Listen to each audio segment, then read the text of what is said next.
Okay. Have you tried turning your dock off and on? You're funny. Yeah, I don't know what's going on. I was like, fuck, I hope that this capture card is okay because it's been really good to me compared to my old one.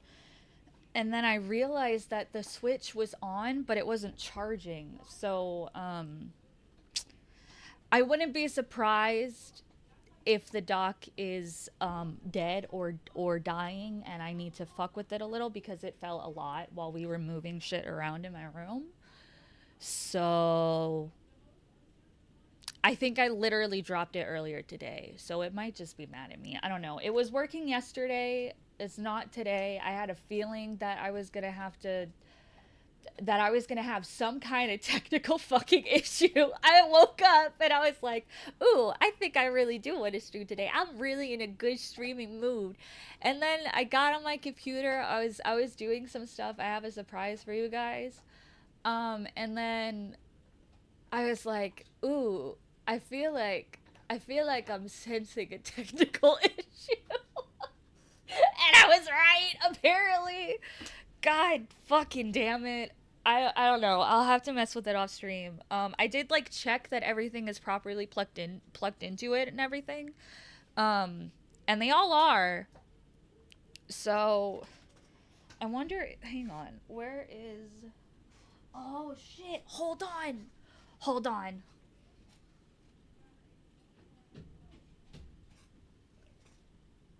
Oh, y'all.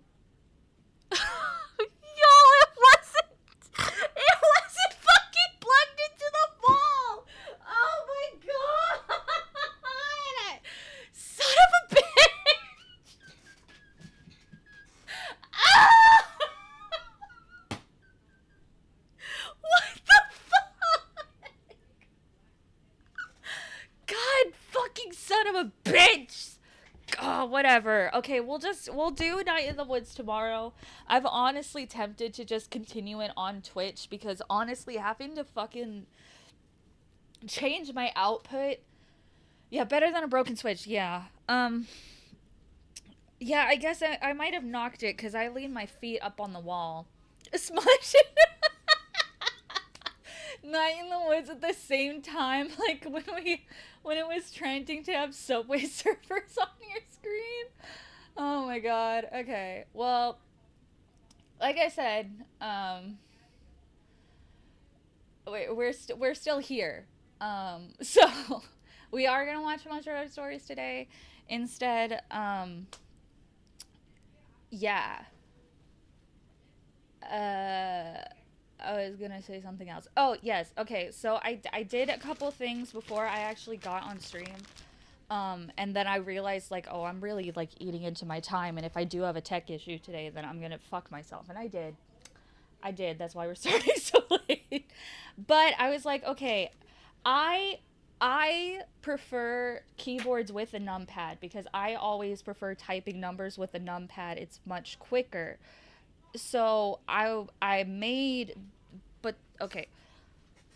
The problem with that is that I use it to type in numbers. So, I always change my toggles when I have to like type up numbers for whatever reason, or like when I'm replying to somebody and I use the numpad, that kind of shit. So what I did was I changed all of my toggle keys to the regular numbers because I never fucking use them ever. And I also added this. So when we see some fucking audacity, I can reflect the expression that I have in real life. And the mouth stays open because it's always open and agape when I'm this shocked. I was gonna add a squint today too, but I winded up not having time, so I might add it tonight if I feel like it. But yeah, we have no fucking way face now, at last. um, do give me one moment because I gotta update the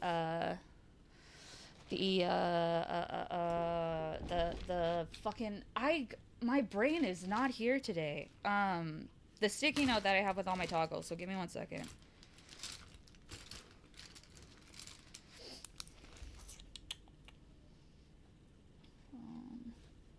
I have this one's, okay. Minus is idle, and equal is gasp. Okay. But I'm going to see a lot of them. Yeah, for sure. We have revenge stories today for the first one. I will say, we're already 2 months is not really that long to be gone in the grand scheme of things, because we're at 28 out of 33 in the playlist, and we will have another one tomorrow.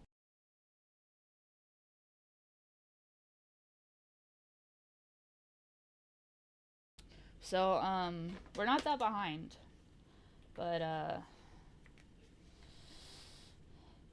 yuppers. Okay. I was like, it's the mood, because I felt like I was gonna have some issues today, and I fucking did. So I fucking knew it.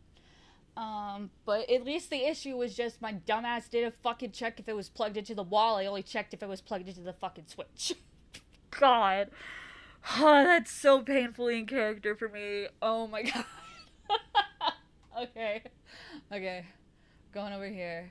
We have the r/revenge stories right now, and then stories that make us want to quit more. Office stories. Office stories terrify me because of that the one with the camera in her office and her bosses and shit were spying on her. That one keeps me up at night. But yeah, I thought it was an OBS issue. So I was like, let me download Streamlabs, because I've always wanted to try Streamlabs, because OBS gives me so much fucking shit. And it was like, no, I don't want to download properly. You're not gonna fuck with me today. You don't get to fuck around and find out with me today. You gotta keep using OBS. So it's been a day, but compared to how my days usually go, all this is very minor. So okay. Ugh.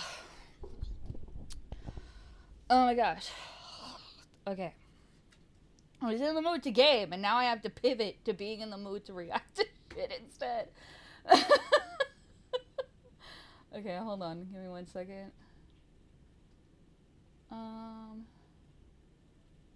Okay. Also, we're one follower away from the 25 required for affiliate. So thank you all for subscribing or following me here already. That means a lot. I think what I want to do is I want to record like a stream announcement video. And then I'll just like repost it every time I'm live on Twitch, at least for the first like month that we've completely transitioned over, just so people are aware. Because not everyone can see the community tab post, or not everyone gets it on like their feed and everything. And then like from there, then I will just simply notify on the community tab when we're live. But I want to stream on Twitch. Like, I know that I said that I was gonna finish Night in the Woods on YouTube because that's where we started it, but every fucking time I don't want to do it anymore. So yeah, I got shit to do after this, but for now, crazy revenge stories. Let's see how much the new toggle gets used, shall we? Name is Revenge, and I'm joined by two people who love revenge more than anyone. They're plotting it right now. Yippee! Tommy and Damien. Hello, Shane. Hi, Shane. There's nothing Hi. at all going on. Don't look under your seat. Don't do it. Go on. No Don't. trash. Okay. Don't do it. I trust you. Oh shit, hold on, I gotta move my And coffee. that's step That's one. good. Yeah. Kofi. We're in, baby. Bitch. I don't like revenge. The You first don't like story about the revenge. Sith. Oh. Yeah. Good. I love revenge, and Streamlabs every is Star easier Wars to use, movie but is uses a a lot of resources. Yeah. I don't know. I mean, OBS is what I've always used, but I was like, I'd at least like to try it, and it would be a perfect excuse today, and it just said, no, fuck you. So, okay. I guess not today. great movie. And that's the episode. And there we go. Thanks for watching. Bailey said if we get our comments up to 10,000, we get a special treat. We have a bunch of revenge stories. I think they're going to range from all over the place. Cool. I know there's a lot of subreddits. There's petty revenge, there's pro revenge, there's nuclear revenge, there's every single level of it. But I think the petty stuff can be funny. I'm not a big revenge person in my own life. No. Yeah.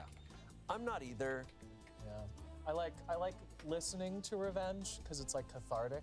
Because like, yeah, I don't. Yeah. I go, oh. My favorite K-drama of all time is The Glory, and if you're unaware of what The Glory, the story for that K-drama is, it's the story of a girl who was very horrifically and violently bullied. It was based off of a real case that happened in South Korea, and the show is about her spending her life from the age of 17 into like her late 30s, early 40s, getting revenge of all of her bullies because they never faced consequences because they're rich kids.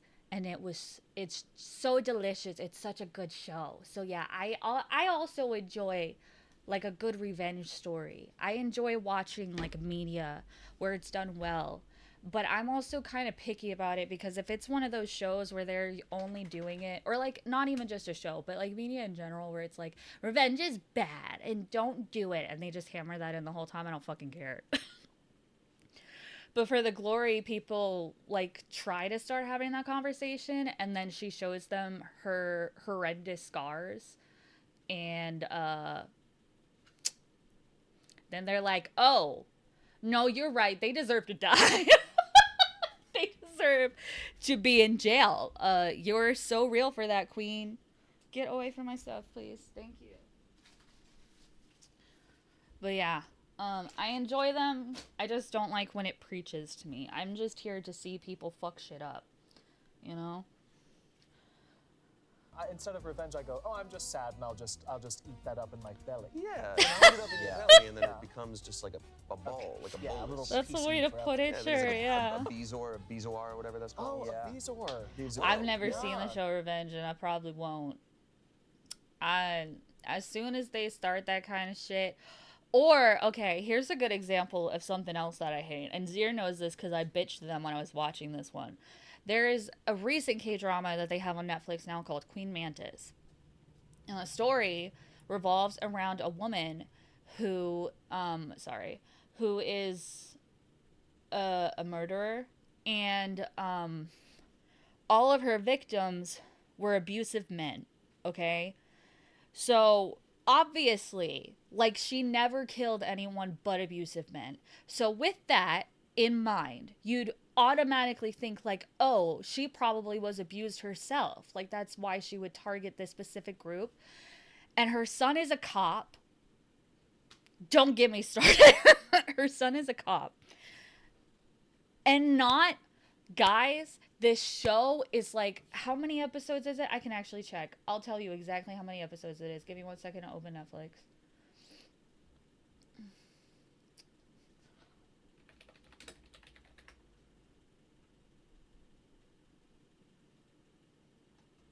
It's 8 fucking episodes, okay? And the last episode is so fucking dumb and rushed. And it's not until the entire fucking show, her son is accusing her of being an irredeemable cunt, no justification, all this sort of shit.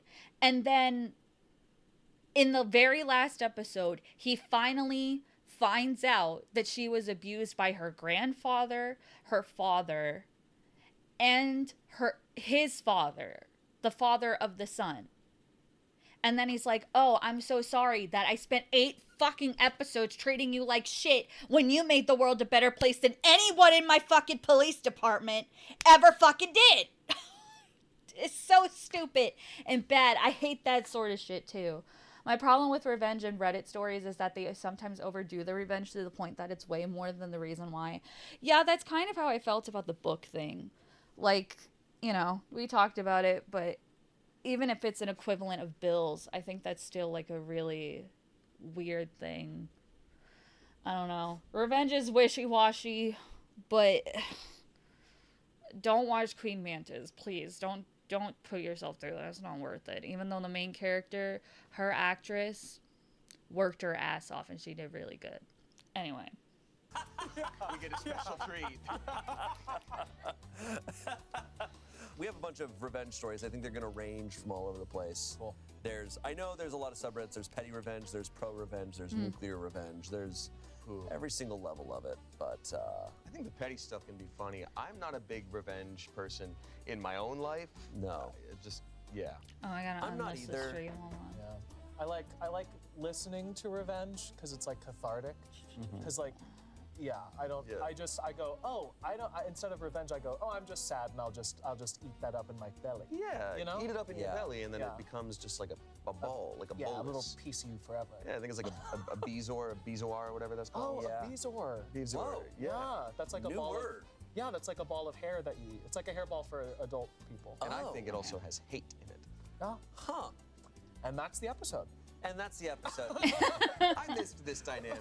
We're back. What was the text that made you do this? It's quotations. It's in quotations. I do this. I only do this when there's literal quotations there. What do you do for italics? He leans over. That's emphasis. So this happened a few days ago at a grocery store. I was waiting patiently in my lane, and beside me was the priority lane for senior citizens, people with disabilities, etc. There were a couple of elderly people sitting on the chairs provided specifically for them while waiting for their turn. Pretty normal setup. Okay. Now, some guy casually walks up and cuts right in front of the seated seniors. I speak up and say, hey, they're already in line. And this guy, without even looking at me, goes, I don't see them standing in line, though. Real smug, real dismissive. The elderly folks looked uncomfortable but didn't want to cause a scene. So I shut up, and I simmered. A few minutes later, we're still in the lanes, and I notice his cart is stacked with what looks like camping gear, such as a sleeping bag, paper plates, marshmallows, instant noodles, a portable stove, etc. And there it was, a single can of butane gas. And right there, I saw an opportunity. Oh shit! So I killed him. So I killed him. So I fucking killed The him guy right was there, blabbering on as the he phone, deserved. totally distracted. So I casually leaned over, plucked the butane from his cart, and slid it into mine. He didn't notice. He checked out and left. I paid for my stuff, including his butane, and walked away. Somewhere out there, this man arrived at his campsite, probably boasting about how smart and quick he is, and when he tried to fire up that portable stove, no gas, no hot food, no coffee. Just crunchy noodles and the sweet taste of consequences, hopefully. Hell yeah. I think they could have upped that revenge a little. Absolutely. Just That the was- what would you butane. do? That's just like a good. They social- should have stolen it and bopped him in the head with it really hard. But wow, what a piece of shit. Very much deserved. That was just like a good social What move to just be are like, you haha, doing? now you're inconvenienced. That's a nice revenge. That's Sure. your revenge I can check mark. Yeah. Sure. I wouldn't have bought the butane because it's You like stole it, like just. Yeah, it's fine. I mean, he didn't steal it, right? He didn't steal it. Just Well, he didn't steal it in the sense that he stole it from the store, but he did steal it from the cart. Steal the whole cart? That would have been very funny. At the very least, he had to make a second trip to the store, yeah. And if he was planning on camping in like a really far place too, it would have been pretty fucked. Mightily deserved. took it out of the cart as like a, hey, bud, don't be a butt. If this were like a Disney movie, he would have bought it and then turned to like the hungry elderly people and been like, here.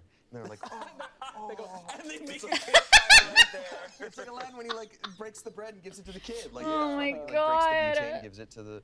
butane is butane in liquid form.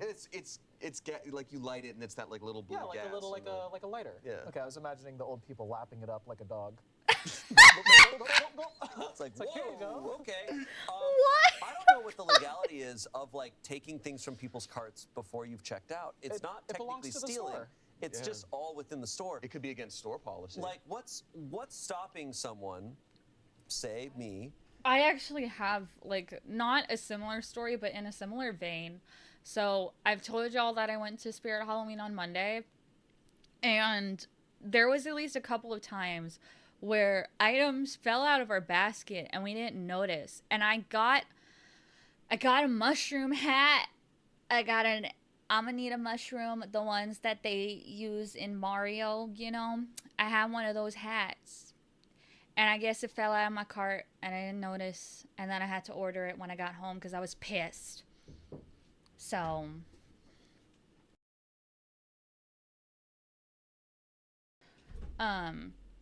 Yeah, I was pissed. And I don't know if it actually fell out of the cart because the Spirit Halloween carts are super small, or if someone took it out of my cart. Either way, it could have happened, but I was pretty pissed. I at least noticed one of them. I didn't notice the mushroom hat, though. Very sad.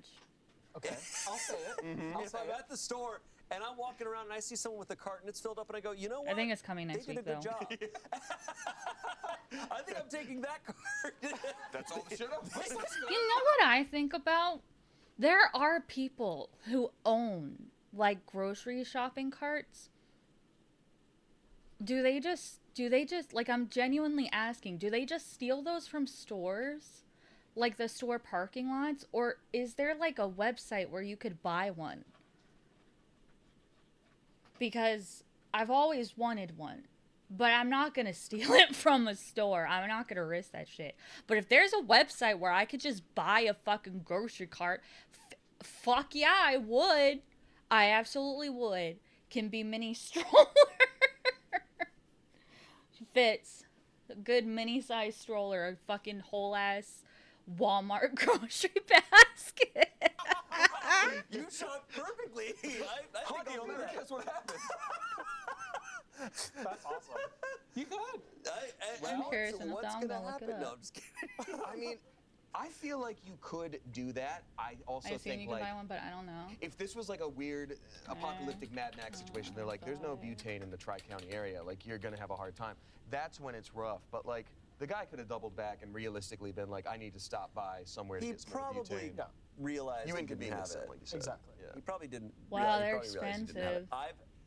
I know my mom did this once where this isn't like she left it in the store, but she like They have them, at least on like the initial Google shopping page. They have it at Home Depot, and Lowe's,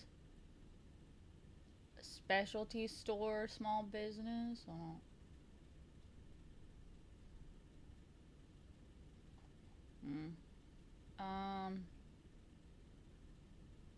It's a thing. You can buy them someday, some fucking day.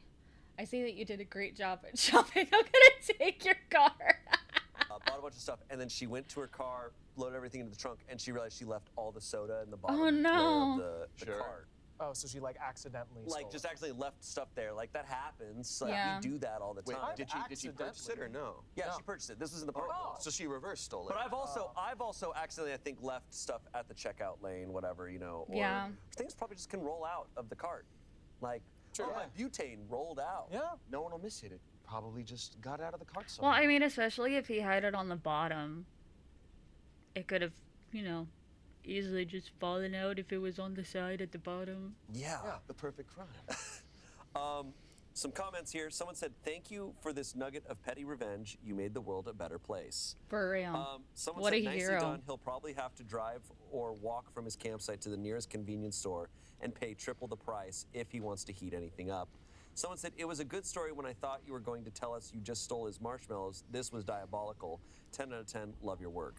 Everyone's assuming this guy's going to get to the campsite before he realizes. Oh It's my possible God. because when you do go camping, you buy a bunch of stuff. You kind of can't keep tabs on everything. You're also probably not keeping it. Well, I've never gone camping, I'm which you can also tell by not. the everything about me. Yeah, but like Based on all the evidence. based on Same. everything, I don't do well outdoors. But I I'm assuming you don't despise just bring it the in the plastic outdoors. bags. You're like, hey guys, I'm fresh from all these. Unless let's you get went camping straight on. there. But Yeah. I would say you're only going to have paper bags and stuff if you're like staying at a cabin or an Airbnb. If you're doing a campsite, then I don't know. I feel guess like They you would probably check went your through and was stuff. like, yeah. unless it's like glamping, right, where it's like you have a truck or a car. that you're is something. I would assume that if you aren't glamping, that would be a very high risk because if you're near wildlife, a paper bag isn't going to stop them from stealing your shit.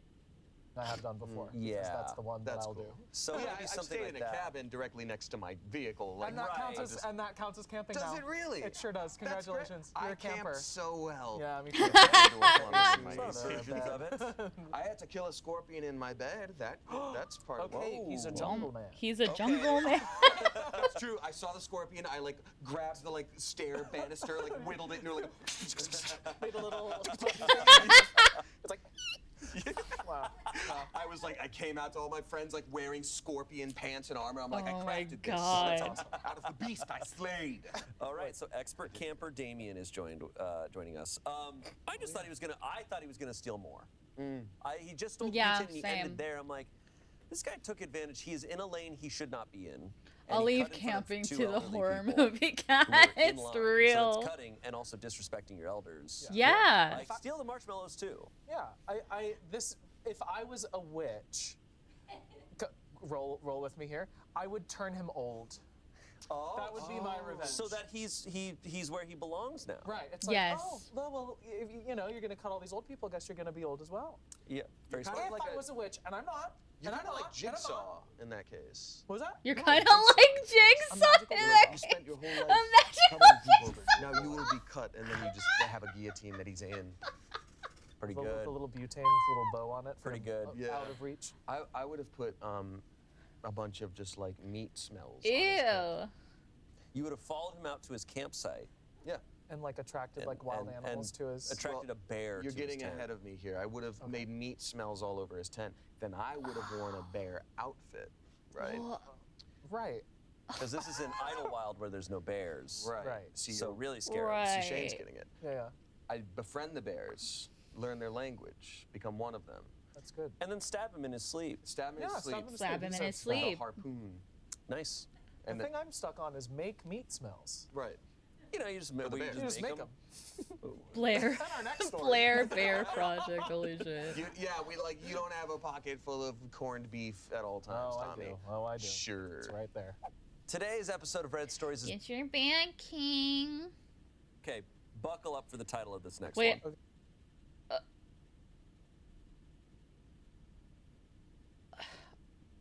The chat. It's in the chat. Okay. Okay. This is from a today. Today I f***ed up. Today I f***ed up by playing music for a sex dungeon. Woo! I love Yeah. that. Video game soundtrack. Hello? Pokemon, red and blue. That's classical music. Yeah. I currently live in an apartment building in Seattle. Nearby my unit is a man named Frank and his girlfriend, who is quite vocal, thus why I know her boyfriend's name. Now, Frank and his girlfriend have incredibly loud Bummer. sex throughout the entirety of Friday and Saturday nights. Oh my Annoyed by all God. the sound and trying to find a way to blot it out, I began a habit a few months ago of playing music, singing, playing guitar, whenever they would start doing the dirty over the course of the last couple months. As an added bonus, I could hear my neighbors yell, sing, throughout the night, so I assumed that my playing was a helpful solution to an unfortunate circumstance borne by all of the other neighbors around me. However, tonight, I noticed something kind of strange. They were having sex, per usual, and I began to play music to cover up the sound.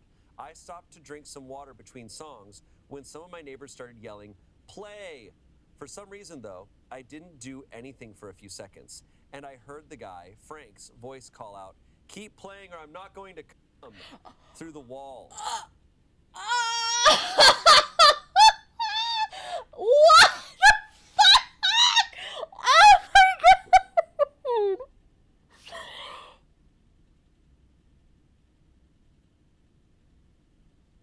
Hello?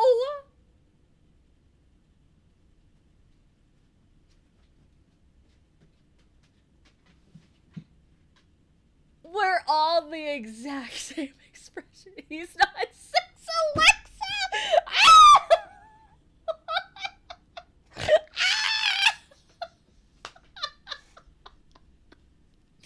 I guess he is now. What the hell? I listened a while longer to see if I'd heard correctly, and they both kept moaning the same thing. It was They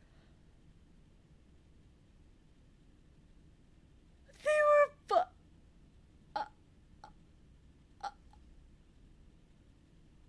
in the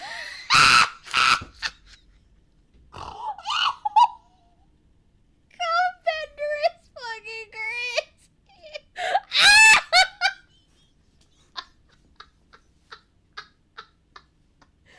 Oh my god! What the shit?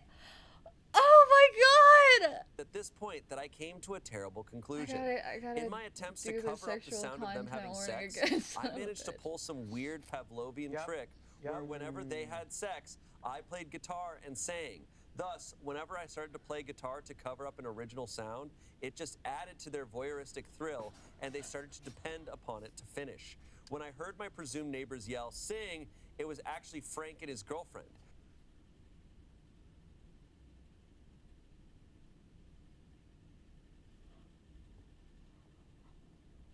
I'm so glad I made this toggle today. Welcome in, Chris. Good to see you. What the absolute shit? Unsure if I was right, I started playing another song, and when I finished, they were going as hard as possible. Yep. They were going as hard as possible and moaning heavily, so I figured that I'd assumed correctly. My neighbors get understandably angry that my music playing has made this neighbor couple have sex. So then they began to have really rough revenge sex against my wall. Help! What is going on? What the fuck? What the fuck is happening? What the fuck? Oh my god! Because they Save think that I've caused me! this problem, which I have. At this point, I'm listening to Frank and his Once again, Reddit user being TMI. No, dude, I don't need to know this much shit. I don't need to know it. I don't need these images in my head. This whole condemn me about every fucking. And then I never played music again. They ruined music for me. No, literally. Like, absolutely never again.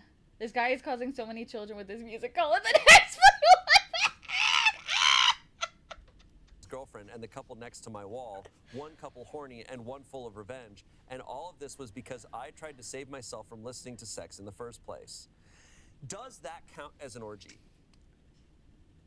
I think you Shane! What the fuck? have to share a space. You have to share space? For it to be an orgy. Because he's playing music, Right. which is helping one couple, and the other couple is having sex to piss him off. piss him off. It's as close as I feel like it's That's like an orgy during COVID. Oh! Everybody, Oh my god. This fucking story's gonna kill me. everybody like start at the same time. Like everybody start your Netflix at the same time. Like, Yeah. With apartments, it's a wild thing of like this. There's a wall. Yep. We are technically sometimes in an apartment. It's like, oh, I'm 6 feet away from Yep. people having sex. Yep. Shout out, perfect person, Miles Bonsignore. We were just talking about him. He had said something about like, noisy neighbors. He's like, when you realize you're actually like, oh, we're in a community and we're sharing this home, it changes your mind on people being loud and like toddlers running around above you, and like it's just part of it. Yeah. Yeah. This though, This is a revenge sex for the sake of noise is a lot of steps. Like I was on board with the story until that third part, and now Yeah. I'm like, now I'm like, huh? oh, the that revenge sucks. sex is I don't- confusing. There's a lot, like, you're mad about the sound, so you're gonna have sex. yeah. I was like, all right. Fine, Buster. We'll break out of our cold, angry marriage. Because you couldn't stop This singing. dry ass fucking You marriage. revived our dead bedroom because we hate We're you so pissed. much. You're a libido necromancer, because here we go. Yeah, this guy is making a lot of people come. And he's chilling in his room by himself playing guitar. Okay. Alright, hear me out. Hear me out. Starting OnlyFans. Hear me out. Star Fans League. Like, like, clearly you're doing something right. Very right. And, like, why not fucking capitalize off of it? Dude, you gotta market that. This guy cannot go play on the Metro. No. He cannot. Oh my It's, god. horrifying. Turns out he's Kenny G, just playing like alto saxophone. It's I don't. What kind of music you think he's playing to get him? It must be good. Libido Necromancer is better than He- Contender. he's I seen think they're Run both Around by incredible. Blues Traveler. We got 50 copyright strikes just now. Yeah. I think it's all Sister Hazel, Blues Traveler. Yeah. Yeah. A little cake here and there. Yeah, Nice. okay. Yeah. He's never there. This is weird. This is I don't weird. think it's anybody. Nobody's revenge is anything here. And also, This is why all would just a weird circumstance. Yeah. and the neighbors also shouldn't be mad Circumstance, at uh-huh. the OP because like the music made it worse. Okay, we'll talk to the people having extremely loud primal sex screams. We have some comments here. Stream all the Weird Al Yankovic, Spike Jonze, or other Dr. Demento type stuff and leave your place for a while. Someone said you should play the most ridiculous and childish song you know as an experiment. For example, you could sing the Mickey Mouse Clubhouse song and see. Stop! Please stop! I've had enough! If they can. That's awesome. Oh, so now we're seeing if they can. Now it's like, oh, how far can we go with this? Let's push it to the next level. Someone said, do you hear any other sounds like arguing or cooking? Masturbate to anything you can hear and throw it back at them. No, Keep watching what? Michael Bay films. I'm almost there. Leave my homeboy Mickey out of it.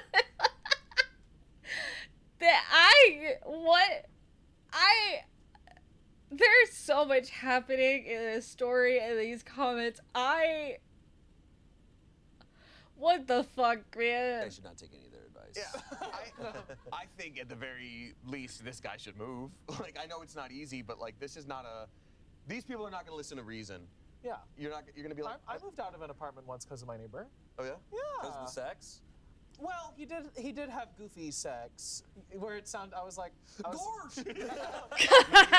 You're on. But no, we got in an argument. I think I've dropped this lore before. Okay. But he would just be like on the phone and be like, "Yeah, we need to sell and reroute." And I'm like, "Are you a cartoon?" Anyway, so yes, I think this person could eventually move, but it's not an easy thing to do unless you have two friends who have a room in their home and they want you to move there. Have you guys ever had speaking of just noisy neighbors, with apartments specifically, have you ever had the like stereotypical upstairs neighbors? Where it's like, what the hell are they doing? Like, So the place that I lived before my current living situation was basically a condominium, and it was, I think there were either 3 or 4 units, and I was right in between 2 of the other units, and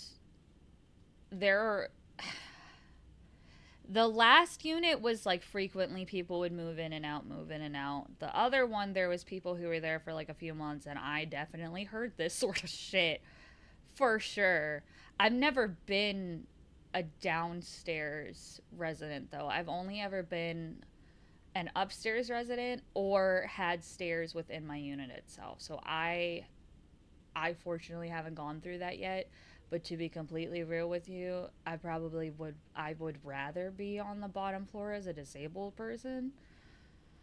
But I feel for people who have like stereotypical upstairs neighbors. I'm sure it's fucking obnoxious. I'm a very quiet and considerate person. I really try my best to be quiet, and if I make a shitload of noise besides when I'm like streaming or something, I try to be very aware of the people around me. I can't handle people who aren't like that. So I would beef most definitely. I'd beef with these people. Did they build a bowling lane in their living room and they're bowling? Yeah. No, it's Yeah. like fascinating what some upstairs neighbors And do. so the last people that lived in the unit next to me were the fucking worst, okay? I felt like I was living in a fucking horror movie, and they moved in within a couple months. That summer, when I started streaming in 2023, the reason that I was only able to do like 3 or 4 streams at that point was because those people moved in after those initial streams, and they were so loud all the fucking time. They would run up and down their stairs, and I swear to fuck, I've gone to bed around 11:30 midnight for years now. It's like the perfect time for me to go to sleep to make sure that I get the amount of hours that I need to feel rested. So I've been going to sleep at that point for years now. So I would be in bed at fucking midnight, and I'd get woken up, I shit you not, at 2 fucking a.m. because these people were moving furniture at 2 o'clock in the fucking morning like I didn't live right next to them and the walls weren't thin as fucking paper. And then there was this one time where I guess these people must have been the new landlords of my building. And they, like, banged on my door so fucking hard, repeatedly. It gave me a panic attack.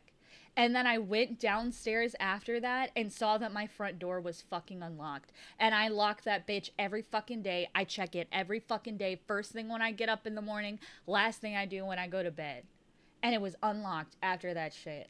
So, yeah, I've had very horrendous neighbors, and as much as I loved that unit, I wouldn't have been able to stay there if there wasn't circumstances that were already causing me to have to move, because I did not fucking feel safe with those people. Like, they thankfully didn't come in, but I know for a fact that they had a key because they unlocked my front door. I'm very fucking careful. I know I checked it that morning and it was locked.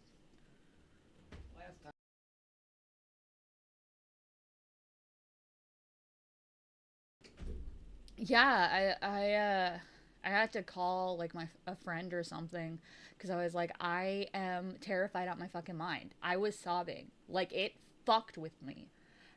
And it, like, I was already in a bad way with everything that was happening at that point in my life.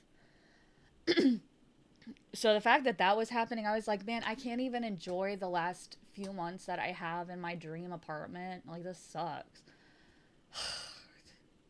I don't, like, the thing is, I get it. Renting a house is more expensive, but it gets to a certain point where I'm just like, if you are this obnoxious of a person, rent a fucking house, not an apartment, not any sort of situation where you have neighbors immediately next to you or around you. Buy or rent a fucking house. Like, I don't know. Fuck those people. Fuck these people too. They need to stop fucking each other though. Where I've had neighbors where I'm like, I've actually figured it out, and I'm like, I'm pretty sure they were working out. Like, Oh, I interesting. think they were like doing like an aerobics or like P90X type. Oh, so they're going like, thing. doom, doom. Yeah, Yeah. there's just like a lot of movement. And I'm like, what the P90X, hell? my God, I haven't thought about that in a minute. Yeah, just like some crazy movement going on. I unfortunately am the upstairs neighbor currently, and we're chill, we're cool. Like when the power went out during the wind storm that we had, he came and gave me a flashlight. We're chill, we were awesome. But I drop things every day. I can't stop dropping things. I'm just a dropper. I'm a dropper. I'm a dropper. Same. See me. So like middle of the night, I have my phone and I'll just be like, and so I'm sure he's like, what the hell, Tommy? What do you do? I'm just dropping stuff. I only ever had loud upstairs neighbors once, and that was just because they had a toddler. And like, so any noise I heard, I was like, that's the toddler. But at the same time, I was just like, I guess I wasn't making memories until like 3 years old, but I also don't know what the kid was doing because it literally just sounded like and it would do that for like an hour and a half every day. I'm like, is this just you just do your runs? You just do your... I think that's what they do. Yeah, and there's a period when you're a little baby where you stomp and you don't walk.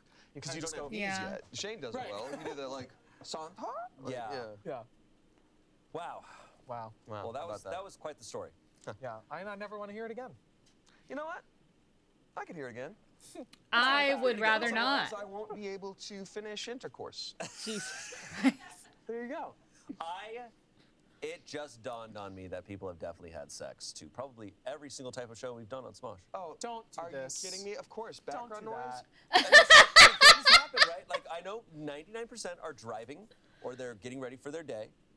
There are people who probably accidentally... it's probably by accident. I'm like, okay, it's not It's by not accident. I intentional. just mean, like, I don't think it's intentional. Okay. But It's we've still made on, what, as you- a million videos? That's true. No, it's possible. And there's a lot of people watching. It's the Netflix, like, are you still there? Do you need to God. Yeah, no, I definitely have had dance moms just running and then gotten intimate, and then I hear Abby yelling, and I'm like, I gotta turn this off because it's taking me out. Wow. Yeah. So I'm sure it Yeah, actually has happened. It's probably happened. A horrific thing to think about. Right now! Did you do it? Did you do it? Someone did. They're like, did you know if you start Smosh Reddit Stories 193, you're gonna line it for when Tommy says right now? Sorry. Oh my God. Jesus. Do you know if you start Smosh Reads Red stories right at the 30-minute mark, you can at the 31-minute mark? They're not far off as the 20-minute mark. Tony gives you permission, which makes it great. Jesus. Sorry. All right, moving on. All right. Okay. This next story comes from relationship advice. Okay. This is a 25-year-old man.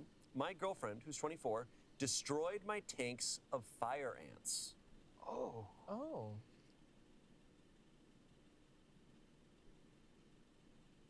Huh? Tanks. Tanks of fire What? ants. Tanks? That's how Prep butane's prepping made. for something. Yeah, Yeah, that's I'd a say. large. That's a large. I've volume seen people of... do it for Joe Rogan. I wouldn't be surprised if someone did it for Smosh. Oh, they absolutely have.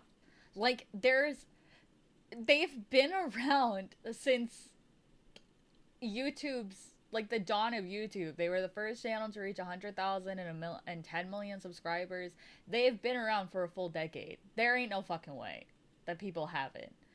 But I can't imagine being a cast member. You're like, I don't want to think about this. So I feel them. ants. Before you ask, no, she doesn't have a problem with me keeping ants. I'm quite sure that's not the reason. We had an argument earlier today. Later, I left to get groceries and let her chill out. Came back, soon saw the state of the ant room, spare smaller bedroom where I keep them. Guess I should give a crash course on ant farms so this makes sense. We know. We get it. Ant room. Continue. Most have two compartments. One emulates the underground colony with tunnels and chambers where the queen nests. Then this is connected by a tube to a second part that emulates the above-ground world where the workers go to forage for food. Hope that makes sense. So anyway, my girlfriend had disconnected the two compartments, dumped the colony on the floor, so that's soil plus ants, and dismantled the sides of the outworld part to leave the contents all over the place. I am lucky everything is plastic, or there'd probably be broken glass everywhere too. Oh, God. I've had these ants for over 2 years. There's hundreds of them. I have put hours and hours of work into growing this colony and crafting their environment. I know it will sound weird or stupid to some people, but it's my hobby. Similar to keeping fish in aquariums. It's like if someone dumped out your water and threw all the gravel and ornamentals around. Plus leaving your fish to die. Except while I'm sure some of the ants have died, plenty are still alive for now.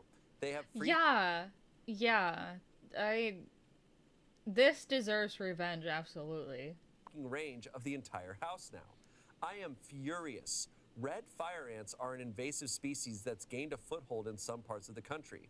Luckily, I have been bitten by a fire ant. They don't fuck around. not our part because of the climate, but as long as they're alive, they'll sting any unsuspecting person who comes into contact with them or is walking barefoot. Yep. They can cause serious allergic reactions in some people. This can be fatal. Yep. Ants are drawn to dark places, so they'll very likely go into the walls. And don't worry, yes, I've thoroughly alerted the other tenants in the house what happened and how to protect themselves. This is serious shit. And my Yeah. girlfriend could not be to think of anyone else as long as she got her revenge. I'm just so pissed. Yeah, because for sure. Absolutely. Yeah, exactly. Like, how fucking irresponsible can you fucking be? My God. put in so much research, always took the utmost care safely handling them, never even had an accident, and now it's all trashed. They're loose not because I did something wrong, but I because do know that it's like a pretty it's a pretty big hobby for people. Like, I don't really have interest in that sort of shit. I have a lot of phobias, but like it is a big hobby for sure. Dude, just break up. Yeah, I mean, break up with her, but at the same time, even if you break up with her and part ways, like, you still have her mess to fucking clean up. she went psycho.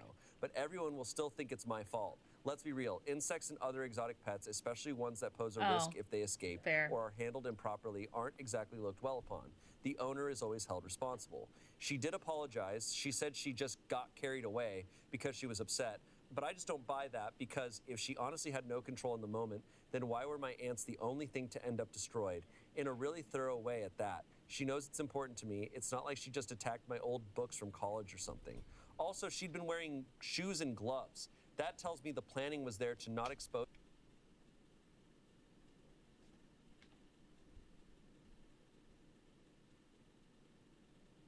It was fucking premeditated? This is a murder case now. This is a murder case now. Herself while exposing me and everyone else. What the should I do? I would honestly kick her out over this, but it wouldn't be in the interest of public health because we're obviously quarantining together. This is 2020. Oh. Everyone That is makes it hunkered so much down. worse. Right now, we're in separate rooms as I am trying to clean this shit up as best I can, and she shut herself in the bedroom. No idea what to do now. I'm still in shock she did this. I'll need to fumigate the whole apartment to be sure they're gone, and who knows when that will be able to happen. P.S. Living together for almost a year, dating for more than 2, if it matters. Whoa. Obviously, like, I am overflowing with ant facts now, and I love that. And thank you. Right. You I'm know, all so- for and that. it's not. She shouldn't have done that. Not asking, what did you deserve it? But he didn't talk at all about what the revenge was for. Right. She's and like, I had that in my mind too. I'm like, well, I'm just curious before we discuss it She went psycho, holistically. and I'm like, what happened? Right. That's true. We don't have the full context. You gotta break up with her. This isn't come back fromable. Yeah, for sure. She lived there. She fucked herself over. Yeah, what? Like...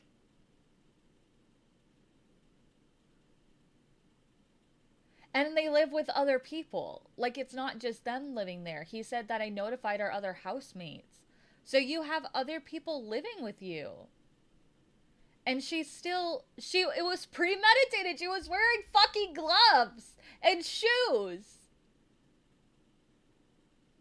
Bruh, I hope we get the context. That element. Right. There's the balance of things.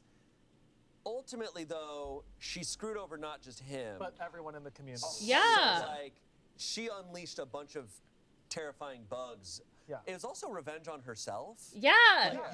You made your living space unlivable. You made it ants. It's the equivalent. Like, it's the equivalent of, like, to put this into perspective, I got rock candy at like a museum or something, and I left it on my desk for literally not even 10 minutes, and my room was fucking infested within those not even full 10 minutes. That's how much of an invasive species that ants can be. And I still was picking them out of my room for months afterwards. Months. Like, this is... I can't think of anything that he can do for her actions to be okay. Yeah, like, I want to be like, I don't fucking care what he did. The other people that you live with don't fucking deserve this shit. Because you two were having relationship drama for whatever fucking reason. Your housemates don't deserve this, and neither do your fucking neighbors. Personally, I hate ants, but I'm still not killing your... Yeah! Yeah. Like, I don't... Even if someone was keeping something that, like, it was a real fucking phobia for me, like a spider or cockroaches or something, I still wouldn't fucking kill them. Like, fuck this woman. At my roommate, so I lit our house on fire. Exactly. Pretty So much. I said sorry, Shane. Once. It's the same level of This invasive. is April of 2020, which means they are quarantined, they're stuck, and she's unleashed hundreds of fire ants into their They've apartment. got another year. Like, you... There's also at that point, so April, everything was shut down in March. So we weren't even shut down for a full month yet. And at that point, we were still unsure. A lot of services were still inaccessible, probably including pest control. Like, this is fucked. Can't get out of that easily, and that you're gonna get bit. That's why I Yeah. can't respect revenge in general, is like, it's always going to be something that hurts a lot of people and doesn't really solve anything. Exactly. Like, sucks for the ants, sucks for everybody else. Yes, like, exotic pets being dangerous, like, yeah, it is your responsibility as an owner, but I also have to imagine that there's not much you could have done to be like, I protected it from my girlfriend in case she got mad, and I have a laser grid, and now they're okay. Like, Yeah. but I also want to know what the conflict was. I do want to know what he separate from did. that. The fact that he's just like, yeah, we just I'd got be into so an mad if I was a neighbor bitten by a fire ant. Yeah. And like, if you got evicted for an incident like this, what the fuck were you supposed to do back then? It's not like you had a bunch of options. Argument over some stupid shit. So Like, I've been feeding her ants every day Yeah. in secret. I killed her family, but she did But this. she got ants. Yeah. But if I'm their roommate, I kind of don't care what he did. I'd be like, yeah, that's cool. You unleashed a bunch of terrifying bugs exactly. into my space. That is in the wrong. I want to make that so clear 100%. for the Oh, for comments sure. out there. Yeah. I'm just so curious. 'Cause I'm curious too. there's got to be. How do you resolve that? Do you have to? So you have to fumigate. He said he has to fumigate, but he's like, I don't know when we can do it. 'cause Yeah. You have to be out of the I house for think like they have 24 to hours. just truly live with hundreds of fire ants in their apartment now. I have a That's personal awful. anecdote about that actually. Ant. And And that's the episode, everyone. and that's the episode. Thank you so much for. Okay, go on. I Goodbye. recently had to deal with a bug situation Yeah. in my space. I noticed like one or two little things in the kitchen, and I'm like, oh, this corner I haven't cleaned in a bit. I need to like organize. It'll be fine. And similarly, there is a bird nest outside of my window that, for the few years I've been in my space, it always like has a new generation of birds coming in, laying little babies. It's awesome. I get to watch the babies like grow, and I'm like, oh, any day now they're gonna fly. And then sometimes there's a couple generations per year. It's awesome. This time, turns out there's something called bird mites. And due to the climate, they're now a little more prevalent. And when the birds go away and leave the nest, the mites are like, well, dang, we don't have anything to There's no be a birds here. parasite at. Oh, wait a minute. Look in there. Get 10 they ant can't reproduce without birds. They can bite the shit out of you for like 2 weeks along with your cats. So I had to like clear out the entire space. Like every like important electronic, like get it out of there, take care of the cats. It was a nightmare. And Yeah. I tell you that to tell you this, bed bugs have like a higher threshold than these things. So these things were, fine, but they don't always have to fumigate now. Now they heat your space. They bring in these hot air blowers and get it to a certain degree. So I think they got my space up to like 140 degrees, 150. I would Whoa. die. Whereas Oven. bed bugs are like 180. Yeah, so like I had a couple of things that were that I forgot that were like electronic candles, but I guess still had wax and like They're melted dead now. everywhere. They're super dead. But like, Whoa. yeah, they cook the bugs out of your walls and everything. So Well, Oh these my are fire God. ants, so it's going to be like Oh, damn. 300 degrees. they're gonna douse your can, home. They can Yeah. live in lava. that's true. They Yeah, can. that is true. Minecraft is crazy. Yeah. That Bye. relationship sounds like it should not be happening. No. No. Like, No. at all. Not There's at all. never an excuse for anybody at any time saying like I was out of control, I didn't know what I was doing. It's like, oh, then you're not safe Yeah, to be around. I've Then, okay, had to live with them relationships. before. Yeah. It's Oh, sorry, I couldn't control Would not myself, so I recommend. unleashed poisonous bugs Yep. everywhere. Well, I was putting on gloves. I was like, I'm so crazy right now. Yeah. Like, Comments, I think you've got to figure out the specifics of a general plan to break up with her and get her to move out. There's Yeah. no coming back from this in my view. I agree. I agree. Someone said, wow, as someone who keeps many reptiles and insects, I would be absolutely devastated if someone destroyed the tanks, let alone endangered by animals. I know how much time, effort, and care goes into the maintenance of these animals, especially ants, and I'm so sorry this happened to you. I don't have much advice relationship-wise, but if it was me, I know I'd want nothing to do with someone capable of such reckless behavior. Good luck, Same. and I hope you can salvage your colony. OP said, thanks for understanding. Appreciate it. To be honest, salvaging the colony is not my priority. I'm upset, but I'm trying to do what I can to keep as many as possible from getting out of the room. I've had diatomaceous earth on hand just in case there was ever an accident, so I've scattered that and will vacuum later. Lastly, someone said, be glad you are not married and break up with her. It will Yeah, hurt, for and that's okay. real. You will have escaped someone who, in calculated anger, did what she thought was the most hurtful thing she could do to you. Yep. Yeah, I mean, there are hurtful things that you can do to him that don't fuck with all of your neighbors and the other people living in your fucking house, you selfish cow. Like, that's not just someone who's trying to get petty revenge on you. That's a fucking straight up sadistic ass person. And completely devoid of any consideration for other people. Like, my God. 100%. gauging on how she, I mean, I don't know. The thought of like just destroying things, or like there are certain reactions where it's like such a red flag. This is where it goes past the red flag. I'm like, it's now the thing Yeah. that the red flags warn you about. I think in any relationship, having revenge against a partner for any reason is like that's already Set him on something to fire in watch. Minecraft. Yeah. I agree, because then it's like, okay, so we're not partners, we're not teammates, we're Right, we're opponents. enemies. Yeah. We're, Right. we're enemies. So okay, so we're done. Like, Right. yeah. There's things like that. I would say this, and then it reminds me of when people threaten divorce or breaking up, where I'm like, okay, so we're broken up. Yeah. Like there's just some things that in my head I've always been like, all right, so that is the flare gun. Like Yep. you've launched it. We're done. Trying to hold power over someone. Yeah. Yeah, or people who, suicide bait, which is an awful fucking thing to do. I've had partners do it to me, and as a suicidal person, it's always such a fucking slap in the face, dude. And also, since everybody asked, diatomaceous earth is awesome. It is. What is diatomaceous earth? Well, you sprinkle it on the ground. You sprinkle it on the ground. So diatoms, these little life things that are like not fungus, not plant, not animal, they're these little diatoms. They are in the ocean, they die, they sink to the bottom and become diatomaceous earth.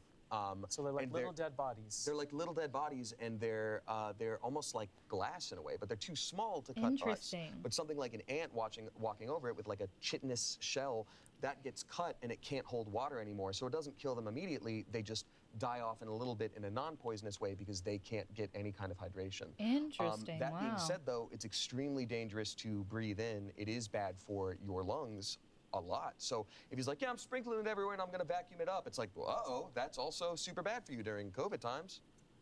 These people are gonna. Are these people gonna die? No, I mean, I have They have some of fire it. I've ants. used it They before, have but just fire like, ants and poison air now. Like, Yeah. Very high glass stakes air. here.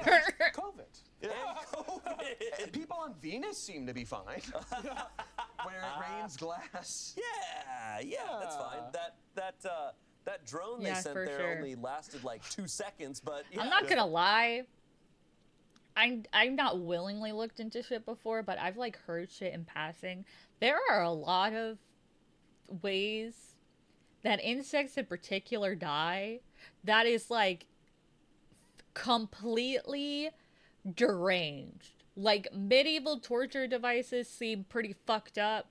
The shit that some bugs have to go through is even crazier. I'm very glad that I'm a zombie human and not a fucking insect. Fine. Well, we discovered robots can scream. Oh my god. Didn't it have like a camera that had like a diamond lens and it was just like everything like shattered. It was like think so. terrifying. Yeah. I didn't keep up with that news story. This was like in the 80s. The Russians sent a rover to Venus and it just like got destroyed. It had a monkey on it for no reason. Classic. Hey guys, I'm here. Thanks for letting me nerd out about diatomaceous earth. No, that's really cool. Oh, I that was remember you telling me about diatomaceous earth before. Just in cool conversation. That's wild. All right, our next story comes from Petty Revenge. She erased us from her wedding, so I'm erasing her from mine. All things balanced. As they should be. I love it. Interesting. When my brother got married, his bride, now my sister-in-law, had very specific expectations. Oh, God. She wanted everyone in the family to wear their wedding colors, and we all did. People flew in from out of state. Everyone made an effort to make her feel celebrated. The day before the wedding, she made some offhanded but clearly pointed remarks about how our side of the family never takes anything seriously, and she wasn't expecting us to take this seriously either. The comments made their rounds, and feelings were hurt before the wedding even began. But we still showed up, looked great, and participated. Fast forward to getting the wedding photos and video. Not a single photo of our side of the family was posted. Not one. In the entire 3-minute highlight reel, no faces from our family except a What's 3-second marriage clip. color? If people have like color themes at their weddings, it's just everyone matches the color themes of the wedding. That's crazy. My parents with the bride and groom. The rest of us, it's like we never existed. I texted her cordially and asked if she could send me the pictures with just our siblings since none had been posted. She responded that we never took those pictures. That's wild because I remember helping people adjust corsages for them. She doubled down on the gaslighting. I gave it 6 months and asked again. She suddenly had no idea what I was talking about. Fine. Here's where the petty revenge comes in. I'm getting married in 8 days. I've been engaged for 6 months and planning this moment since she tried to erase us. I hired a great photographer and videographer. What she doesn't know is that the videographer has a secret mission. Oh, shit. Make it look like she's getting all the attention. Track her, hover near her like she's the star of the show. She will feel so seen. And then, the final cut, she won't appear for even 1 second, just like she made sure we didn't. I didn't even invite her originally. Word must have gotten out because she cornered me at a family dinner and said, unfortunately, I have to work the day before and after your wedding, but I should still be able to make it. God, what an annoying I shithead. was so stunned, I just said, that's fine. The Airbnb is booked whether you're there or not. So now she's coming. Ugh. To cope, I spelled her name wrong on the wedding invite on purpose. That was my first move. The video blackout will be my last. Not asking for advice, not asking if it's too mean. It's not. It's exactly fair. Happy True. to finally talk about That's it freely. hilarious. Damn. Not asking if it's too mean. It's not. It's not. Fucking awesome. That's incredible. Shut up. I win. Go to hell. Parents disabled.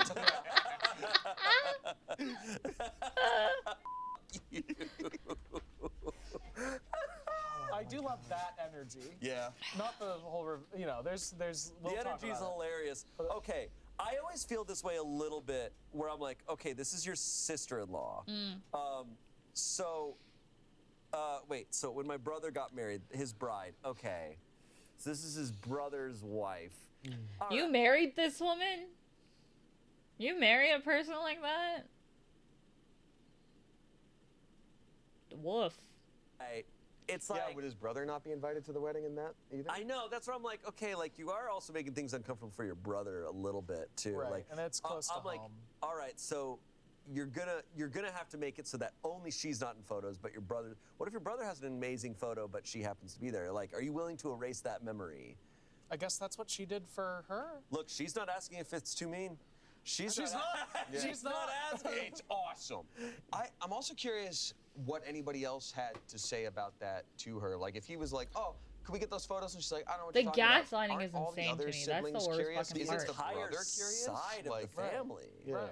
The brother, I guess, doesn't seem to care that none of his family is in any of the photos, which makes the bride, this sister-in-law, sound awful. Mm-hmm. Like Yes. the What fact is that it she's about like, oh, I photos? erased your entire family from your Yeah. family wasn't there. Like Yeah. she doesn't seem like she loves him. History will not remember you yeah, in I'm like, 1,000 years. Okay. That's also such an intense move to do because that's got to be. I mean, depending on the size of the wedding, that's quite a few people who are getting erased. It's a lot of work It's a lot to of like work. navigate Yeah. around that. I will also say this person sounds awful. They sound like a person who I deserves guess she revenge. got away with this due to a hatred of weddings. I guess.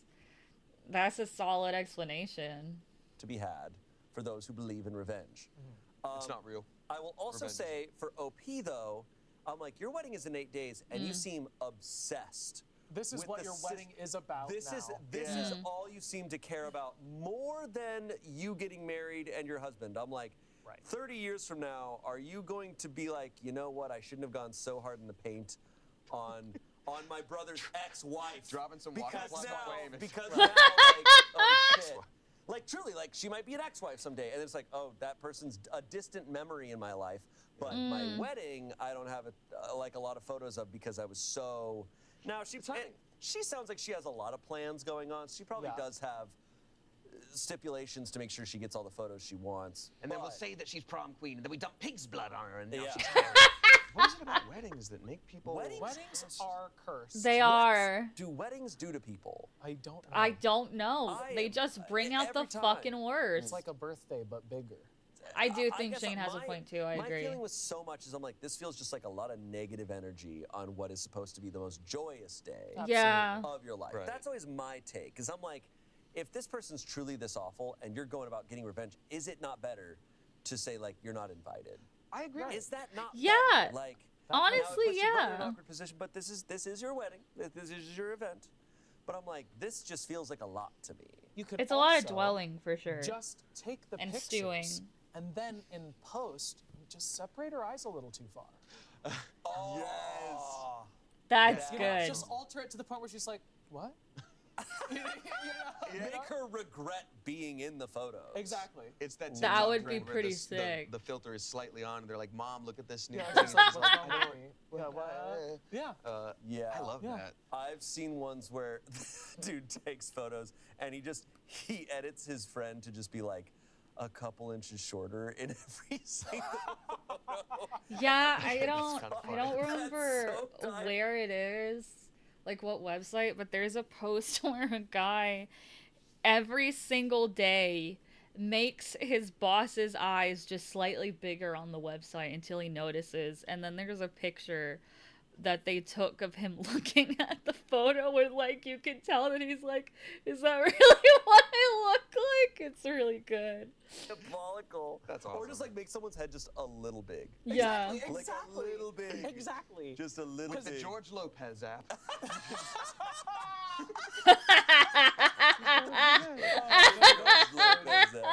But because then you can have your wedding and you don't have to worry about Right. it. And then Yeah. you just do that later. Yeah, I'm just like, I don't want to be thinking about this. Like, this is a Yeah. lot of time and effort. It is. You don't have to do It's this. too much. Comments. Actually, you can just instruct the photographer to take unglamorous photographs of her, like her eyes are closed or weird facial expressions, and just post it on social media. If she complains, you can just tell her, well, at least everyone is in my wedding photos. Ooh. Someone said, you didn't ask your brother for the photos of your side at the wedding? I get the petty revenge of not having her in any of the videos and not putting photos of her in the album, but at least ask your brother for the photos. He Yeah. likely knows where they are. Lastly, someone said, get her a vegetarian or gluten-free meal by accident. Make sure she has a seat facing a pole or something. Spell her name wrong but differently on the table setting. Don't give her enough forks or whatever. Make sure she misses a piece of cake because she's allergic. DM me for more. Damn! Wow. Conveniences. He's trying to sell you a course. He's petting a cat in a giant dark like throne room. Oh my I'll get you god. gadget. Yeah, exactly. My brain This just did the poster is dumbest thirsty for revenge, joke. literally. Just DM me for more. Demi more. The substance. The substance. Give her the substance. Give her the substance. I'm just, it's so much energy. This is the main thing for me about like revenge, where it's like, just don't invite her. If she's like, why Yeah. can't I invite her? It's like, oh, you kind of were rude to us at your wedding. Like, communicate. Be like, hey, it really sucked. I don't want you there. It's gonna bum me out. Yeah. Like, that's the revenge. Yeah. Yeah. You don't have to be Really like, "And then I pound into her. tricked, and Make her then she feel like looked in the door and shit. There wasn't any, and like, Right. Yeah. Exactly. For the most part, like if I'm not invited to a wedding, I don't think anything of it, right? Now, but that's Right. for the most part. But this I'd is be the excited, brother's personally. Wife, Right. right? Like you know the brother's gonna get invited, so you're assuming you're gonna be invited. I understand why she probably just, I don't know. This sounds like an awful type of relationship where it's like Yeah. in-laws that hate each other, and it just starts from such a petty place. Like the in-law, she did something so petty. I do think it's strange OP is not talking to her own brother. Her Yeah. brother seems to be Yeah. non-existent in this story. Yeah, It's he's like not a he's a player in the big game. piece of this who allowed that shit to happen, Right. Yeah. allowed his whole family to be erased from the wedding photos. Yeah. I'm like, and it is the in-laws' fault. Like For it sounds like this sure. was all her directive, but he should stand up for his own family, right? I would Yeah. I'm just curious at this point if the brother is somehow a part of this. Like, we aren't given much context, but if the sister-in-law is saying, your family never takes anything seriously, is it not possible that the brother said something to the effect of like, yeah, I don't know, they're like not, filling their end of the bargain. Like, yeah, they were supposed to book the thing a week ago, they didn't. Maybe this Brother it's like, secretly your hates his own doesn't take family, anything yeah. seriously. Like, they could Yeah. both be pissed and not be giving that information. Interesting. That's true. We don't know. The petty. I'm going to say something really petty here. Please. Okay. Oh shit. Whenever I hear about people going at length for revenge things like this, which is just, I'm like, okay, I get it. Like, I get that this will be cathartic for you. If someone I knew said that they were doing something this extravagant, I'd be like, don't ever tell me you don't have time for things. Like, you clearly have That's all- fair. You are That's doing a real side as mission of this fuck. length. Like, do not That's tell me so you're too busy. real. Do not tell me you're like, oh, I have no time lately. I'm Yeah. like, you had so much time it took you- during planning a wedding. Yeah. to Yeah. plan a side plot. Like, That's come so on. It took you a fair. day to text me back.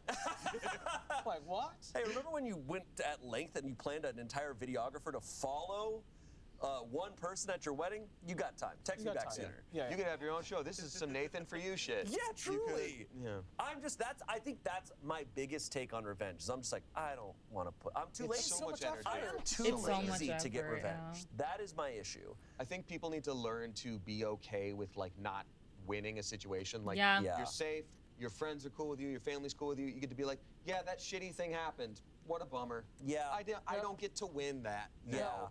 I'm gonna go sleep in my bed comfortably. It's why what I think makes more sense, which I think is the more usual thing, is when people are like, oh, well, I'm done talking to that person. Yeah. Cutting them out. I'm like, yeah, they are clearly, they have no positive intentions towards you. So like, Yeah. that's fair to cut them out. I do think some people do cutting out as like a form of revenge. And that's where I kind of disagree, because I'm like, hey, that may not affect them. Right. They might not care. Well, I mean, if you have shit to say, though, you deserve to say your piece. And saying your piece is not revenge by default. Cut people out because they are. Do it for you. Do Yeah, it for do it you. for you. And I think this is Yeah. a situation where I'm like, hey man, yeah, don't invite her. And when she cornered you, like, just be like, you're not invited. Or like, if you succumbed there, fine, but then hit her up later and be like, actually, there's not a seat for you. Yeah. But then it's tricky with the brother. Yeah. And it's like, I don't know. Weddings are tough. I would love to hear the videographer's point of view. Yeah. Same. Holy For shit, the what a first wedding mission. or the second one? No, the one who's been given a side mission. To follow her I'd be and like- specifically videotape her. Yeah, that seems like a lot of work for them. Is that not gonna freak her out? Where it's like, hey, this videographer will not stop following me. Yeah. That's a good point. Smile. Yeah. I'm in the bathroom. Dee's dressed up like a dumpster wizard. Yeah. It's like, I don't think he's supposed to be here. Is it like a ghillie suit in a bush? Oh my god. Sulfur bowl. Water scoop. Like flash. God. Tint type camera. Wild shit. Brandon. Our next story comes from Am I the Asshole? Okay, classic. Am I the asshole for not respecting the fancy soap policy in our bathroom and accidentally starting a soap-based arms race? Oh. It's like, that's crazy specific. That's crazy fucking specific. What the hell? Whoa. Okay. Okay. So my wife, who's 30, My wife. bought this absurdly expensive soap from a little shop. Aesop. Probably That is Aesop. Aesop. It's probably Aesop. That is some fancy soap. Aesop and his fables. I know. Tortoise and hare. Pretty expensive nuts. soap. It came in a tiny frosted glass bottle, wrapped in twine, with ridiculous branding like hints of pine, regret, and artisanal disappointment, or something like that. What the fuck? I'll only wash my hands with disappointment. She placed it on the bathroom counter and told me, this is for guests. We don't have guests, ever. Okay, Damn. maybe once every 2 months. I told her that, but apparently the idea of a guest potentially seeing that we use commoner soap is too horrifying to bear. So the Hello? fancy soap was enshrined like the Mona Lisa, untouched. Fast forward, I ran out of my regular cheapo soap, which came in a cracked plastic bottle with a pump that wheezed like a dying guinea pig. Oh So my in a God. moment of desperation and dirty hands, I dared to touch the Holy Grail. Was halfway through using a single pump of the fancy soap when she walked in looking at me as if I was defiling the sacred artifact or microwaving the Fabergé egg. She said I was wasting it and that it's not for everyday hands. I was pissed. Bro, you care way too much about what other people think, girl. You gotta come back down. You're really high up in the clouds. You gotta come the fuck back down. Chill. It's not that dramatic. It's fucking soap. Then I did the unthinkable. I went out and bought my own fancy soap. $30. Grapefruit and cedar. The soap is $30. Oh my god. The lumberjack went to therapy. Right after you said I that. put it proudly on my. Okay, this Reddit guy's This actually pretty person's funny. really good. I was joking. Literally the exact fucking amount that you said, Greg. That's fucking crazy. They're working on their Type 5. This is a Reddit. This is a Oh funny my Redditor God. right here. Yeah. I put it proudly on my side of the sink. I declared that this is my new soap and only I have a right to use it. Ooh. Suddenly, it's Cold War soap edition. That evening, I saw over her shoulder she was searching for more soap bottles on Etsy, like she wanted revenge. At this point, I now want to invite some guests over to make sure they use my fancy soap and not hers. Ha ha. Now she's mad I'm mocking her and says I'm turning cleanliness into a competition.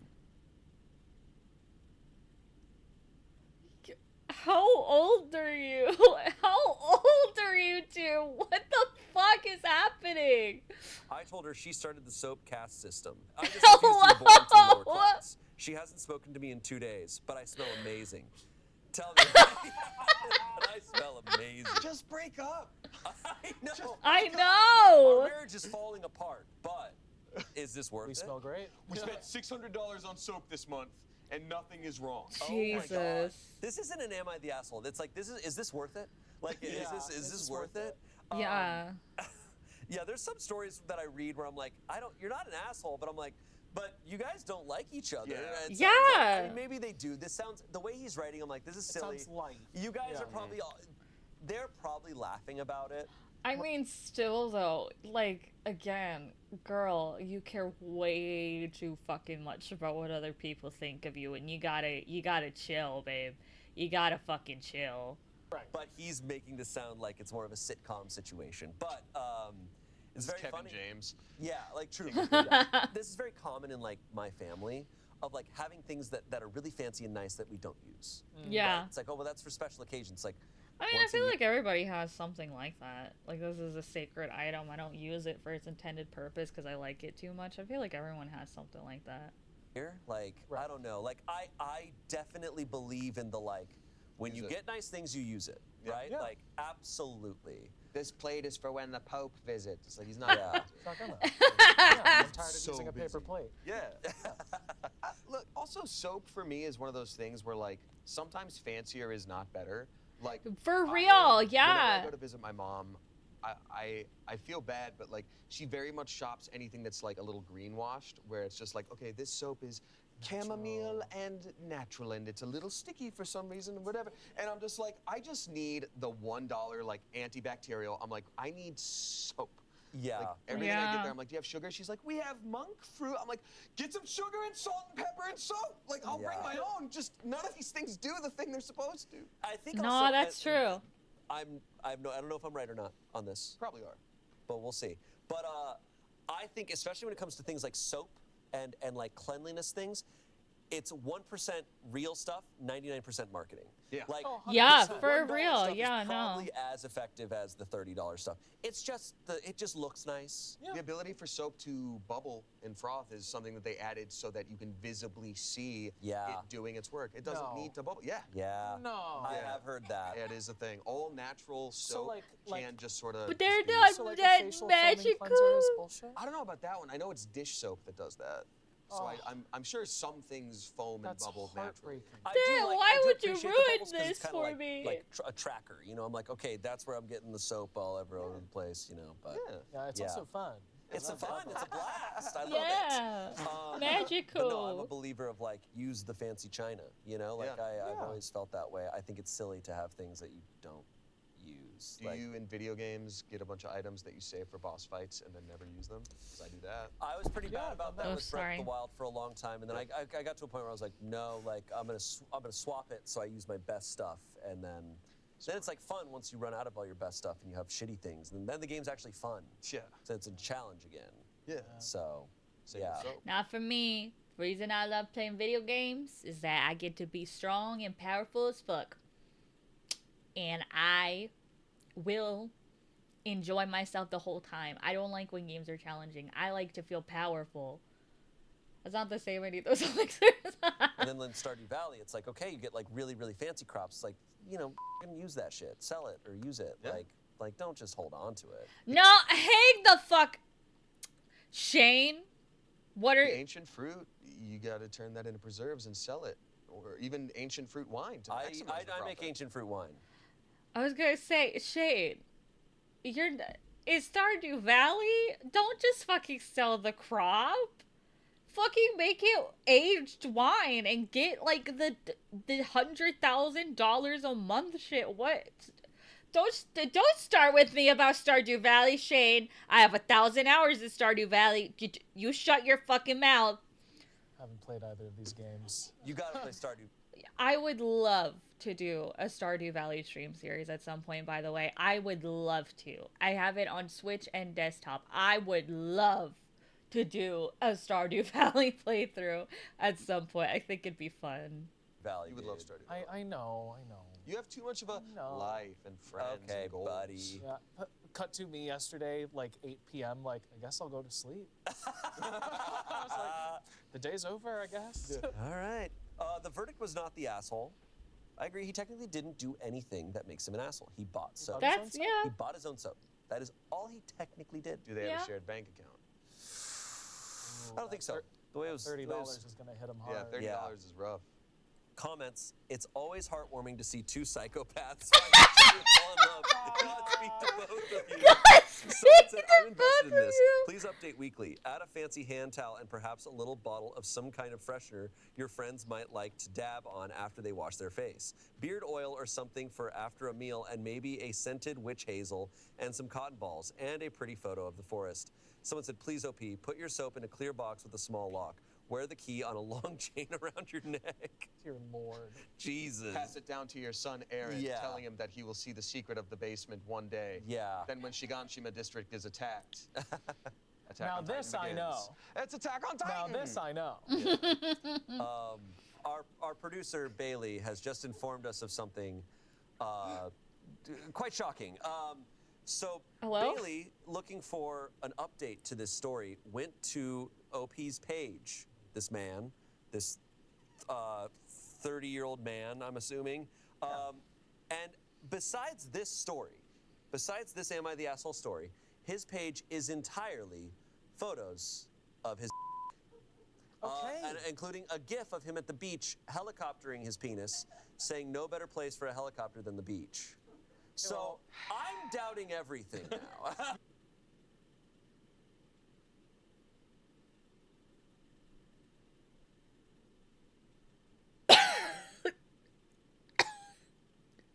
Hello? What the fuck? Really? That makes me believe him way more. That is the guy that would be like, I'll start a soap arms race. Yeah, whatever. it's like, hey That man, tracks for me. I hope you're using that soap. Especially if I'm a guest at your house, I need to know you're using that soap, okay? Yeah. Yeah. Please. Gotta make everything clean for posting. Yeah. Also, If you find any sand on the sink, you know he's been naked by the sink. That's always so funny when you like go to someone's page and it's like, whoa, lore drop. yeah. Yep. That's I remember there crazy. was a Twitter post, It's and it was like always Twitter. it was a Twitter post. This was years ago. This is like 5 years ago. Where it was like this guy posted like kind of like an incel type of like red pilled kind of post, like hating on something or whatever. And someone quote retweeted it and was like, "Hey dude, we can see your likes." And then you go to his likes and it's entirely Nintendo Rule 34 porn. It was all Nintendo.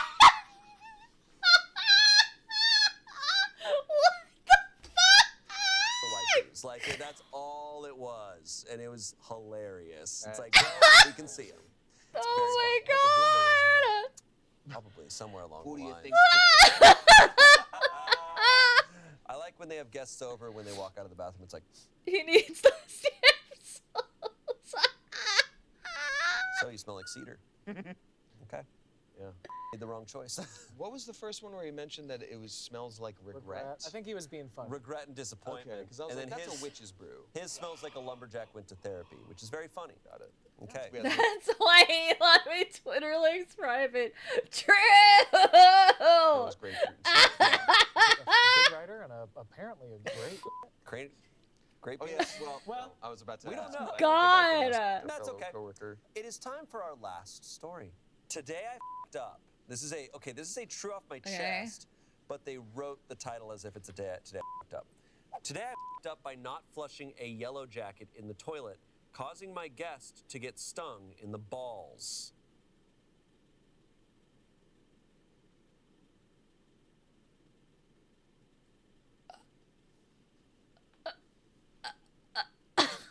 No. So this is revenge because it's the yellow jacket's revenge. Oh. Today, to my horror, a yellow jacket got in my apartment.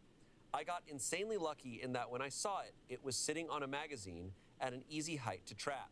I thought fast, grabbed an empty glass, and slammed it on top of the thing, screaming internally and praying not to trigger its rage. I looked around very carefully, but thankfully didn't see any others. Meanwhile, it had started going berserk in the glass, so I worried the second I took the top off, it would fly out and exact revenge on me. However, just leaving it under the glass made me incredibly squeamish. I hate bugs. I didn't Same. want to see it. I didn't want to hear the staticky sound it was making. I Ugh. just wanted it to be gone from my life and to Shivers. pretend none of this had ever happened to me. I considered moving it to another room where I wouldn't have to look at it, but I kept catastrophizing situations where it got out. I could forget it was in there and pick the glass up, or someone could knock it over, or any number of things. So finally, I, very carefully, picked up the glass and the magazine underneath it. I kicked my toilet open with my foot, and bam, I dropped the whole thing in there. Magazine, cup, all of it. And slammed the lid down as fast as I could. I didn't want to risk lifting the cup and letting the yellow jacket escape before I got in the toilet. I had considered trying to shake up the cup until it died or became disoriented enough to be docile, but I couldn't escape the feeling that my dumb ass would lose hold of the magazine and then the motherfucker would be loose and extremely agitated. I didn't flush.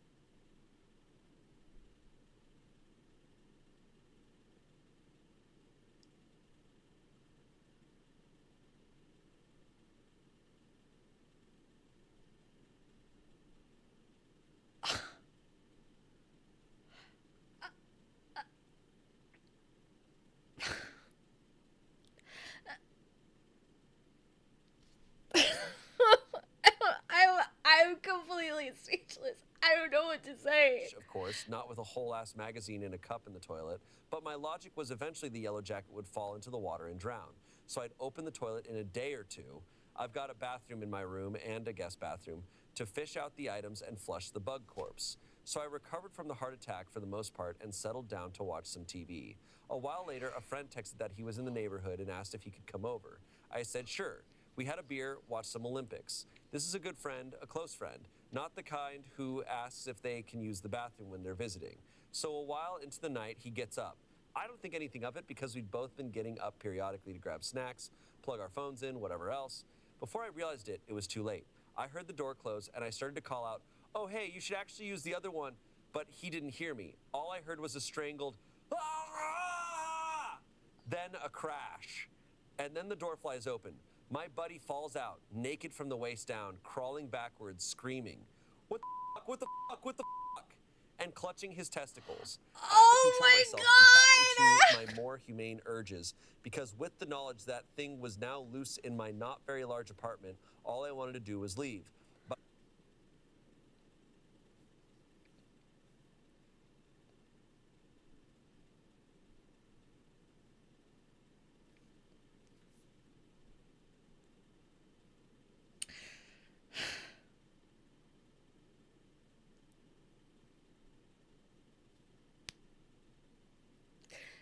This is something that, like, is a genuine, like,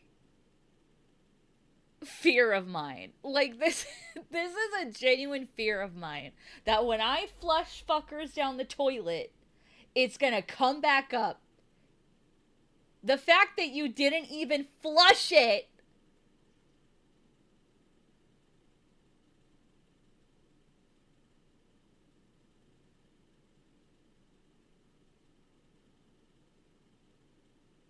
Also, so you open the toilet. You're this friend. You open the toilet to piss.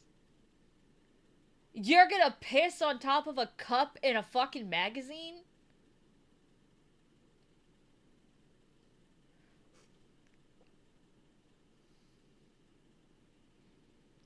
Like,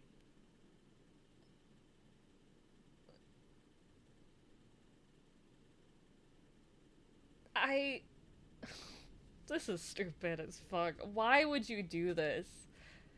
Fucking flush it, you dumb bitch. Just fucking flush it.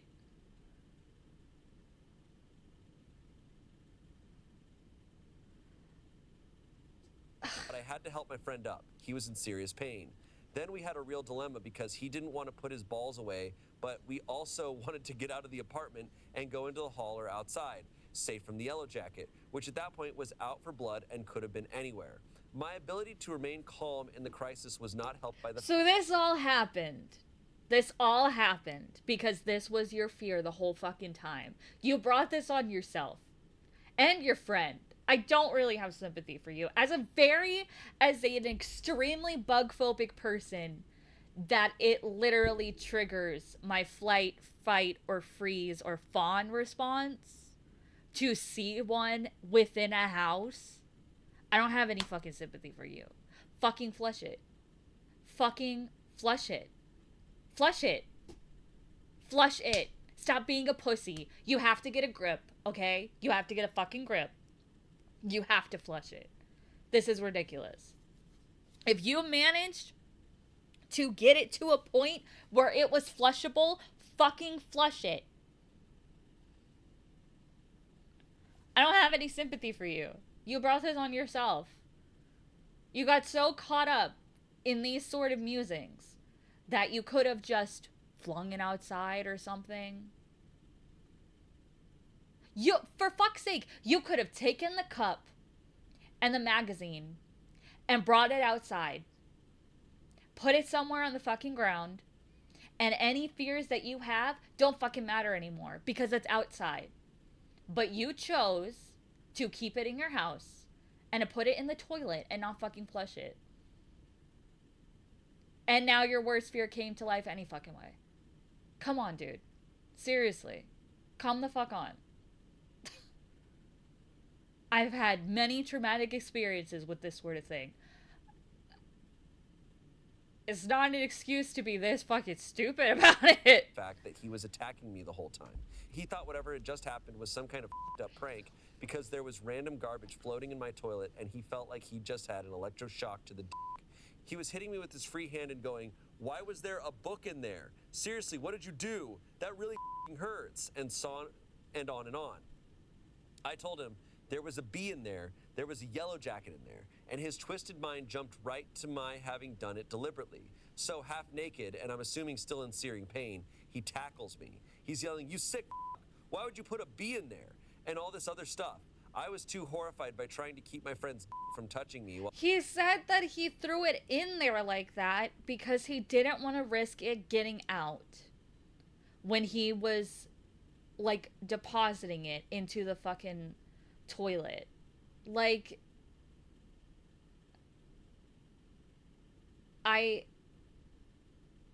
that's still illogical. Like, it's you didn't think it through completely. And you know what? Your friend has every fucking right to be upset because the consequences of your actions have resulted in an excruciating experience for him.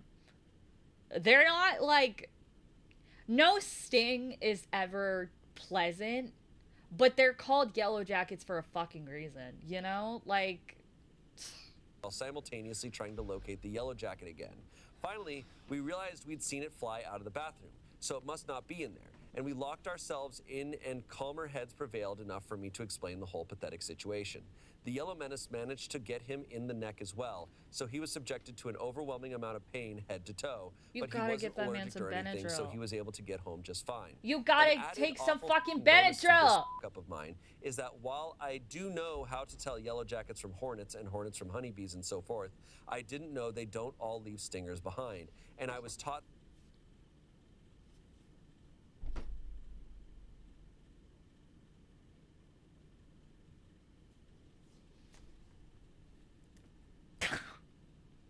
Dude, the reason that all of the fuckers in the category that yellow jackets are in, like wasp, all that kind of shit, I don't want to get into detail because I'm going to trigger myself. The reason that they have the reputations that they do for being very aggressive little pieces of shit is because they can just go at you over and over and over and over and over again. The only bugs that can't do that are bees.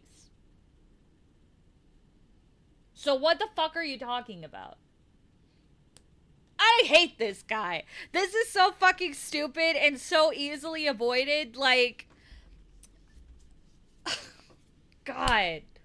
that if you're stung, the first thing to do is remove the stinger by any means necessary to stop the transmission of venom. So I spent a good 10 to 15 minutes massaging my buddy's ball sack until we thought to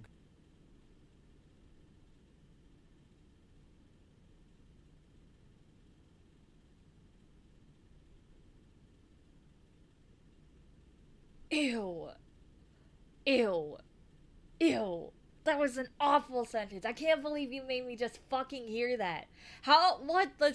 God. Oh! God! Google, what happens if I can't find/remove yellow jacket stinger, and learned that they rarely leave anything in the skin. So it was a painful and awkward night all around. The yellow jacket is still in my apartment somewhere. I f***ed up the moment I didn't just kill the thing when I had the chance. Stay safe out there, Reddit.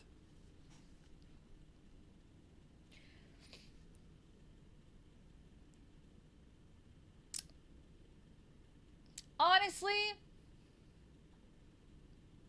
I'm kind of leaning on not believing it too. Like, this is... Don't get me wrong. Don't get me wrong.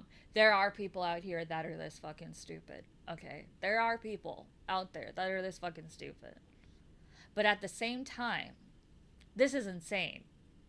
Like, on a level that I am barely processing at all. It's either fake or they're hella dumbass. Yeah, Dude.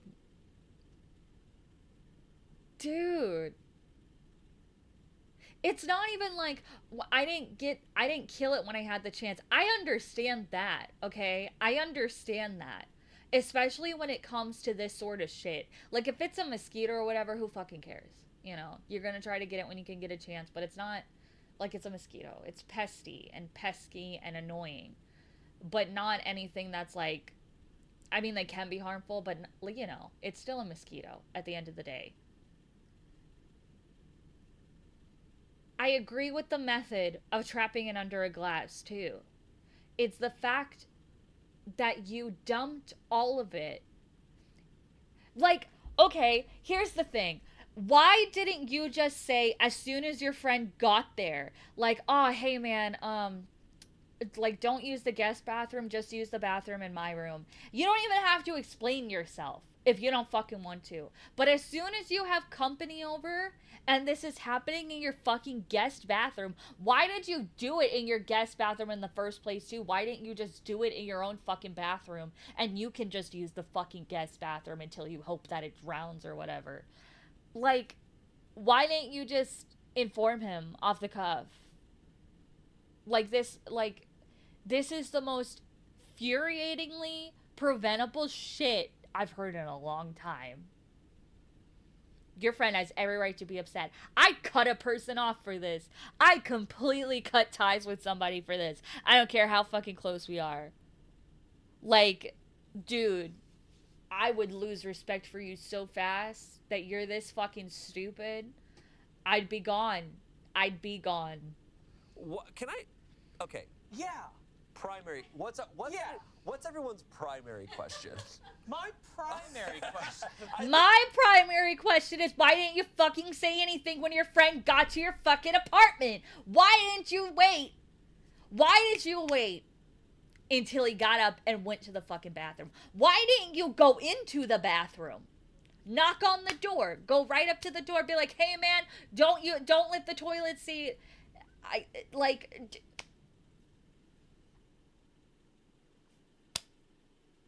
That's my primary question. Why didn't you tell him when he first got there?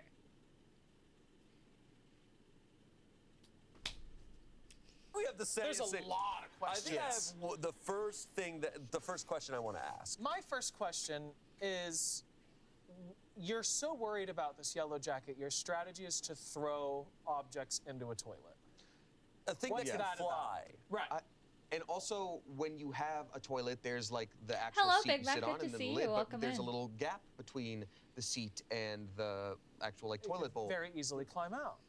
Are we allowed to say this, Bailey, that this obviously did not f***ing happen? Honestly, yeah. Okay? Like, okay, you know what you fucking do? Get it like that on the table and then buy fucking poison. Buy a can of Raid from the store. Like, you can fucking Instacart it, too. If you're worried that something's gonna happen while you're at the store, just fucking Instacart it. Like, dude. Oh my god. There's no way. This is so, Like, there are people that are this stupid, but this is so obnoxiously preventable. I don't want to believe it. Like, it's killing me a little bit. It's rotting out my soul a little bit. Are we avoiding saying that? I think you're allowed to say that. Okay, so because there's so many logic things where he's like, I have a very tiny apartment, but I have 2 bathrooms, and I didn't want to leave the thing in just the cup because someone could knock it over. But apparently I live alone and have a second bathroom, therefore I just threw it in the toilet and will use the second bathroom like you didn't want to leave. Yo, like, that's a good point too. Why are you saying what if someone knocks it over? Who else fucking lives with you? Does anybody else fucking live with you? Like, the logic is not logicking, you know? It in the cup and go to the other bathroom yourself. And I'm sure your question, Shane, is our guest going full naked to, like, piss or shit or something and then didn't look in the toilet before doing anything? There's that. My question... Really? Different question. My earnest question was, I'm like, okay, maybe the stinger was left in his balls. Why do you have to be the one to massage the balls? Yeah. Like, your buddy can massage his own balls. His balls not sunk, so I sucked his penis a little bit. Just to get him to calm down. I want to get the venom out. God, like you said earlier. I saw this on House. Don't worry. God. I always look in the toilet before I go, yeah, me too. Like, is that not a thing people do? Y'all live crazy lives. It's because his friend is in so much pain that he's like, they think.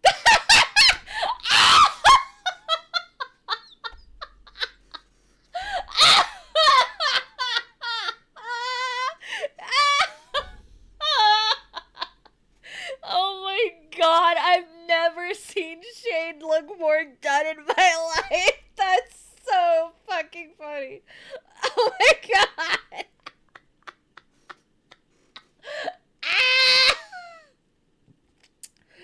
The story that we're on is, okay. Yeah. Basically, so this dumbass bitch had a yellow jacket in their apartment. So they trapped it with a cup and a magazine. And instead of bringing that, you know, outside, releasing it outside, anything like that, they brought it into the bathroom. And then you're thinking, did they just drop the yellow jacket into the toilet? No. They dropped the entire cup, the entire magazine into the toilet. And then had a friend come over, used the toilet, and got stung in his neck and his balls.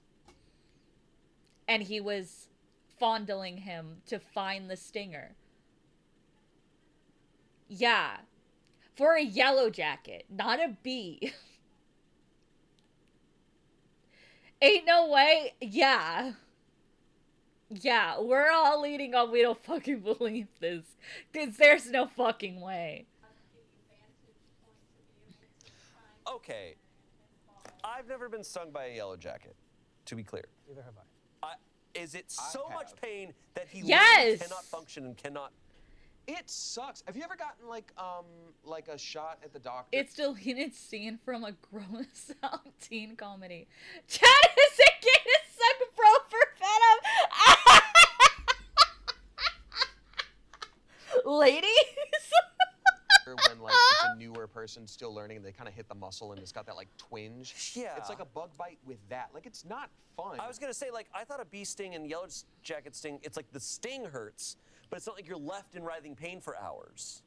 Is it like a jellyfish where you're like, Because, So yeah, if if you it's don't like... No, I mean, like, again, at least as a precaution, I would still take a Benadryl for sure if you got stung by anything. Like, it does hurt. Like, and it can linger. Yeah, they hurt for a while. Like, it's not gonna ruin you for days or anything, but it will hurt for most of that fucking day. Still, like, is it extreme enough for this? Like, are you sure you're friends? How close are you two? This is just a thing that you can... I'm uncomfortable. I feel like I know you and your friend's relationship a bit more intimately. There's been a lot of TMI in this episode that I didn't need to know. I don't need to have these images in my brain. Like, I feel like I'm invading on something that I shouldn't be, and it's, I'm uncomfortable. If I remember correctly, isn't Yellow Jacket the most deadly? Yeah, it can be.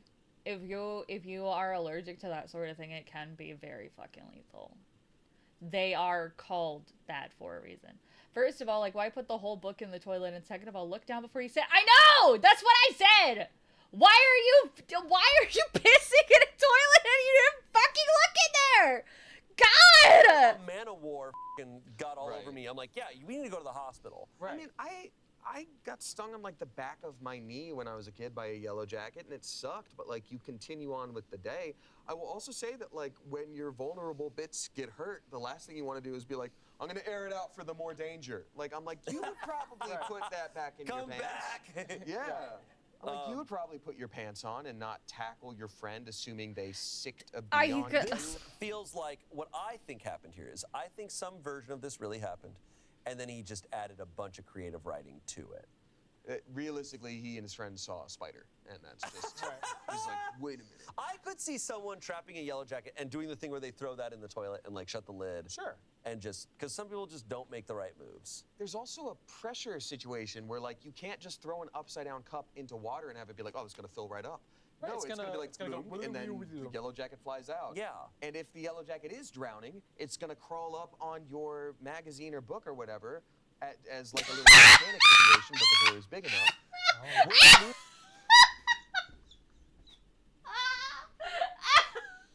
What the fuck is picking up? That's crazy! Oh my god! This sounds like someone in a creative writing class, as someone who was in creative writing before. Yeah, as a writer, for sure. For sure. So it's like, man, that sucked. I should, like, I should post this on Reddit and, like, dramatize it a little bit. Like, ain't no fucking way, dude. Ain't no His fucking credibility way. is he's going around his whole house, and I'm like, you didn't go out your door? Exactly! You went everywhere in your house with this yellow jacket. You didn't go outside. Yeah! So You frightened. could throw it. You could honestly go leave. If you're afraid to just open it up, I'm like, Just leave it go outside. leave it Just leave it outside! Yes! Some poor Thank you! person's That's gonna what I find out and said! Kick it open, and What's then, this? Yeah. Oh, free upside down cup in a book. I do that all the time. Bug on a bathroom door and you go outside. It takes just a minute, and if you're so terrified of yellow jackets that you're shaking and you can't do it, you wouldn't forget. You would warn your friend. Yeah. I'm mad about this now. Some comments. Same. I was too horrified by trying to keep my friend's from touching me. And then I spent a good 10 to 15 minutes massaging my buddy's ball sack. Yeah. What happened It's right. God! to your resolve? OP said there's needless contact and there's stop the transmission of poison contact.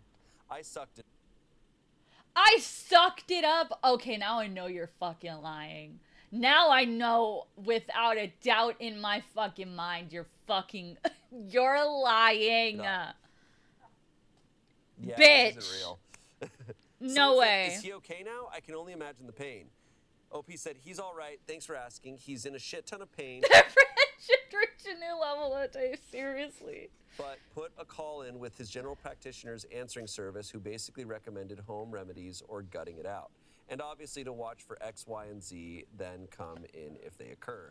I've been worried, so I checked in on him, and his last update was that he was going to try and sleep in hopes it's somewhat better in the AM. His girlfriend's over trying the home remedies out, so I'm happy to know he isn't having to cope alone at least. Fingers are crossed for a speedy recovery. The girlfriend's like, hey, your balls have already been massaged today. Your balls look mighty massaged. Right? God. Instead of like it's a stupid plan where it's just like, oh my God, Bennifer, thank God you're here. Someone needs to massage his balls, or they're gonna fall clean off, and we don't. And my hands are, ooh, they hurt. Oh my god. Someone said you are no longer Fingers friends. are More crossed and balls are crossed. Jesus Christ. has made you brothers. Look, there's a world where this is real. I don't think it's this know. one. Some people are ridiculous. You can say dumb. This guy's definitely dumb. Oh yeah. After Yeah. 15 minutes, we were like, huh? And then we found out Yellow Jackets don't even have honey. Yeah. Yeah. Yeah. No, I mean, it reminds me of the Three Stooges episode where in all their antics, they end up sucking all each other's dicks. God. You got me with that?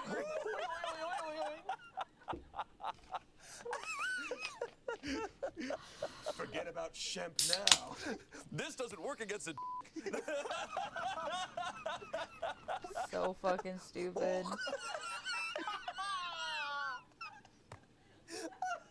I don't remember that parody. To be so real, that is a parody that Smosh would have absolutely done back in the day. Audio only, they're like, what is happening? Yeah. That is think their for imagination sure. is wide enough. This entire story is a skit that Ian and Anthony would have made when they were teenagers. Tell me I'm fucking wrong. All right. Well, Wow. that's all our stories for today. That was something. That was That was yeah, some that was revenge. something. That was Yeah. some revenge. Yeah. Can I share one thing finally about revenge that I feel like people need to know? Sure. Yeah. When Sure. people say revenge is best served cold, I only recently found out what that means. Because I always thought it was just like, oh, you got to be cold when you're revenged. That's what revenge is. No, it means wait a minute. Take your time and plan it. Yeah. The meal has to cool down. Serve it Yeah. cold. Oh, I also never knew that. Yeah, Huh. isn't that crazy? That makes sense. Makes way more sense than like, be sure to be an asshole. Wow. Okay. All right, so then the wedding person kind You of served it cold. They definitely said it did. cold. Yeah. Wow. All Hey, right. Hey, thanks for a little knowledge drop at the end of the app. Hey, go, be sure to Google Diatomaceous Earth and tell them I sent you. Nice. Use Hell my yeah.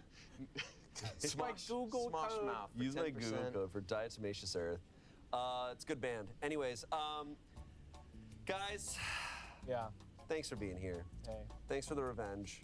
it's great. Yeah, it was good to be Protect here. your balls. The greatest revenge was the fact that, you know, Yeah. you gave us an hour of your time or whatever, and like, haha. Yeah, man. Yeah, how about that? For sure. Okay, before we get to the next episode, I'm gonna let Minnie outside, so I shall be back.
I can't back.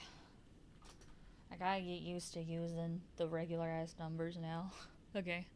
Hi, welcome to Smosh Reads Reddit Stories. I'm Shane, and today's theme is coworkers. We've got some nightmare coworker stories, and I'm joined by two coworkers who are cool. Aww. Yes. Yeah. Yes, Trevor and Angela Trevor are and here. Angela. Thank you for joining me. Thank you for having me. Thank you for having My me. queen. Yeah. Even though I know, as your coworker, you didn't decide for me to be here. Someone higher up did. Yeah. I Right heard there, actually Emily. through the grapevine that you specifically didn't want me here. Yeah, I requested for you not to be here, but they were like, no, he's the only one available right now. And I was like, Out of our 30 cast members, I'm the only one 50 available. cast members. 30 cats. I feel like we have a very unique coworker situation, right? Yeah. Being coworkers as like on camera, like cast members here at Smosh is such a weird coworker vibe, right? I also feel like the word, like I would say, oh, I work with Trevor, I work with Shane. But the word coworker to me goes back to like my survival jobs, which was like, oh, this is someone I like burn time with while we try to like make money and keep it going. Yeah, like we're I friends agree with in that. that setting alone, and then outside of that, I'm like, nah, I don't know you. It's Yeah. weird that, like, being friends is kind of part of our job here. Yeah. Like, our job is to get on camera and, like, be chill and have fun, which adds, like, a pressure to it. Like, that's where it's a unique job in that it's like, oh, we have to be cool with each other. Yeah. Thank God Yeah. it works out. But I will say the bond between coworkers is one of my favorite. Like, and our bond, it doesn't really make sense in that thing, but like, Our bond, we don't have that. doesn't really but- make sense because everything's fake and I don't really like you guys. But I mean, like, I'd say, but like coworkers, Amanda and I did some of these caterer characters once for a TikTok I was making, and her and I, we like both like remembered that like, do you remember like when you're coworkers with your survival jobs, you like go through fucking war with them. Yeah. And you're like, what's your name again? Like you don't even remember each other's Funny. names. That- I'm eating, so my bad. But the bond that you had with coworkers, specifically during COVID, was another fucking level that we will never see again. That was in the fucking trenches in a way thank fuck we'll never be in again. It was insane. Remember her and I Cool. remembered that. Or it's like, I just feel like you like learn each other much faster than Sure. a hangout, than like grabbing Sure. drinks. Because you're just like, you're in the thick of it. There's no time to think. Yeah. You're moving like when you're a hostess or a waiter or something like that. You just gotta go. You're dealing with other people who suck. Yeah. So you get used to that. I feel like I look at my dynamic with like not the actors here, but like crew members, where I'm like, we're doing a completely different thing.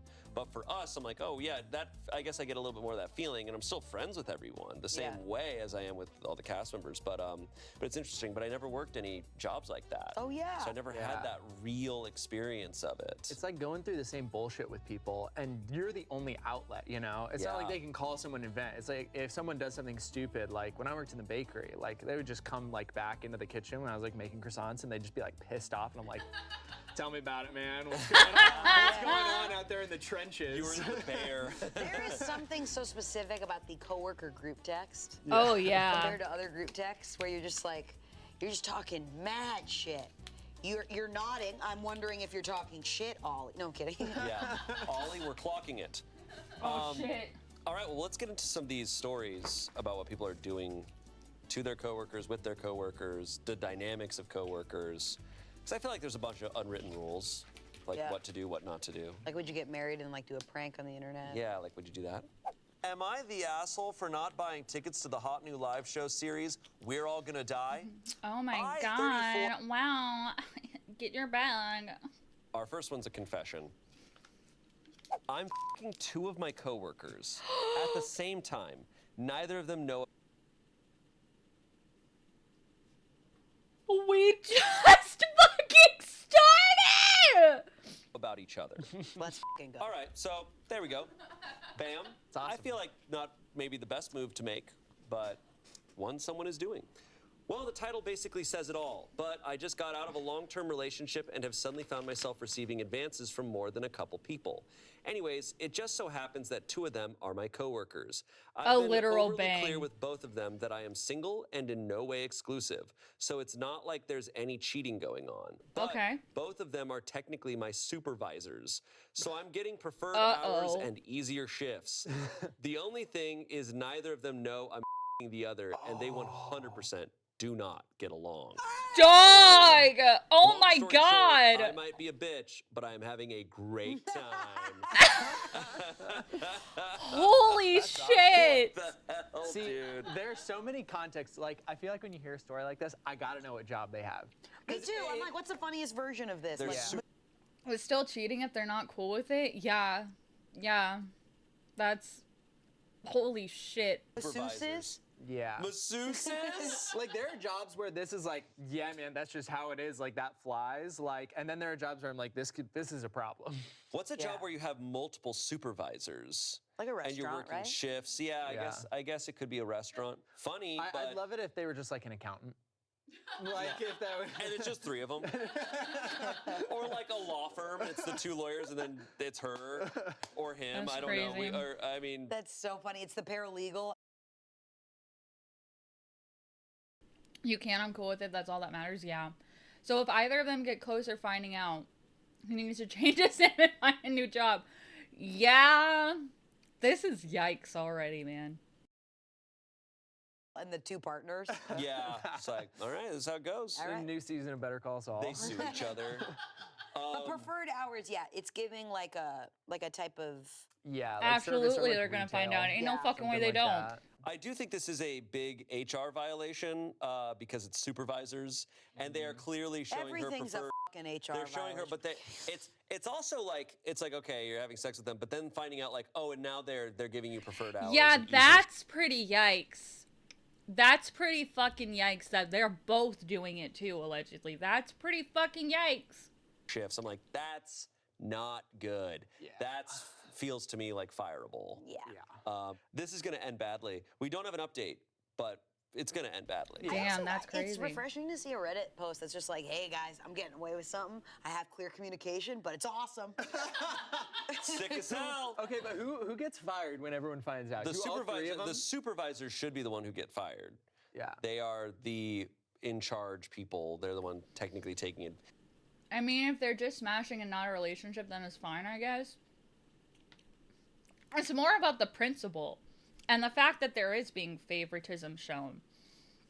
That kind of fucks it up more than anything else to me. I mean, I would assume. Yeah. I had weird service industry jobs. I didn't have anything like by the book, like at a restaurant or a retail place. Are you supposed to not date coworkers?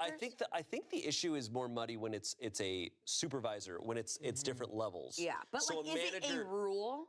It probably varies by company, but the problem is that there's just this uncomfortable thing of like if someone has power over the other person, then where it gets muddy is like, oh well, I'll give you an easier shit. Like I think what Yeah, they're it's avoiding, fucked up what- 'cause they're what both the- doing what it. they're trying to protect is a supervisor going. Though, well, I'll give you to an be easier shift." fair, even if it wasn't 2 supervisors, if you're fucking your boss and they are giving you advantages because you're fucking, that is absolutely an HR violation. That's fireable for both of you, as it fucking should be. If you have sex with me. Yeah. Like that's where it's That's muddy. what you wanna protect. And that's why it's kind of like this rule that's there. It's not like, hey, no having sex because sex is bad. Yeah. But because it's like we're not It's the trying other to, way. Yeah. we're Yeah. trying to they're trying to protect Yeah. the people who are not in charge Yeah. from being taken advantage of. Also, though, like restaurants are like godless places. Totally. Like anything Totally. goes in there. And I could see like if they have 2 supervisors and it's a restaurant, honestly, the supervisor might not answer to anyone other than like the owner of the restaurant. Like I could see it Yeah. just being a thing where they just get in a fight with each other, and then I don't know. Restaurants are crazy. No, for sure. Yeah, it's also a thing like with a lot of coworkers, it's kind of just like you don't really hang out outside. So when are these 2 supervisors going to be like, how's your personal life? You know what I mean? It feels like it's either one or the other. Yeah. Yeah. So And if they hate each other, yeah, then they're probably not talking too much. What a dance though to pull where I'm like, you're sleeping with 2 people who you all work together. You're sleeping with these 2 crazy. people, so that means you have to meet up with them at different times, and you're trying to make them not know about the other. you're missed out firing at I'm like, the restaurant. that's just too stressful for me. I'm like, I could never. I couldn't handle that. I couldn't do that. I'm trying to think if I could. seems like a scheduling nightmare. That's kind of where I'm at. I'm like, morals be damned. I'm like, I can't schedule this. I can't handle this. But it also is giving. They said they got out of a big long-term relationship. She's communicating clearly to them. Yeah. She isn't cheating. She's single. She's saying I'm seeing other people. And I'm like, sometimes you gotta heal from a breakup and a really long-term relationship and just kind of see the water. I can never do all this bad shit. I'm too telling them, lazy. hey, I'm sleeping with I think about other people too much. other people. I'm seeing other people. Like, I don't care what other people think, but I think about other people's feelings, you know? But she's not telling them who the other people she's seeing is their other supervisor. Yeah, and she's posting on Reddit like, I did it. Yeah. Long story short, I might be a bitch, but I'm having a great time. It's like, that's the punchline to a tagline to a movie. Yeah. Comments, usually the company only f***s me. Nice. Damn. Someone said, just a regular Tuesday night in the restaurant industry. 5,000 upvotes. Someone said, OP's life is going to implode faster than the Titan submersible. I can see why she got divorced. Wow. That person's never seen an episode of Vanderpump. Yeah, OP only said they got out of a long-term relationship. We don't know if it was a divorce. And honestly, look, whether you like it or not, I feel like some people do pull this stuff off, and they get away with it. Yeah. Especially, it sounds like in the restaurant industry that this is just kind of Look at a Vanderpump. Tuesday. Yeah. All of them. Someone said, the twist, it's a family business. No! Kind of a dark twist. Someone said, at a place I used to work, a girl was juggling two of our coworkers like that. Neither were her supervisors, though. The guys found out about each other. It ended with one of them getting arrested for showing up at her place in the middle of the night with a knife. Good luck, OP. Oh my god! Okay. Reddit loves to be like, you're gonna die. You're gonna die because She's like, of I this. have healthy communication. I've told them both I can't be exclusive. You're gonna, someone's gonna have a knife. You're gonna get stabbed. Okay, listen. Sorry for that loud noise, by the way, sorry. I usually mute. In this day and age, you never fucking know. Truly. You're gonna get stabbed, dude. Look. I'll bring it back. I need more water. I'll talk more when I'm back. Give me 1 second. I'm not gonna play music. I'll be right back.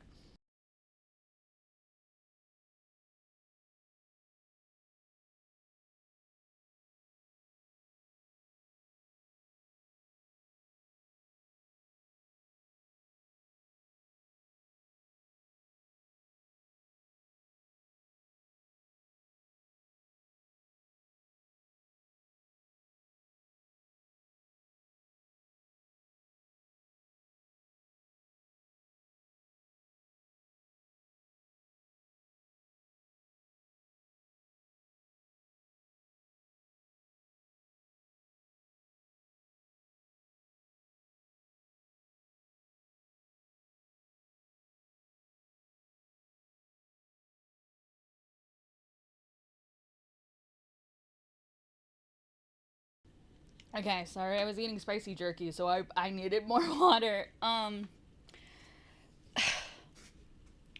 Like, honestly, in this sort of scenario, I agree with what you said, Big Mac. People are fucking crazy nowadays. Like, you'll laugh, but there are multiple cases where women have been stabbed for either doing something like this or just rejecting people. Like, it's a fair point. I haven't gotten my first relationship, but there are people with multiple relationships at the same time. Yeah, I couldn't do that shit. I couldn't do that to somebody else. I don't get it. I don't know how you keep up with that too. Like, that's something that it's not even just that it's a lot of work off the cuff. It's that it's also a lot of lies that you're having to keep straight in your head. And that sort of shit always eventually comes out because eventually you're gonna forget something that you've been doing as a precaution to keep your lie going.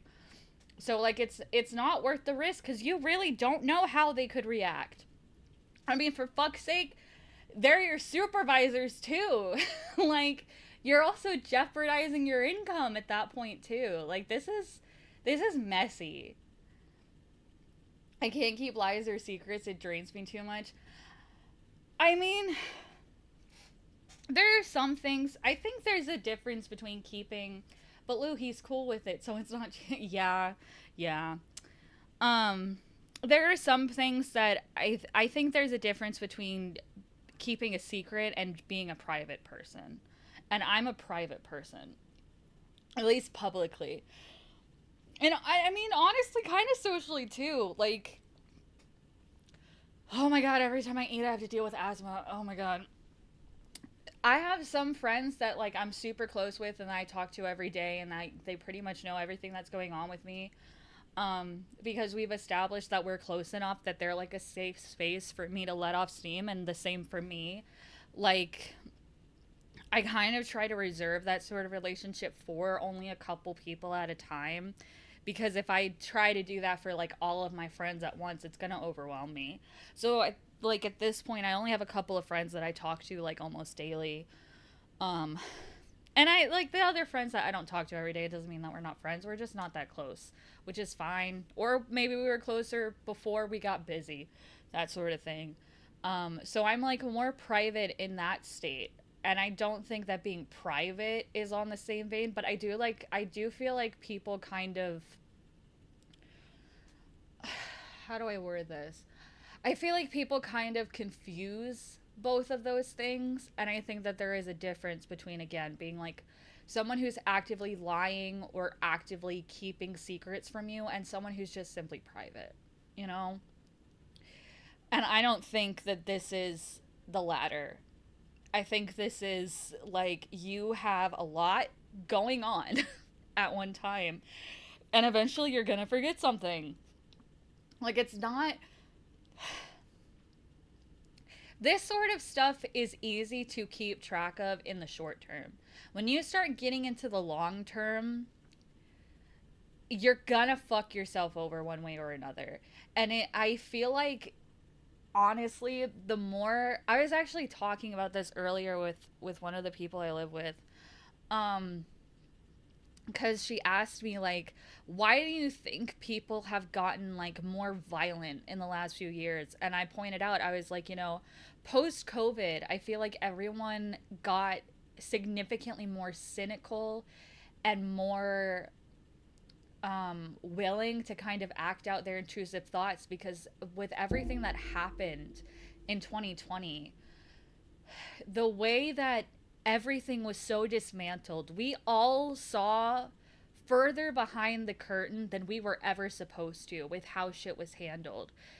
And now the world has been in a loop since, because it's not like we can unsee that shit. Once we got the peeks behind the curtain that made us realize how shittily a lot of things are ran, how ridiculously easy it is for certain things to happen, like, there's no coming back from that. So people have definitely gotten more cynical and more willing to just be shitheads than they ever were before. And, like, it's permanent now. Like, it can't go back. But I do think that people who are like this, like, post-COVID, man, you should be more cautious. Because you really don't know how people could react. It's becoming more common. God! Oh my god, I hate having asthma. Fuck. It's becoming more common every year for people to be killed over the dumbest shit imaginable. So, like, I don't think that comment is being dramatic, is my point, I guess. This is a lot. I'm surprised there's not an update, but maybe it's that recent. But I hope she kind of gets a grip and stops doing this, because it's not cool, if nothing else, to put it very politely. Hey, More power to her. I have no problem. I like how there's a comment underneath that just says, damn. Damn, dude, okay. That's a Real. good comment. It is a good, hey, it's something that really happened. Damn. They're just saying, hey, this really happened, and someone said, damn. It's refreshing. The whole thing. Yeah, a little palate cleanser at the top. God. Today's episode of Red Stories is brought to you. Get your band king. Wow. All right. Our next story comes from Am I the Asshole? Am I the asshole for snapping at a coworker for being an obnoxious busybody when I dropped my coffee? Okay. Wait, I'm sorry. What I Last was week reading. when Hold on. I keep hitting the goddamn mic. I'm so sorry, guys. Comes from Am I the Asshole? Am I the asshole for snapping at a coworker for being an obnoxious busybody when I dropped my coffee? Okay. Last week when Okay, I need more information. I, 35-year-old man, was walking back into work from my break, the lid popped off my large iced coffee and the entire drink spilled in the front doorway of my lab building. I looked down, sighed, me because I really needed the caffeine and started walking to the bathroom to grab some paper towels. A friend, 24-year-old woman, from my lab was walking in at the same time and she also darted off to grab some paper towels. But the second that I dropped it, another older woman, 55-year-old woman, from a different lab who was on her way out for the night started loudly yelling, "OP, you need to clean that up," in a condescending tone down a hallway of private offices. I'm someone who really dislikes the smell of coffee. And my go-to, I enjoy tea, but my hot beverage of choice, especially during like the winter and stuff, is always gonna be hot chocolate. So I was like, I think I would like a mocha. I think I should try like a mocha, which is just a hot chocolate latte pretty much. So I tried one at like you know how they sell like Starbucks and Dunkin' Donuts coffee and shit in like grocery stores now? I tried a Dunkin' Donuts one and it was good. I enjoyed it, and it was iced coffee. It wasn't hot coffee. It was iced coffee. I didn't look at the actual coffee aisles because I was like, that's too much work. I'd rather just try it like already made. And it was good. So I agree. I would rather iced coffee than hot coffee. I kind of raised my eyebrow and kept walking to the men's room to grab the paper towels, but a couple seconds later when she got to the doorway, she yelled, OP, come back and clean this up right now. And I turned around and yelled, with f***ing what, Kim? Did you want me to plop down and sit on it? I'm getting paper towels.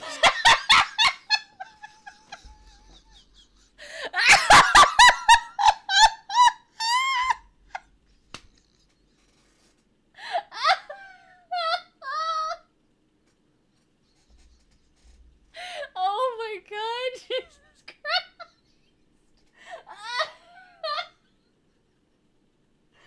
Damn. Kim not caring. No, for real. If you can add a hazelnut or some nutty flavor with hot chocolate, you know what? I'll try that next time. I always put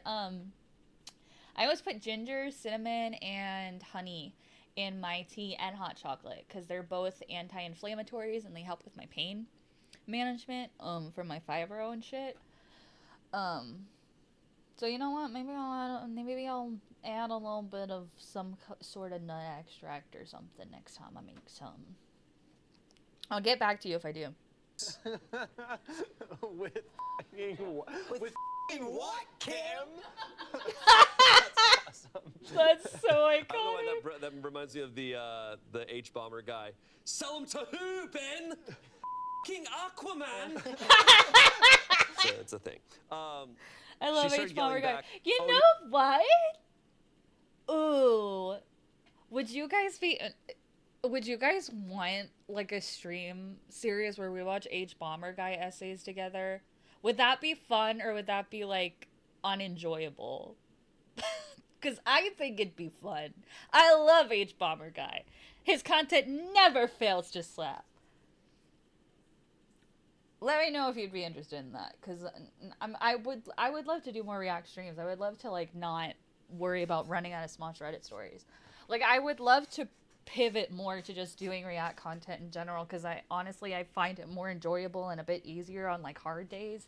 I don't have to think as much as like when I'm actively playing a game and there's so much to keep track of. Haven't hated a loose stream yet. Oh my god, thank you so much. I'm glad you always enjoy your time here. I don't know. Maybe, it's not as easy to do. At least in my current position, it's not really easy to do the kind of stuff where, like, you guys just send in, like, playlists and stuff. But maybe we could do, like, almost maybe like a React roulette thing where, like, maybe I'll do one of those, the, like, circle roulette wheels, and then we can like add a bunch of random shit to it. Maybe that would be fun. Maybe it's like a subathon or something in the future. Yeah, well, you better be. But I cut her off and loudly said, bye. I haven't with a watched him hand- before. I know him from the plagiarism drama. He is really entertaining. And honestly, he's I would say that he's the reason for the current state of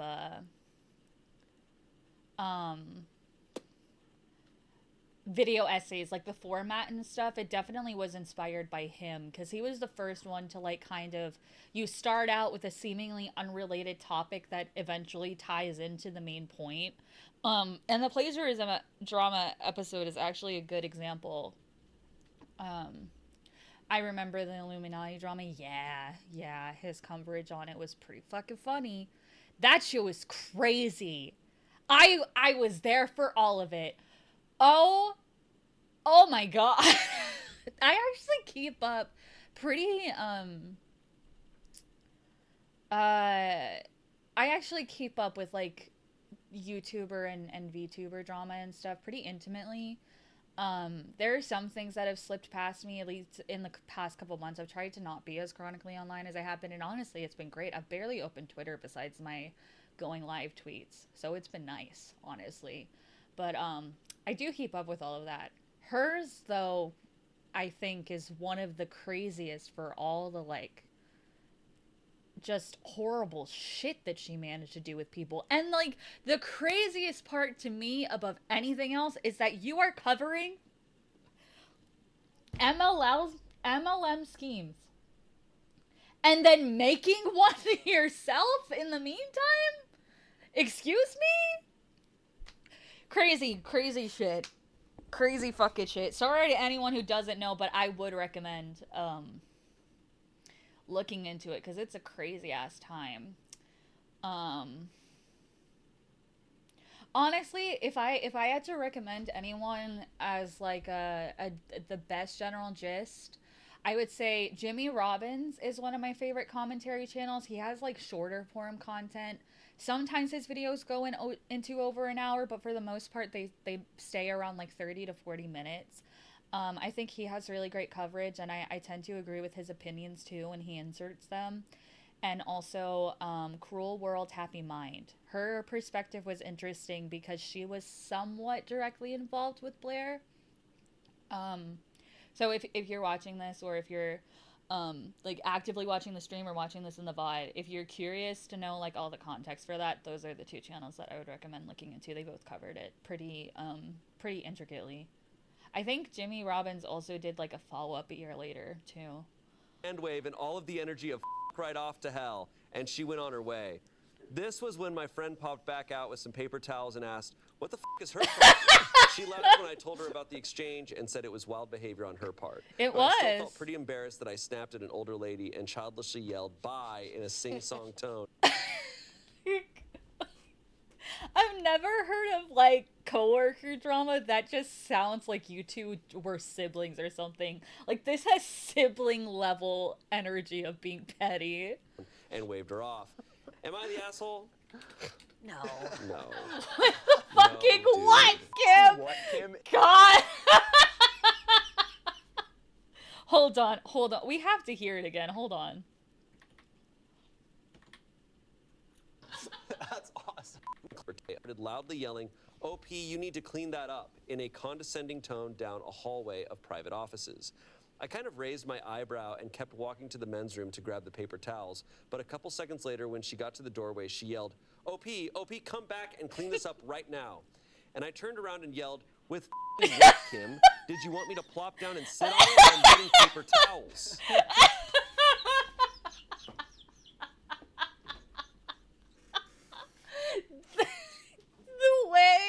It's the way that this is exactly how I would respond to this type of shit. This is the kind of like natural wit that I tend to have without even meaning to. I would literally say something like this in this position. It's so fucking good. It's so fucking good. I love it so much. With fucking what? With fucking what, Kim? That's awesome. I don't know why that reminds me of the H bomber guy. Sell him to who, Ben? King Aquaman. It's a thing. She started yelling back, "Oh yeah, well you better be." But I cut her off and loudly said, "Bye," with a hand wave and all of the energy of right off to hell. And she went on her way. This was when my friend popped back out with some paper towels and That's the kind of person that saying "bless your heart" would fuck with them, you know? Like, oh my gosh. Well, bless your heart, I'll pray for you. And then they're just like, oh, I'm that kind of asshole. What the f is her problem? She laughed when I told her about the exchange and said it was wild behavior on her part. But I still felt pretty embarrassed that I snapped at an older lady and childishly yelled "bye" in a sing-song tone and waved her off. Am I the asshole? No. No. No, dude. No, absolutely not, no. Kim is the funniest With thing. fucking Kim. You want me to sit on it? You want me to sit on it? Do you want me to sit on it? I'm getting paper towels. I always say, oh, thank you so much, and leave. Yeah, I mean, like, dude, you're not his boss. Chill. Oh my god. Who's shitting your coffee? It wasn't me. I don't deserve to be treated like I shitting your coffee. I wasn't the one who did it. God damn it. Okay. We're building an alien in here in this lab. We're building an alien. We're building one. We found parts of an alien. Sorry, Kim. We have to hold curing cancer for another 15 minutes. Yeah, well, I'm doing coffee with my ass. Okay, I will say this. I have a personal relationship to this story, not to these people. Because you work in a lab. Oh my yes, 'cause I god. own a lab coat in my sketch bag. Okay, no, Nice. I spill a lot. So do I. And it does suck that when you make a mess. Dude, okay, so like I drink ginger ale every day. Because if you didn't know, one of the side effects of fibromyalgia is nausea. So I'm nauseous pretty much every fucking day of my life. So I drink a shitload of ginger ale because it's the only thing that helps me. I have tried every fucking nausea medication on the market. Ginger ale is dead ass the only thing that fucking helps me. But since I'm drinking them all day, I usually put them into bottles so that, you know, it'll stay carbonated and it's not just sitting in the can open and getting flat. Sometimes, at least, I would say once almost every other day, and if not every other day, then like every 3 days or something, I will spill it on my desk and I'll be like, God fucking, oh, I don't feel like dealing with this shit. It is underrated. It's my drink of choice. It helps me and it's delicious. I love ginger ale. But yeah, I mean, I'm sure it's not good that I have to drink it every day, but I would rather the consequences of drinking ginger ale every day than being nauseous and puking my brains out every fucking day. So, yeah, but I keep them in bottles. So, yeah, I spill on the regular and it sucks every fucking time. Every fucking time. It's always a hassle. I always hate it. And the biggest thing is that even when I spill it on my desk, holding it and everything, being all careful, my ass still has the fucking nerve to pour it in bed sometimes. And then I'll be like, ah, fuck, I can't believe I spilled it all over myself. And at the same time, I'm like, what did you expect, bitch? God. I get it, though. In front of a bunch of people, you have to leave. You have to leave. Yeah. And then you hear like, oh yeah, Angela did that. She's not here. But I'm getting shit. Like, I get it. I really get this story. Like, you're like, I'm coming back. Yeah. Yeah. So- It's tough because, yeah, you do have to bounce to get things. And I Yeah. have before spilled so You much. want to know and I haven't. the craziest spill that has ever happened to me? And this is going to sound unbelievable, but I shit you not, it's fucking true. I don't lie about shit on my stream. I'm an honest ass bitch, okay? So, listen. One time, I think I was making chocolate milk.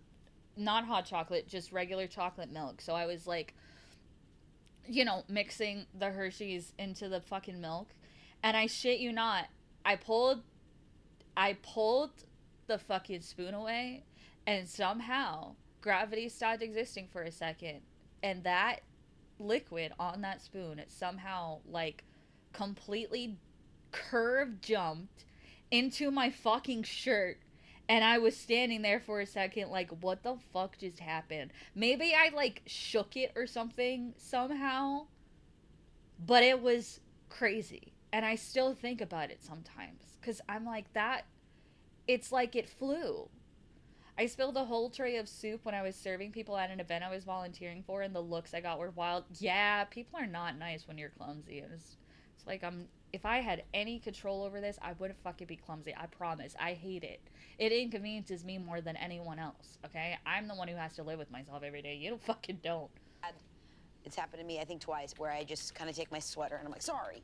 And I use my sleeve because I'm just like, I just want to fix it now. I feel so bad when you spill something and then someone else starts cleaning it up and they're like, no, don't worry about it, I got it. And then I'm just standing there and I'm like, I feel like a piece of shit right I hurt now. myself every single day because I'm so accident prone. Yeah, me too. Me too. The kind of injuries that I've gotten, dog. I've cut myself on cardboard multiple times. How? I wish I knew. The fact that it's happened multiple times, crazy. But I cut myself on cardboard all the time. I genuinely, like, I'm not exaggerating when I, like, play games and stuff. I dead ass do not have depth and spatial awareness whatsoever. Like, I don't have any perception of depth. I don't have any perception of spatial awareness. So I run into doorways and doorknobs all the fucking time. Yeah, it sucks. I always got bruises and cuts on me no matter what I fucking do. I could lay my ass in bed all day. I'll still somehow wake up with a bruise in the morning. I hit my knee on my desk every time I sit down on my chair. Yeah, oh my god, it always hurts so bad every time. Do you feel like a piece of shit if you just stand there, you don't even help? Yeah, well, no, but it happened recently. I like spilled my water bottle, but I was at like an event, like I was in a basketball tournament, and like production people came over, and we're like cleaning it up, and I also had spilled it like all over myself, so I was kind of cleaning myself up too. But they're like, no, we got it, and there were like 3 people doing it, and I was just like, I don't know what to do, but I feel really awkward, and I appreciate you. It is a very awkward moment where you're just standing there. But usually when I feel like when you spill something, there's like a lot of people around. It just always feels like that's the case. Yeah. And so I guess you can loudly announce like, oh my God, I'm gonna go get paper towels. Yeah. I'm going to get paper towels. I'm not walking away. From the What do you want me to do? Fucking sit on it, God. I'm not here, but I'm fixing this. You always stand there like, Mom, I threw up. Literally. Like, actually. this, but in order to fix it, I have to leave really quick. I love to like imagine the hallway super long. Like the bathroom's way down there, and he's just all the way down the hallway with what? Yeah, it's annoying. What's annoying about the lady is that she just immediately assumes the worst. Literally. As opposed to going like, oh, again, shit. like you're treating me like I personally shit in your fucking coffee. Fuck off, Kim. Like, oh, you're probably going to the bathroom to like. Yeah, which is kind of bizarre on her part to be like, would any adult make a spill and just leave? I guess some people would. Some people would, but it sounds I know, like I don't bring them up with me everywhere I go. I don't have cleaning supplies on me, and like, should I maybe? Sure, but also I'm not gonna do that. Not people in a lab. They know each other. They know each other's names. Yeah. Like it's not some stranger. And she's like, this again. Yeah. No, she just sounds, based on the one sentence we have of her, she sounds like the worst person ever. No, I mean, to have that kind of response, this has to be a person that's been giving you shit for a while and you snapped. Like, this has to be the attitude she has all the time, because it was a snap for sure. I just hate how naggy and immediately hostile this Karen is. I know. Same. I need to wear a utility belt with Clorox by some bleach in it. Yeah. Honestly, same. The verdict was not the asshole. Comments, not the asshole. Your coworker was acting like you were a child at the daycare she works at. She deserved I to mean, get it's told. also, I think the biggest issue too is that, like, we're at work. Do you really think that I'm gonna cause a mess at my fucking job and then just leave it there? No, bitch. I'm gonna be respectful. I don't give a shit if we have a janitor or not. I'm gonna clean up my fucking self. Why are you assuming that I wouldn't do that as most people fucking would? Because it'd be disrespectful if you didn't. What the fuck? Off. OP responded, that was exactly how she said it. My friend heard the first part and said it was crazy for her to talk like that to a grown adult.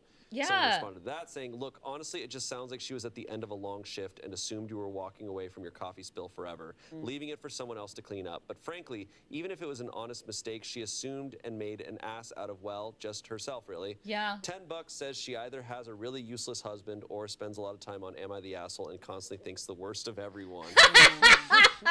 Which is what's happening to you. That's what happens to me. Yeah. Oh my god. Yeah, the useless husband. Oh no, I meant the second. Oh my god, she knows! I can't believe he just said that. Because you read a lot of Reddit. Yeah, I know. Oh, okay. I don't have a husband. I understand now. Please, Trevor, speak, just so we can move on. Okay. Trevor, say something. Do something! Dude, yeah, I mean, that's crazy. I'm gonna think about that one for a while. Yeah, it's gonna stick with me. Someone said, ugh, I mean, what did she expect you to clean it up with? Your suit jacket? How obnoxious. Not the asshole, and I'm sorry for the loss of your iced coffee. I'd have probably said worse than that if my caffeine had been snatched that rudely from my lips. Yeah. Someone said, not the asshole, who does that to another adult? Someone said, sometimes you just need to stand up for yourself to these people once for them to back down forever. Yeah. I worked with a similar busybody once, and she was responsible for reviewing our admin reports. She had a bristly personality, and a lot of people made complaints about her rude behavior to management. I was walking in one winter morning, and she spotted me heading down the corridor toward my desk.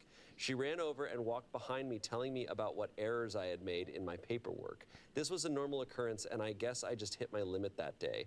I stopped and looked at her and said, Jesus Christ, can I take off my f***ing jacket first before we start this shit? She looked like I'd...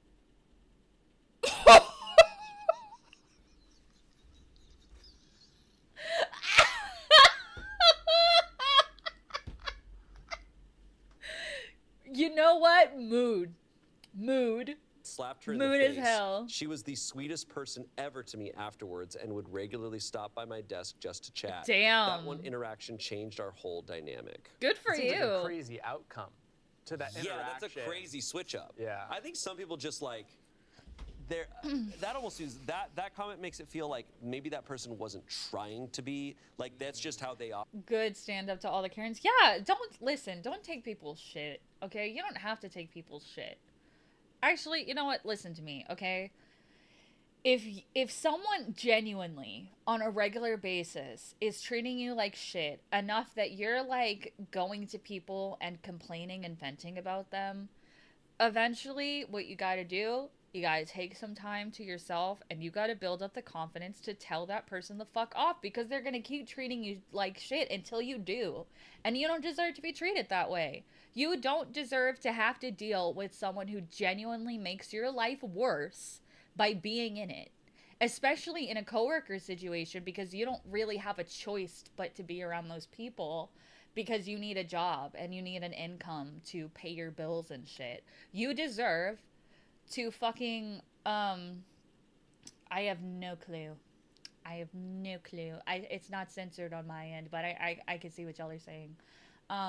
You don't deserve to be treated that way. You deserve to stand the fuck up for yourself. You don't have to be rude about it, but you can be like, if you keep fucking with me, I'm gonna get real fucking ugly. So I would stop. I'm sick of your shit. Fuck off. And say it nicely if you want to, but I don't have any niceties in my body anymore for people's shit. I've done too much. You might have a setting, Tay. But yeah, just don't let people treat you that way. Stand up for yourself. Do an Uno reverse. Guess what? Now I'm the Karen. God, honestly, yeah, for real. Operate. That's the way they work.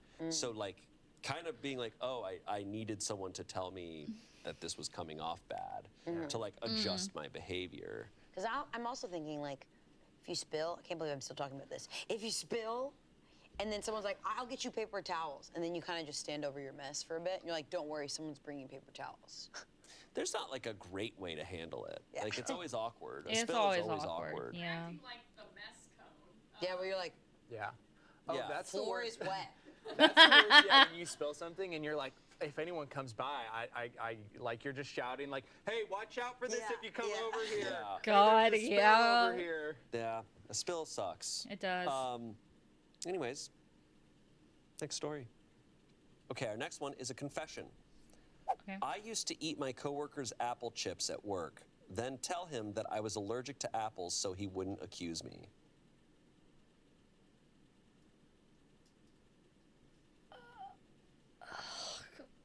Okay.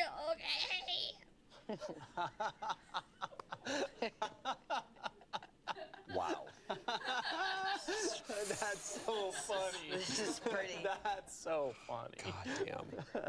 What a brilliant person. What a brilliant, awful Actually person. Genius. Just to be clear, this wasn't because I was particularly hungry. It's because my coworker was an absolute asshole.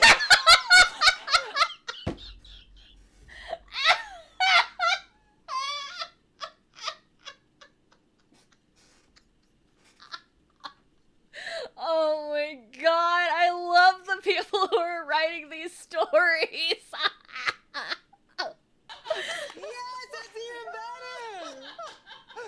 That's so That's good. awesome. I don't even enjoy them. I actually hate eating them, but I don't do think it out of- apples should be chips. I do it from malice. Just like actually allergic to apples. Still doing it. He was really creepy towards the girls in the office and always said some pretty weirdly racist shit to our other coworker who was from Mexico. Oh, well, you know what? I take back my shock. This was totally real. Good for you. Fuck this person. All right, yeah, man, eat those apple chips. Yeah, okay. Eat 'em. He was just a crude, horribly annoying person who Yeah, seemingly... you know what? Eat all of his food and steal his fucking clothes. Move into his house. Just completely kick his ass to the curb. Completely. Fucker doesn't deserve shit. took enjoyment out of making everyone around him uncomfortable. He was like a mix of Todd Packer from The Office and Tony Soprano. Bruh. Holy shit. Yikes. He always brought these apple chips into work to eat for lunch, and occasionally I would go in, take the apple chips, and go to the nearby park and eat them for lunch. He would go around asking everyone if they took the chips and would act all pissed off because he knew someone took them. Instead of just flat out Oh yeah, OP is a legend, but still report to HR. Oh, absolutely. If he's harassing your female coworkers and saying racist shit, absolutely fucking report it. Because that's fireable offenses. telling him I'm allergic to apples, I put on a little show. He was eating his chips 2 days before I started to take them, and I asked if I could have one. I took one and almost took a bite, then said, "These aren't apple flavored, are they?" And he said they were. Then I quickly put it back on the plate and went to go wash my hands, and I said I was allergic. What a little show. Much more believable than me just flat out telling him. This went on for about 2 months. I must have taken his chips like 10 times or so. Hell yeah. That's so awesome. That's Wow. so sick. Oh man. Dying. Yeah, Deserved. General rule is you don't eat other Bro, people's this dude is an actor. For real. Oh my god, it's so theatrical. food, but Yeah. they're being creepy and racist. I think you're allowed. And Yeah. like 2 wrongs don't make a right, but it is kind of funny. It's extremely funny. It's also hilarious. so funny for him. What did it say that he kept walking around going, "Did you eat my apple chips? Did you eat them? Hey bitch, did you eat my apple chips? Hey, did you eat my apple chips?" Hey bitch, did you I just think that's my only thought in this is I'm like, okay, so this guy's awful. Who's he gonna blame first? Are you actually making life worse for some of the other coworkers? Okay, good thought. That's Fair, my only fair thought point. Is like, all right, you know he's racist, you know he's like sexist. You're not going to be, as you've said, you're not going to be his culprit. That's true. Is this going to just make life harder for other coworkers? Is he going to start being suspicious of them Yeah, and you're just washing your hands clean. and you're fine? Something to consider. This is like the most low stakes form of like vigilante justice. Yeah. Like, this Honestly, guy yeah. is operating outside of the law, just taking apple chips. 'Cause it's not even real chips. Yeah. It's Stupid not. chips. It's like if Robin Hood stole apple chips from rich people. And everyone went, "We actually just want the real chips." Like, they're just as much chips as like potato chips. So, Yeah. Just so you know. What do you mean by that? Just like I feel like we're talking shit on apple chips, and it's Yeah, like, yeah, but because they're I don't understand those. They're apples. They're I not don't. chips. I've Yeah, never had. they're potatoes. They're not chips. I've never But- had an apple chip. I'm so sorry. 1 second, Trevor. so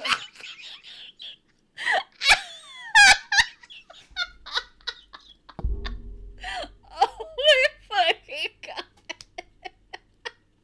I can't believe she just did that. So chips are potato chips, okay? Right?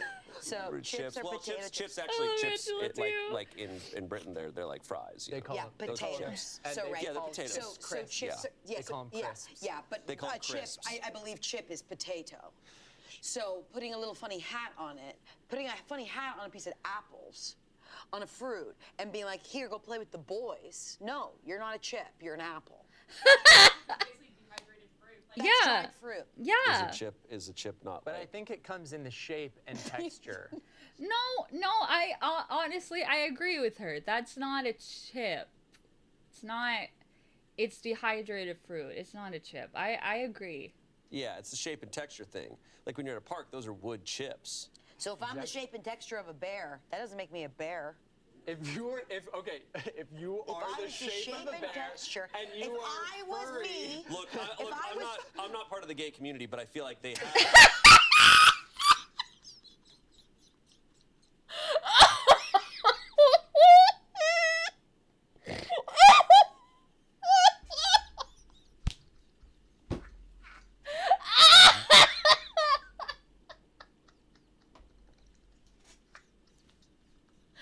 Oh my fucking god!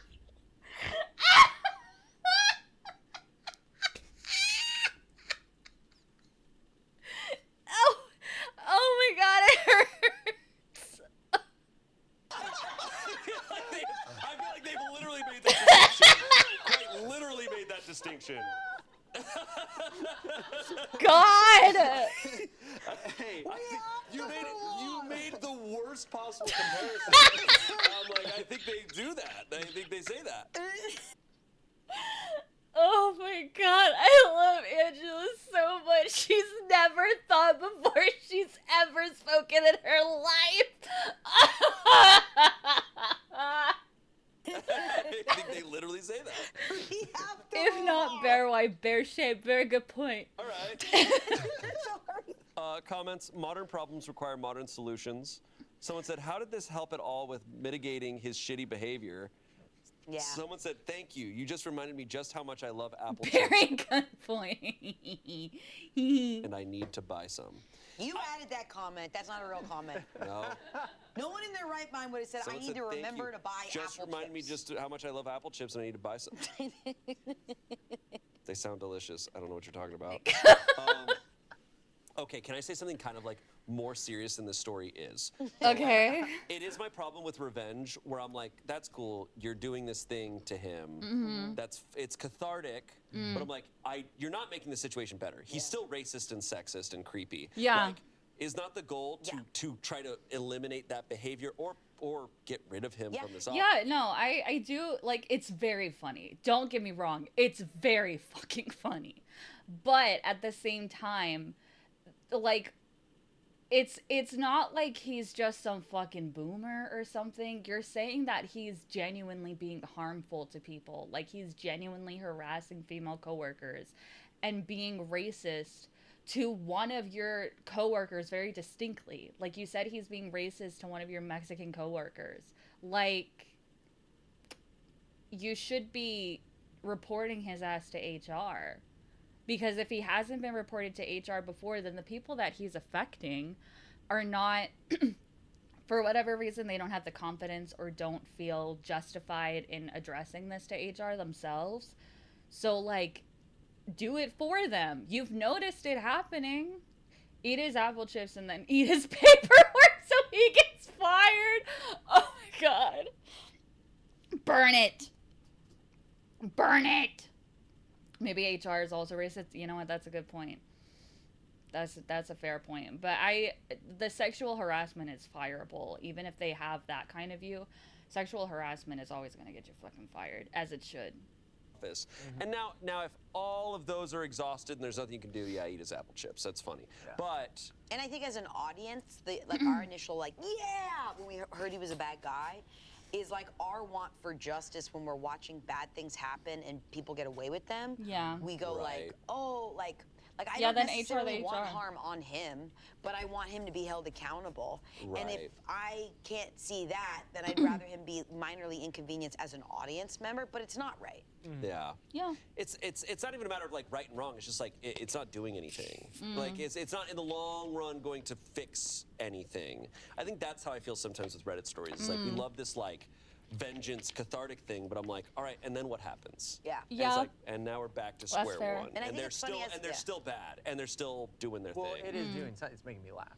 It is making us laugh. Exactly. That's why I like it in movies and stuff. Like I Yeah. like revenge, like in a story, but like in real life, it is hard. You're to not doing anything. You're doing it for yourself, just to feel some enjoyment, Yeah. right? Slip some notes, being like, "Hey, stop being racist." Maybe the apple chips are it's like a long con plan that Right. eventually he's gonna blow up and Yeah. have a freak out over the apple chips that's gonna lead to him getting fired. Fair, maybe. That is a fair point. But I also understand. I will say at the end of it all, I understand like watching someone be awful and get away with it. You're just like, come on, like you want Yeah. to like equal things out. So it's like I'm gonna steal his food. Yeah. Like I understand where people are coming from. I'm gonna I steal understand where people are coming from too, but like I do think that you can do both. You can be petty and also proactive. fruit. Yeah. Okay. It's fruit. When I Is eat it potato food? chips, I'm like, I'm enjoying this root. Yeah, go for it, dude. You sound weird, but do that. It is actually Chips are weird. Is this just a starch, not a root vegetable? Is potato a root vegetable? Yeah. I don't know. I actually don't know. What if like it's- what is it? It can't just be. It's not just starch. Like, It's what a is it root as a- vegetable. What is it as a plant? Oh, it's a tuber. It's a Oh, tuber. it's a tuber. It's a tuber. Okay, it's a tuber. What's that? So I'm gonna say I'm enjoying this tuber right now as I'm eating. enjoying a tuber. As I'm eating chips. Sucking down my tuber. What the? But dude, we do say Jesus potato Christ. chips. Like that is the long. So like I know, but anything is a chip. I think on this. I have something to say in like 10 to 15 minutes. You know, this one's gonna stick with me. Yeah. All right. Our next story. This comes from Ask a Manager. Oh. Okay. My coworker tickled another coworker, and now there is chaos.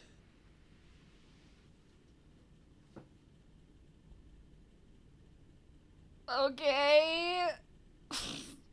I'm scared. Oh no, this one. Oh god. I hate when y'all say shit like that. I'm scared. Classic. You're fine to say it. It's not like a boundary. I just, it's always like, oh no, I'm in for a doozy. This is very foreboding.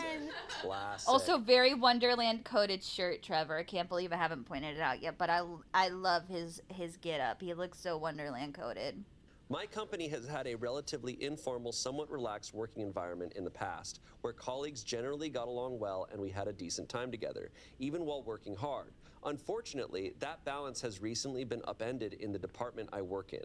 2 weeks Okay. ago, my coworker Rachel kicked the power strip under the desk in her. Tickling is sexual harassment as far as I'm concerned. You know what? Honestly, yeah. Because it would count as unwanted touching, for sure. Cubicle, so she slipped off her heels and crawled under to pop it back in. no. The young woman in the cubicle behind her, Monica, had a serious lapse in judgment at this point. She knelt down and slipped an arm around Rachel's ankles when she was vulnerable and began tickling her feet.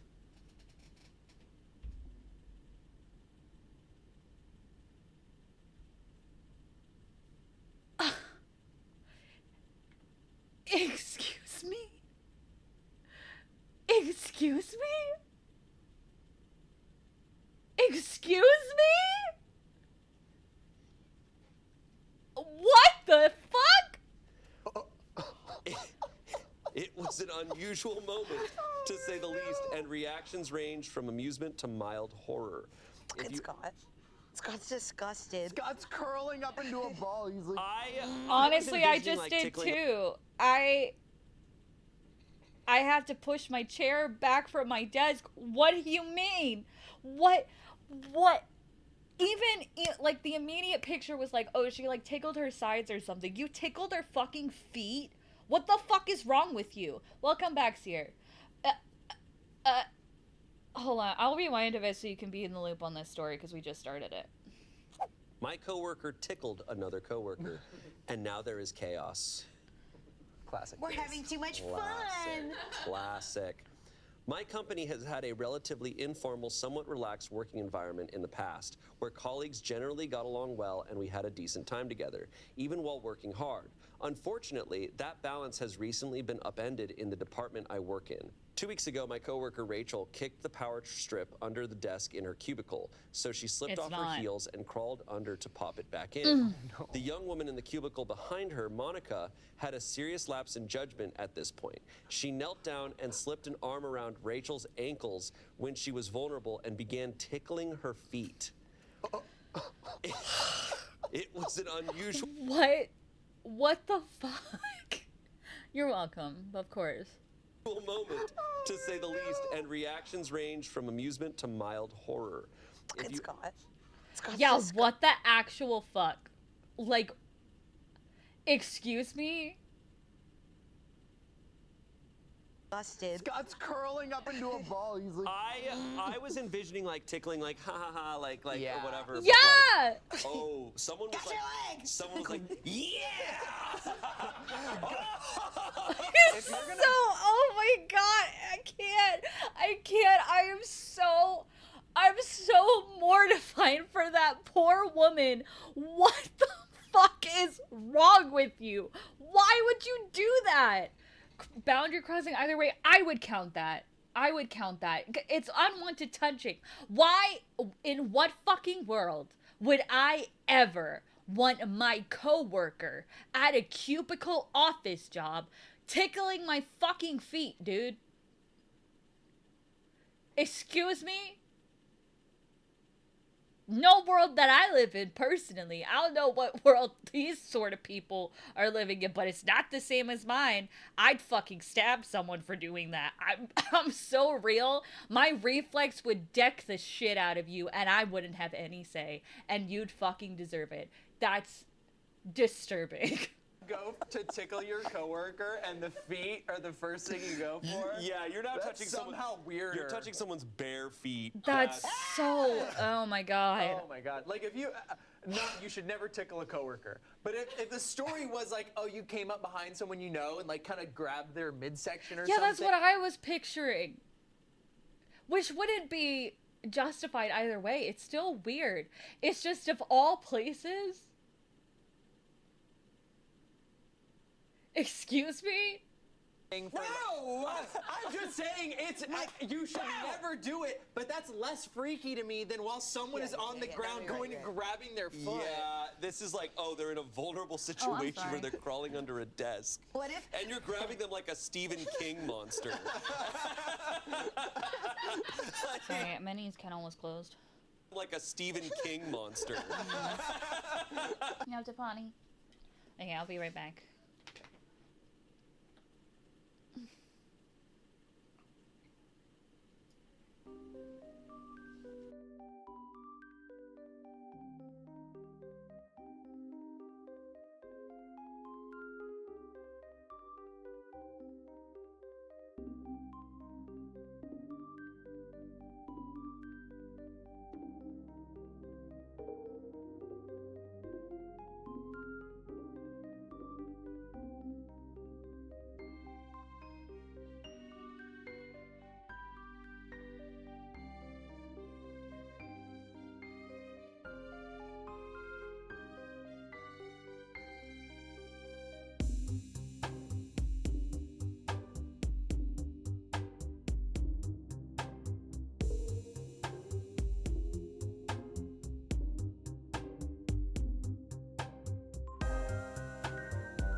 Okay, I'm back.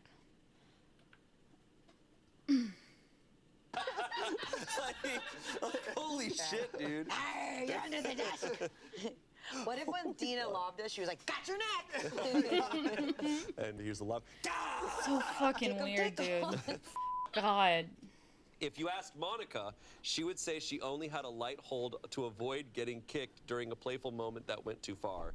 If you asked Rachel, she'd say she was rendered largely immobile and humiliated. I didn't have the best view, but it looked to me as though reality was closer to Rachel's side. Our manager, Phoebe, rushed in. I see what's happening here. Okay, this isn't true. I see what you're putting down. Crazy regardless. After several seconds of laughing/shouting to break it up. It was a good thing she was there because I thought for sure that Rachel was going to slug Monica otherwise. This person watches Friends. Rachel, Monica, Phoebe. Okay, cool. Yeah. Phoebe walked Monica to HR, and we wondered if Monica was done for. Apparently, they allowed her to remain with the company, but told her she'd be dismissed if she put one toe out of line. Heh. That's what it says. It says, parenthesis, heh. Heh. I don't know. Dramatic. Ah, I see. Okay, I guess they just used those names. That's crazy, though. To imagine a Friends episode like this. Jesus Christ. Know the details, but I do know that Rachel was furious that the girl wasn't fired. Since Honestly, that point, fair. She has done everything she can to make Monica so unhappy that she feels compelled to quit. From passive-aggressive emails to trying to rally coworkers to petition management to let her go, to bringing up the incident, as it's come to be called, at every available opportunity. As a result, Rachel is becoming difficult to work with, and Monica is becoming a basket case. It's gotten to the point where yesterday I talked to Monica because I felt sorry for her. I'd heard her crying in the ladies' room that morning, only to have Rachel snarl at me later for trying to be friendly. Oh my I'm fairly gosh. certain that Phoebe knows what's happening, but is hesitant to address the issue with Rachel since she was the original victim. Phoebe is also rather hands-off in management style, so that isn't helping the situation. The environment is becoming increasingly uncomfortable, and our department being split on whether Monica should have been let go from the start hasn't helped. And I can sense people starting to take sides. Any advice would be appreciated. I mean, I'm not gonna lie to you. Assuming that this is true and the friends' names are just like the names that they happen to choose. I would hope someone would get fired over this. This is a nightmare. I would never want to go through this. I would be pissed off if they weren't fired afterwards too. Like, what's the line? What's the line if this is that okay? If you can just happily carry on after something like this. I'm on Rachel's side. Whoa. That's crazy. What a wild situation. This is so interesting. Because like I'm assuming for these managers, it's like this is not a situation you're prepped for. Yeah. Like HR Yeah. is like, okay, like if someone like makes you uncomfortable, like does something like sexual or like flirts with you or something, like those are lines. But it's like, okay, so I was crawling under my desk and she grabbed me and tickled my feet. I'm like, oh, I'm sorry. What? Like, oh yeah, like, our coworker's I a mean, leprechaun. but like it is unwanted touching, which falls under sexual harassment in an HR scenario. So I don't. Yeah. Yeah. The fact that you would even think of doing that to a coworker really unnerves me. Like, it's not the place for that. It's not. Like, do I think that she deserves to have like her entire like life and ruined and everything? Not necessarily, but at the same time, I do think it's justified to be pissed off that she didn't fucking get fired because she should have. Like, I would be pissed too. I would be pissed too. And so Our coworker's Elmo. this is Sesame Street. God. Street. Oh. My coworker's Elmo. Oh my gosh. I mean, yeah, because at the end of the day, I guess with the tickling, there is no malintent, right? Like you don't go to harm. I need to see this because she's saying it's more like what Rachel said, where she was rendered immobile, like grabbed the feet and was tickling. I'm like. But I've had my ass grabbed as an all in good fun and prank by a coworker, so I'm not very forgiving. As you shouldn't be. I'm sorry that happened to you. Yeah, like I would be pissed off too. I would be like, why isn't this a fireable offense? Like, this isn't fucking okay. Like, it may seem like a silly thing because it's tickling, but like, if she was also immobile, like, I don't understand doing this to someone else. Like, you're crazy. What is wrong with you, man? What the f was going on? The way she described it was like she put one arm around the feet. So I'm imagining she's like on the ground and she scoops her arm and then is grabbing her feet. She headlocked her legs. Yeah. And it's tickling If this happens to me, Even regular tickling is sexual coded. Not in all cases, but in this kind of scenario, absolutely. It makes me uncomfortable. I don't like tickling in any fucking sense. It makes me very uncomfortable. I'm f***ing losing it. I'm running out of the building. Oh Imagine, she's like, hell yeah, brother. Imagine going home and being like, how's your day at work, honey? Like, I got tickled. The Ew. lady grabbed my legs And fully in what world and tickled me. do you see someone like, oh, I have to fix the outlet and go, there's my opportunity. Exactly. That's weird, That's dude. I'm gonna fucked. start threatening people with that. Like if Spencer's being an asshole, I'm gonna be like, bro, I'm gonna tickle you. That's gonna make you look so bad. God. Pop those shoes off. I'm gonna tickle your feet. But it's Ew. like she had to take her. It's not a situation where they were like laughing and playing. It was like, oh shit, like I knocked off the power. Let me take off my heels, and I like that's a very vulnerable Yeah, situation. that's. I don't understand. You're weird and gross. I don't fucking like you, man. And I think it's hard for me to picture because we do such silly stuff on the regular here, right? Not But like I'm that. No, but I'm like, this wasn't a silly situation. They're not performing. Yeah. She's like, I'm crawling under my cubicle. She's probably not like wearing clothing where she feels comfortable doing that. And then someone grabs and is tickling. I'm like, yeah, it kind of is fireable. Like, I'm like, the more I'm thinking about it, I'm like, yeah, I don't know how you reconcile this without. I don't understand why it was not. I don't understand why she wasn't fired. Like, I deadass don't fucking get it. Like, this is. And she has every right to be fucking angry that she wasn't. Your HR department fucking failed you. I don't know what else to say. Firing them. How long do you think was the wind up on this? Like she looks over, sees the heels coming off, and is it like a little like You see Rachel foaming at the mouth? yeah, or is it like she sees and she's like, all right, finally. Like Yeah, how I finally instant got her. was it? Monica was the tickler. Rachel was the one who got tickled. So Monica was the one who saw the feet and was just like, oh, Yeah. and like had to tickle. Okay, you're Monica in your new job interview. Exactly, this is absolutely insane. Yeah, like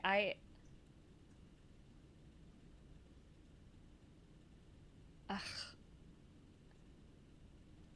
Oh, so I saw you were at Brother and Will's accounting, and you left after 2 years. What was that? Oh yeah, it was great. I had a great time there. Yeah. I had to left. It was just this little, I took some steps that they disagreed with as a company, and Creatively, or? Yeah, it was a creative.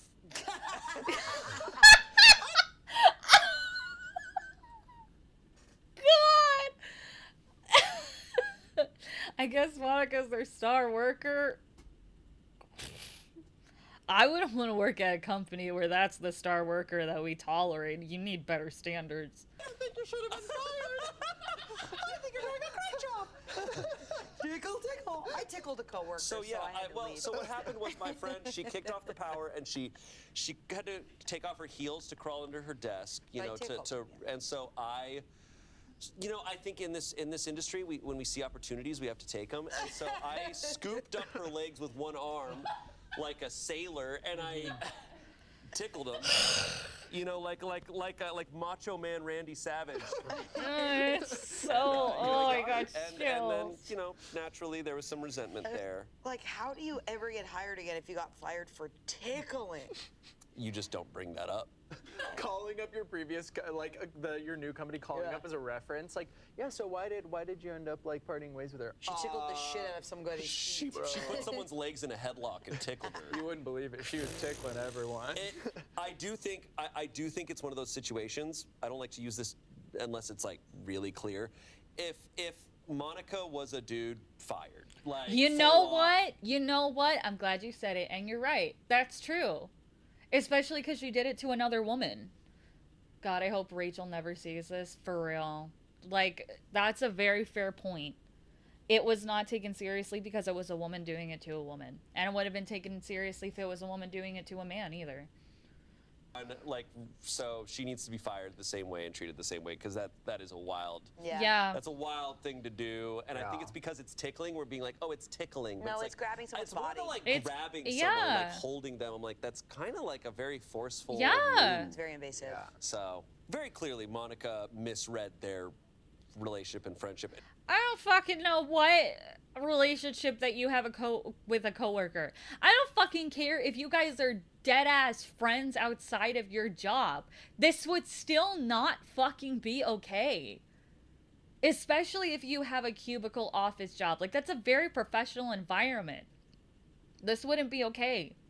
It's just some of those things where it's like, hey man, at work, no matter how friendly you are with someone, there's ground rules. Yeah. Right? Like that's why, like, I'm sure, like, you know, romantic relationships in the workplace and friendships in the workplace, it's like, hey, but you just keep those boundaries. Yeah. Just keep it like, hey, we're at work. I wouldn't we let my don't do that at BFF work. do this. Neither would I.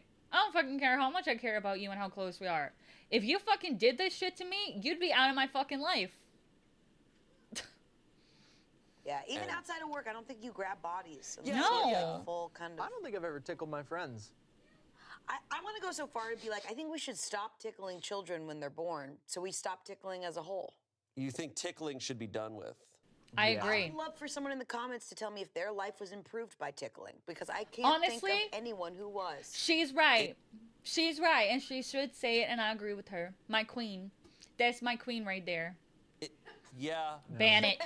that's a fair. Ban My user brother used to tickle tickling me in until I chat couldn't 5 breathe, and ever. It was really scary. Tickling, I think, is like That kind sounds of. awful. I'm it is- sorry. Like, even the word. Even the word is fucking stupid and weird and doesn't sound nice.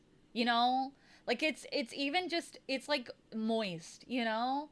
My personal least favorite word is squelching, and it makes me feel the same way that squelching makes me feel. Like, it's just an ugly ass word, too.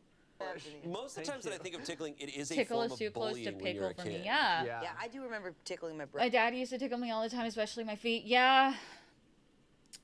It was always painful, and I hated it every fucking time. So, yeah, I agree. I think it should be banned. Brother and it was hella funny, but You're like, actually, wait a minute. Actually, that shit was funny I as do fuck. remember my brother doing would that to scream him. really high pitch, and it's really funny. TLDR, the Ask Manager responded, and here are the main points. The manager doesn't know if it's a fireable offense, especially if Monica's had no other problems in the past. There needs to be a serious, you cannot touch a coworker ever again, and there will not be another warning conversation. However, Phoebe, the manager, needs to sit down and have a talk with Rachel and say that she understands her feelings, but we have to keep a professional environment. The reality is if Monica continues to work there, they can't allow one employee to bully another. Maybe moving desks will help the situation. I've got a pitch. Not a real one, I'm listening. but I've got a funny one. I'm listening. If the manager comes in and goes, okay, this situation's fucked. Monica, what the hell were you doing? You grabbed Rachel and you tickled her. That's not cool. I just thought it would be funny. Well, it's not cool, but here's the situation. Rachel, you're allowed to tickle Monica at some point, and you do not have to give her warning at any point. God! So, Monica, watch your back. Gee. When you least expect it. I don't know if I'll be able to focus on my work. Well, you're gonna have to try. Just standing over the cubicle wall, like looking down. Like I'm gonna every get now and then ya. Monica just turns and I'ma just get across the way, ya. just Rachel's just like, and like lowers down. She's like, And then like This is like nightmare fuel. But Monica's like in the bathroom, and all of a sudden she just sees like steps like outside the stall, and they just stop, and then they just like move again. Their big red shoes. Oh my god. Oh my She comes to work god. dressed as a It's clown. Elmo. Oh god. No, it's not a real solution. Get it. Okay, comments. I can't imagine ever wanting to touch my coworkers' bare feet. Someone said Monica should have known better. Do not touch your coworkers like that. But management well and truly fucked up this entire thing from top down. Yeah. If Rachel ended up leaving soon after, I'd have fully understood. Someone said, I'm trying to wrap my brain around why anyone would think, even in the most relaxed casual work environment, that it would be okay to engage in a tickling moment with a coworker. No matter how No, casual. no, literally, I agree. Like, how does this even cross your fucking mind? What the fuck? We're talking. Yeah, someone said management really dropped the ball here. Either fire her, Monica, outright, I'm or apply anti-feet. some I authority never to manage the understood situation. feet. Yeah. Yeah, it's certainly like same. their response makes you not feel safe in that work environment. 'Cause, Yeah. like, I'm based on like how OP is writing this and like the reactions from coworkers. I'm like this. I think if I saw this, I'd be like, oh, this was bad. Yeah. I think like reading it and hearing tickling, it's hard for me not to associate it with like me as a kid, like with tickling. I think seeing it would scar you. for life. I'm like, I think Honestly, I would not be able same. to function. Like and just the mental image alone is enough.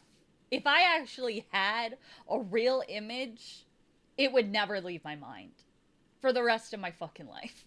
also thinking about like all the insane shit we do here at Smosh. Nobody has ever tickled another person here at Yeah. Smosh. As you If shouldn't. it's So fly like here, if it's not flying here, it is not flying in a regular workplace. Yeah. I can't imagine tickling another adult, let alone in the workplace. Yeah. Yeah. I wouldn't be able to look them in the eyes. Like, Yeah. I just like, I think it's like just the word tickle. Yeah. Yeah. For it's sure. the finger movement too. Blech. Like, the fact that this is the primary motion for Yeah. tickling. Really It's is, like, just the creepiest creepy. things the creepiest thing that we societally like aren't looking down upon enough. Yeah. Yeah, I agree. I agree. This is an anti-tickling fucking chat. I'm gonna get you. No, literally. I'm gonna get you. Yeah. I don't. Update. You better fucking 5 not. months later.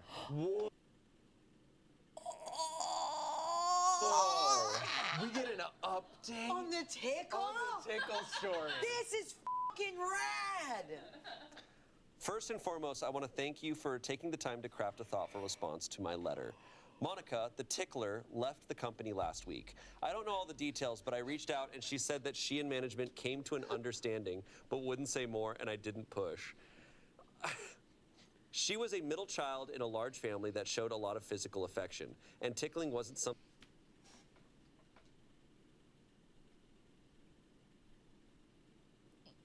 Ain't no fucking way that you're giving me a trauma dump over something like this. Ain't no fucking way you're giving me lore. Like, lore in any fucking capacity justifies this. Girl, for real. You're, like, you were in public at work. Like, oh, I was a middle child. I don't care. This isn't your fucking family. This is a job. Oh my god. My family thinks it's cool. You don't deserve the fucking name Monica. Something vicious or mean as far as she was concerned. And Like, it was not even as a probably fake that name. background that contributed to her lack of judgment. I won't make excuses for her actions, but I really feel bad for her and hope she finds another position and that she can learn from her mistake instead of being punished for it further. She is clearly an extrovert and feeling cut off from people and caught in an atmosphere of hostility and isolation. Well, my family and I have a tickle party, so I think it's fine. Yeah, like, I mean, good for you that you can feel bad for her, OP, I guess. But, like, as a person who genuinely tries to be considerate towards other people, I think she doesn't deserve this. Like, it's... This entire situation is very weird, and I don't understand why it's not being taken seriously, because it's a very uncomfortable and weird thing to fucking do to somebody, especially at work. What the fuck is wrong with you? Really affected her. Though how much pressure was from Rachel and how much, if any, came from higher ups, I couldn't say. I offered to have coffee and catch up, and if she takes me up on that, I might have more info in the future. As for Rachel, why would you want to be friendly with someone like this? What is going on? Monica was gone, some of my coworkers expected her to gloat or strut around, but she's been awfully subdued. She doesn't talk much about anything except work, even inconsequential things. Perhaps that will change, but it's as if she didn't know how to react when she got what she wanted. As far as I know, our manager never confronted her, though I won't say from higher ups, I could position, and that she can learn from her mistake instead of being punished for it further. She is clearly an extrovert and feeling cut off from people and caught in an atmosphere of hostility and isolation. Really, I don't feel bad. I don't fucking feel bad. Don't fucking do something like this. You deserve to have consequences. This is a weird fucking thing to do to a fucking coworker. Honestly, even if it was your family, as an adult, this would still be fucking weird. Like, I don't give a shit. I don't feel anything for her. She deserved it. really affected her, though how much pressure was from Rachel and how much, if any, came from higher ups, I couldn't say. I offered to have coffee and catch up, and if she takes me up on that, I might have more info in the future. As for Rachel, once Monica was gone, some of my coworkers expected her to gloat or strut around, but she's been awfully subdued. She doesn't talk much about anything except work, even inconsequential things. Perhaps that will change, but it's as if she didn't know how to react when she got what she wanted. As far as I know, our manager never confronted her, though I won't swear to that. Things seem to be getting back to normal otherwise. Our boss brought some treats, and we did a couple of fun group exercises, and people have relaxed a bit. Still, I'm wary of how quickly things can get deeply uncomfortable. Thank you again for your time and your advice. I'm sorry, but the beginning of that is so, like, Monica the Tickler. It's like Monica, a Dark Souls boss. the Tickler. It's Jesus. like Molag the Bloodthirsty. It's like Monica the Tickler. Ew. Ah. Tickler of feet, like. Oh, God. So, Rachel was feeling weird when Monica left? Yeah, it's just kind of like, oh, wow, she's gone. Like, Yeah. because you have to feel, I would assume no matter how justified it is, you have to feel weird that someone got fired. for that. You're And like, you like kind of feel responsible, but you were just there. That's hard. it's also tough. It's got to be a weird situation when, whether she left the company because of this situation or she was fired or whatever, that it was a one-time situation. And it just You like know, that. 'cause- I mean, I get that. I get that to a certain extent. However, it's one of those cases where, like, it's a one-time situation that should have never fucking happened in the first place and should never fucking happen again. Like, one time is all it fucking takes, in my opinion, for certain shit. I feel like this is a line that was crossed that deserves to have fucking consequences. And, like, I would also be kind of awkward, uncomfortable because it took them 5 fucking months to part ways with her. Like, I love them so much, and I understand that they really do try to be, like, empathetic and inclusive and compassionate towards everyone, but there are some cases where they'll, like, play devil's advocate, and I'm just sitting here like, this person doesn't deserve, like, this from you. Like, this is a weird, fucked up, not okay thing to do to somebody. They don't deserve you to, like, be compassionate towards them. Like, maybe that seems harsh, but they don't deserve it.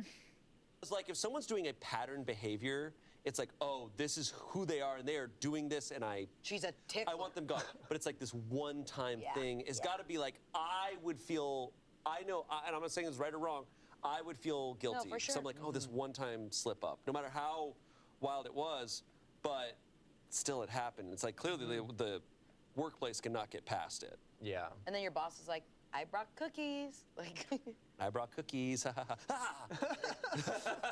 God. Man, it's these situations that just ride the fence on things you've never heard. It's literally Sesame Street. It is Sesame Street. Cookie Monster, Elmo. Cookie Monster, Elmo. what's a treats, right? He brought a treat or something. I guess cookies. Yeah. Listen. Elmo and Cookie Monster don't deserve to be put into these situations. They would never do this to somebody. They would never even have this have to be a lesson on Sesame Street because they would never fucking do this. I don't appreciate the slander when Elmo and Cookie Monster are and always will be very important to me. Stop it. Shut up. Leave them out of this. Or Probably like, I don't know, cookies. slices of apples. I would love that. Hey, Yeah, as a slice. the count? Slice, apple slices. The count? The count? The count, dude. Another, Yeah. another one. Maybe it's an accounting firm. Our next story also comes from Ask a Manager. Oh, God. My employees played a horrible prank on a coworker. What do I do now? Okay. I hope it wasn't this bad. I'm writing seeking advice as to how I, as a manager, can handle You the aftermath fired of them a joke all. gone wrong. The Yeah. joke never should have been played in the first place, but that ship has sailed. I managed 4 reports, and 2 of them made another think $50,000 had gone missing, and she was being arrested for stealing it. Excuse me? What the shit?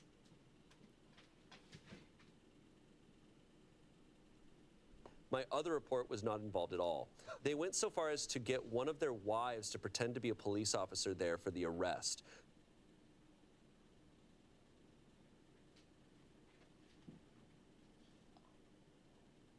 Why are you traumatizing someone like this? What the fuck is wrong with you? That's not a prank. That's a fucked up thing to do to someone. What the hell? The one who was accused wept so hard she vomited.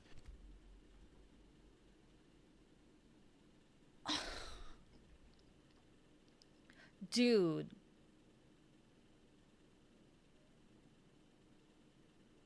What the fuck is wrong with you? Like, pranks in general, at this point, I think they always go too far. Because people are always trying to up the ante. But my mind, for something like this, instantly goes to, do you realize, like, how much people have some form of trauma connected to, like, police in this, at this point, in the current state of society? People having, like, phobias of or actually going through shit like raids. Yeah. Like, people being fucking swatted is a real thing that happens every fucking day. There are real people that have very justified aversions to police. What's the fucking joke? You're just traumatizing someone. She was so upset that she cried until she vomited. Hi, it's me. That's usually what happens to me when I really have a ADHD or anxiety meltdown, panic attack, breakdown, whatever you want to fucking call it. I usually sob until I'm choking and vomiting. It's not pleasant. And the fact that you let a prank get to the point of that and still didn't fucking say anything, that's not a prank at that point. You're just an evil cunt and you're using that as an excuse. This is fucked. No, they didn't swat somebody. I'm just saying that, like, people nowadays, more people than ever, have, like, aversions and paranoias tied to the police because swatting is so fucking common to do to people. And they do it as a prank, but people have literally fucking died. Like, this is not a funny joke, ever. Ever. What the fuck is wrong with you to even think of this? She was adamant she didn't do it and asked to phone someone to go stay with her sick mother while she was in custody.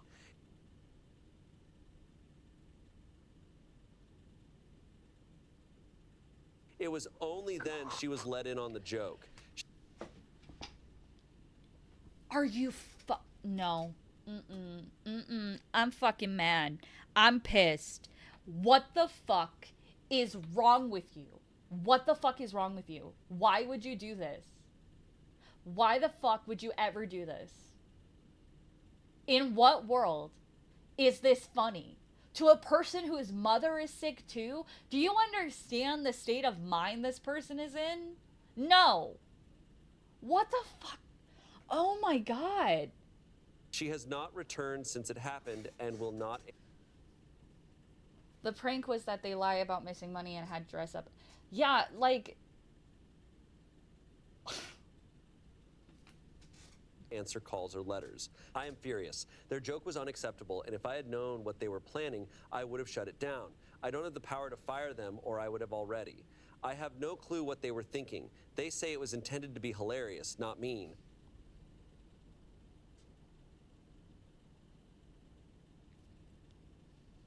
Once again, I don't care if it's a prank, I don't care if it's a fucking joke. If whatever the fuck you're doing to someone gets them to a point where they were sobbing so fucking hard that they fucking vom, knock it the fuck off. Enough. Right fucking there. The fact that, like, even just the first cry, okay? Like, even as soon as tears start welling up, you need to get a fucking grip and you need to fucking clarify shit. The fact that they let her cry that seriously, what the fuck is wrong with you? What the fuck is wrong with you? I don't know of any trouble before this, and all of my reports seem to get along. The one they played the joke on has only worked here for a few months and is fresh out of school, while my other 3 reports have worked here for anywhere between 6 to 9 years. It just keeps getting worse. It just keeps getting fucking worse. All of these fucking mitigating circumstances. What the fuck is wrong with you to even think of doing this to somebody, going through this much shit? What the fuck is wrong with you? Years, and have all been on this team for over 5 years. That is Oh my so God. awful. Hey, we're gonna play a prank on you where we ruin your life. Yeah, we're gonna convince you that your life is ending. Impersonating a federal officer? Yeah, That's also a criminal offense, yeah. That's a a crime. crime. That's They a did fucking commit a crime. crime. Yeah. This is. It wasn't even just imitation. It's not like it was a fucking costume. They made it seem like she was actually getting fucking arrested. That's a fucking crime, and it's a crime for this exact sort of reason. Hey, what's what we say on every episode where we have prank? What is a prank? What the hell is this, and what's it for? Yeah. What's the especially 'cause they joke? don't even know him that well. Like, this is not, I'm like, okay, if you did it on, like, someone you've worked with for 5 years, Yeah. there's a little more like, oh, you understand each other, you understand their sense of humor. This is someone brand new, and you all pulled a Yeah. prank where the... This is That's like- so sad. This is like hazing, you know, and like a It feels really more like hazing. extreme, awful, like, yeah. It's also the thing where, you know, because you think it's real at first, it's like, okay, so she really legitimately experienced being told that she embezzled $50,000 and is about to go to jail. Like, that's a...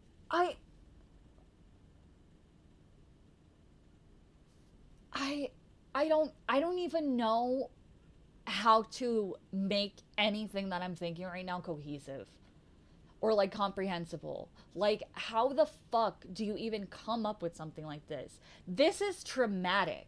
This would be fucking traumatic as all shit. Yeah, exactly. She might have PTSD from this and not trust people. Exactly.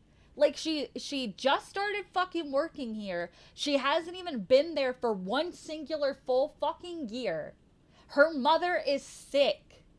And you're making her think that because she knows she didn't, by the way, that somehow she accidentally managed to embezzle $50,000 fucking dollars, which would also be a very long sentence, by the way. It's not like if you embezzle that much money, you're going to jail for a night. You'd be there for years. You'd be in prison for fucking years. Where is the fucking joke? Where is the joke? It's not fucking funny.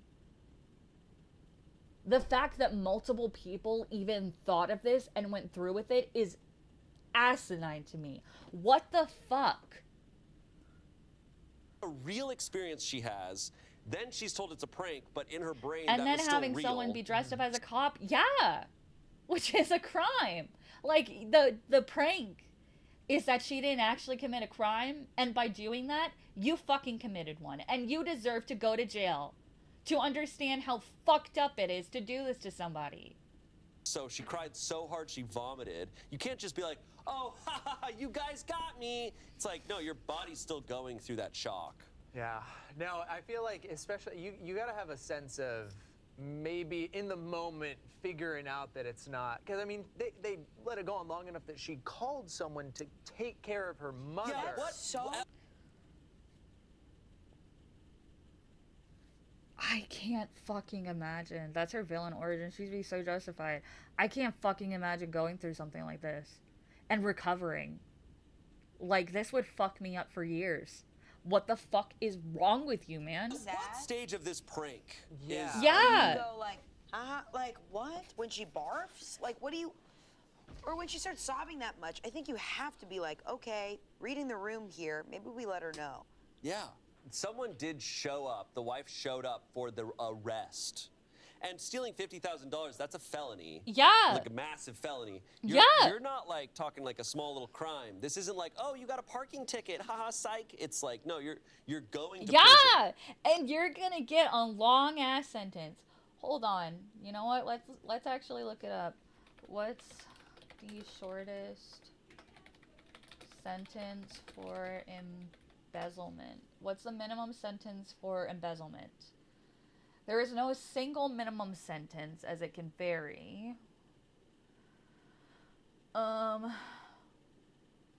Petty theft. Hold on.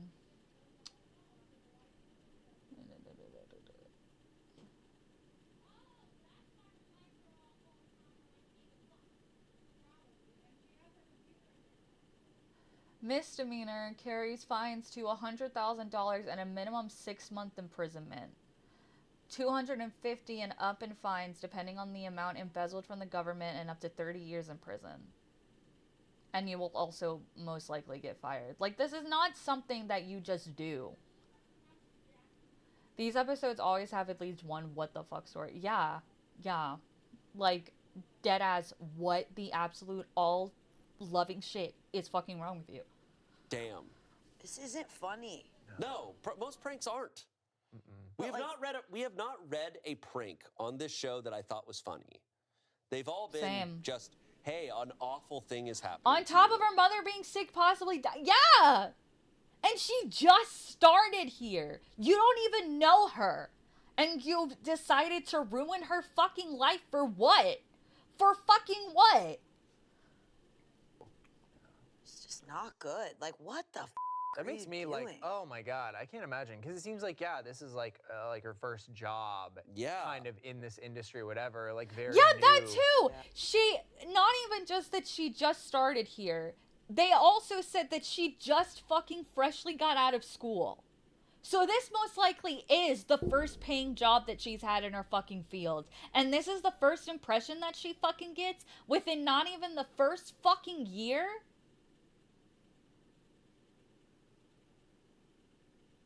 And you must be minimum, if we're going off of the timing that they said. They've been working, the other people have been working here for like 5 to 6 years. So y'all are at least in your late 20s, early 30s, possibly older. She's fresh out of fucking college.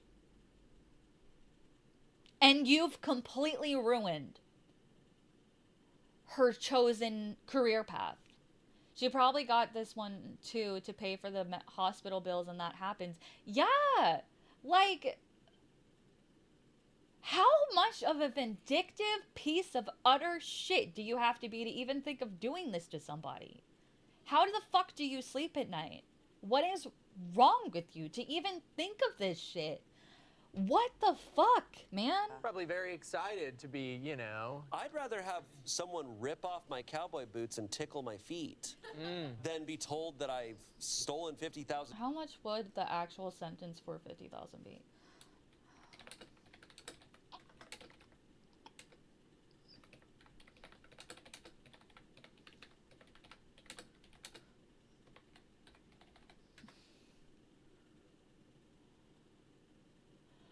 $5 to 20 years.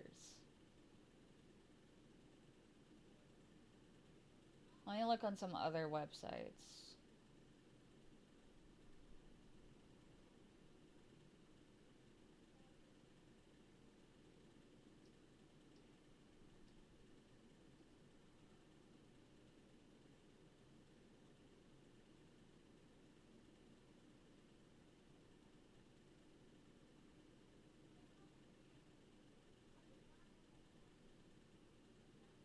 Up to 15 years. Like, that's coming up a lot. That's completely fucked. That's... I can't believe that you would do this to somebody. I can't fucking believe that you would do this to somebody. What the fuck is wrong with you? $1 and the police are here to arrest me.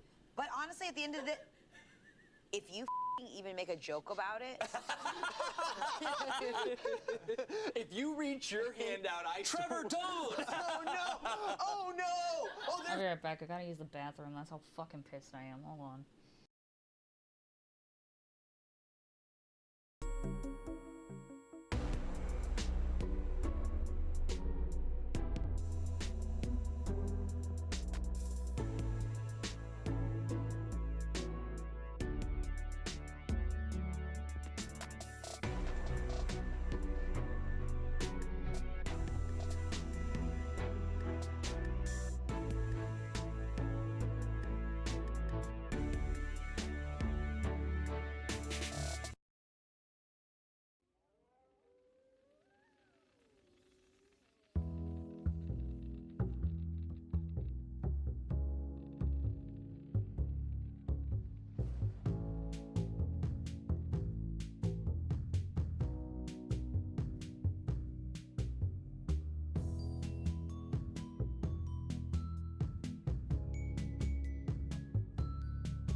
Okay, I'm back. I'm staying pissed. falling off! But I'll say, about the tickling and about this, it's not mutually fun for both parties. It's only fun for one. Yeah. It's not... But if like, it's- why are you getting enjoyment out of this? I know! Yeah! Why? How is this funny? How is this in any way fucking amusing? What is wrong with you to think this shit's funny? You're getting enjoyment out of like telling someone their life is over. How bored do you have to be at your freaking life to make someone cry so hard they vomit? Literally. Funny. It's a person you don't know that well too. Yeah. What the fuck, man? home. Comments. Read a book. Comments. Yeah, I got the part where she was pleading for time to make arrangements for someone to take care of her mom and just lost it. There aren't enough adjectives in the dictionary to cover this one, but I agree with everyone that's been used in this thread. This was vicious, heartless, sociopathic torture. Yeah! Someone said, impersonating a police officer is a Class A misdemeanor in my state. In some states, it's a felony. Yeah. By the way, the fake officer could be subject to fines, jail time, or both. Wonder if your team member's wife has some spare time, a lot of cash, and a good lawyer, because your former employee has at least 2 of those things. But someone replied to that saying, but the employee can't prosecute anyone for impersonation of an officer. All she can do is make a police report. But most jurisdictions I know would not prosecute someone for this. Someone said, every time I think an office prank story can't be topped, there's a new letter. I used to think the guy who locked a coworker on a balcony was the worst. This is like 1,000 times meaner than that. I hope the OP can get rid of these people and figure out how to do the right thing by the harmed employee. Horrible. The OP that's writing this as manager said they don't have the ability to fire these people, but they certainly have the ability to talk to someone who has the ability to fire them or figure... I mean, that's why they're asking, because they don't know the best way to approach this, because it is kind of a difficult situation to navigate. Like, I think it's fair to ask for advice, because, like, this is fucked. This is fucked. Figure out something, because this is so bad that this employee is going to be scarred forever. Yeah. Update. Okay. 1 day later. The incident had happened almost 3 weeks before I sent in my question. Because there was speculation on the possible dynamics in several of the comments, all 3 persons involved, both pranksters and the prankee, are women.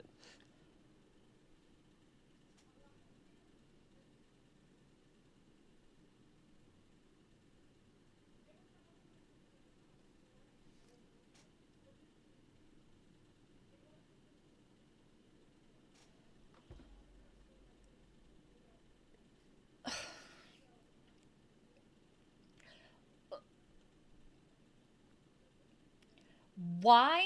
Okay. In what fucking world would you ever do this to another woman? What the ever-loving fuck is wrong with you? That this crosses your mind to do this to another woman who just fucking started here, who just fucking got out of college.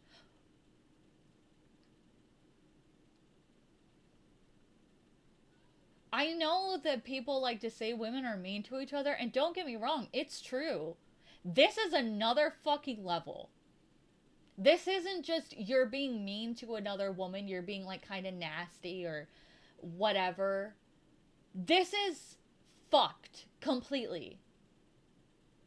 They must really hate. I mean, I don't care if she did something really fucked up to you. She doesn't deserve to be traumatizing your fucking response. Like,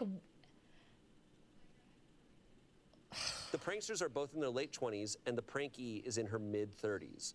One of the pranksters is the same ethnicity as me, Chinese American, and the other prankster and the prankee are both white. One of the pranksters is gay, the other prankster and the prankee are not. As far as I am aware, myself and the three of them are all the same religion, Anglican. A lot of information. Here's our addresses and our social security numbers. Yeah, I don't understand Clearly, why in all the of this is previous red relevant. thread, people were probably asking for, like, is there cause for discrimination? Like, what's the Yeah. dynamics? Got it. okay, that's fair. But dude, Yeah, so clearly that's not seeming to be pointing towards that. I will say this isn't gonna be the last episode that we watch for the stream. I would at least like to start the next episode because it's all updates and we always love all updates. But probably only like the first story. Yeah, because it's starting to get late. But I don't want to cut it off after this episode because this episode's fucking crazy. And you know, every time I'm like, this is gonna be the last story for stream, it's always a crazy one. But yeah, tomorrow I will be streaming on Twitch again. I'm not gonna wait for being finished with Night in the Woods. I'm just gonna fucking play Night in the Woods on Twitch. I don't want to deal with YouTube's bullshit anymore. Fucking period. Beyond just uploading VODs and shit. So The only difference is Pranky is new, slightly older. Other people have been working there for years. My other okay, but like still, even though she is older, which I think does kind of change dynamics a little bit, the fact of the matter is she's still a person who's in a more vulnerable position because they said that she just recently got out of school for doing this. So she was clearly like a late bloomer. Which honestly, in a lot of ways, kind of makes her even more vulnerable because she probably feels nervous for being somewhat of an outcast in that regard. So honestly, I kind of feel like, to me, that's almost a worse layer in a way. Like,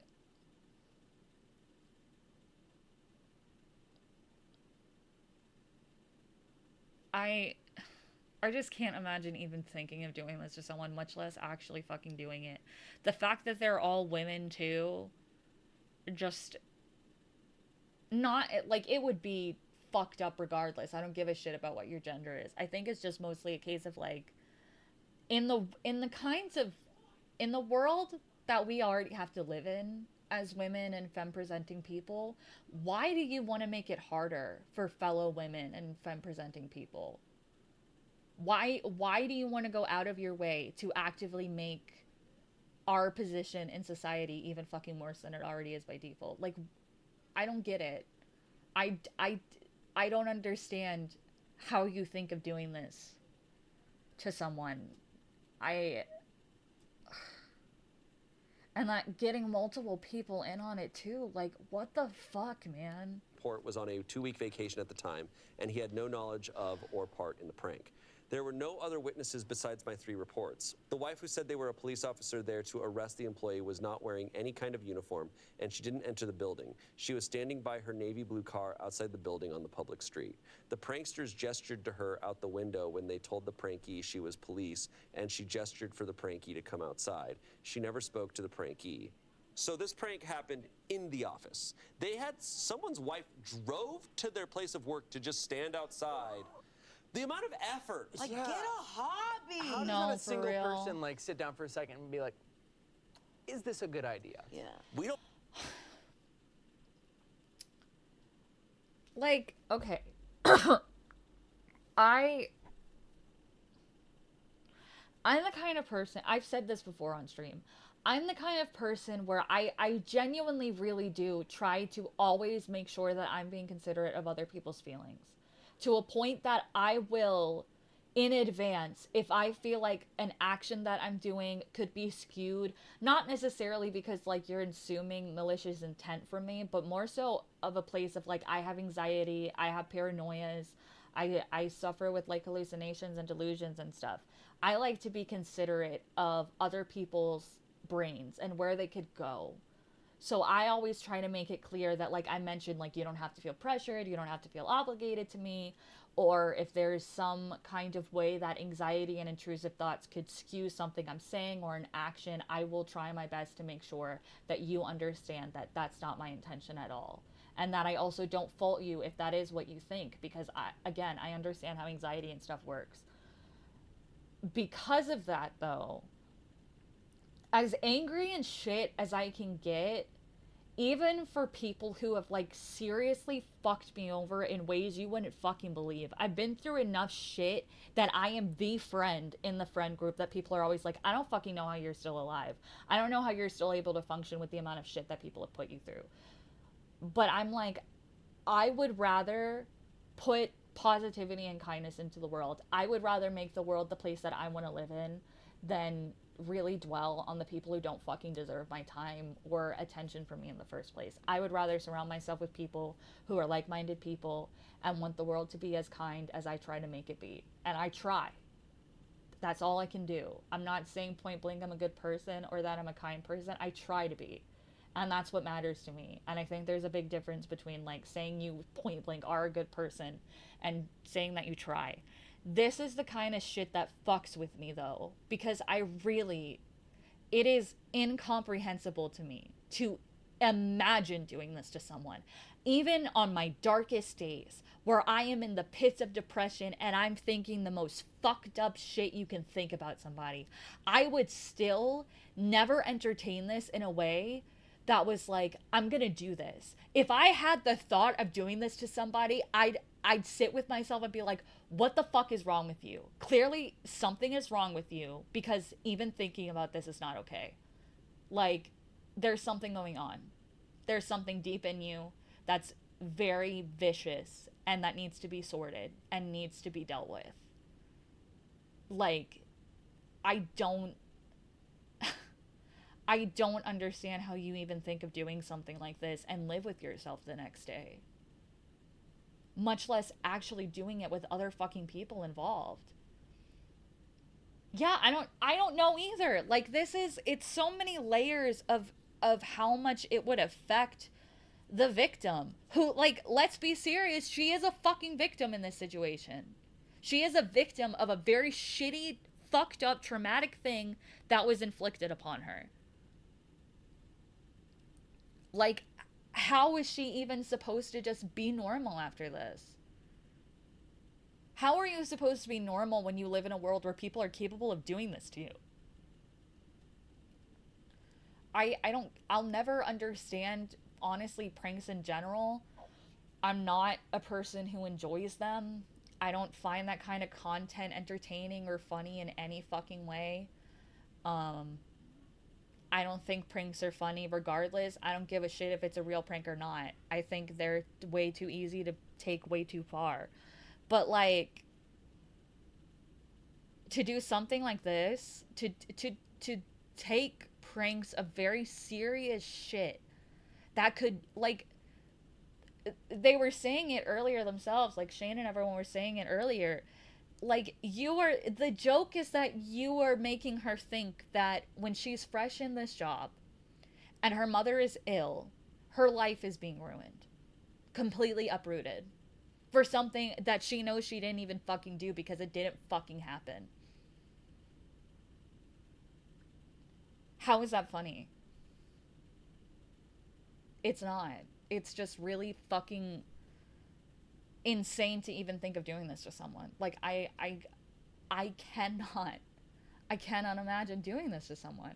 I don't get it. I don't fucking get it. Have to do this. Yeah. Our day, Yeah. a normal ass day. Like, what if instead of driving to my workplace, we got, I don't know, ice cream or something? Yeah. Dude, ice cream sounds awesome. Your wife has a day off. Your wife is chilling. Like, let You're her having her drive to your go place to of the work to beach. stand there. Your unemployed friend on a Tuesday. Yeah. Since she never dressed as or told anyone she was an officer, there's no way she can be charged with impersonation. The officers at the real police station I went to, the lawyer I spoke to about this, and the company lawyer looked at me like I had two heads when I brought up impersonation charges. They all agreed what happened was awful, but the wife of the prankster did nothing illegal, and the prankster pointing at her once and saying she was an officer also is not illegal. The prankee was also never handcuffed, touched, taken anywhere, or stopped from leaving.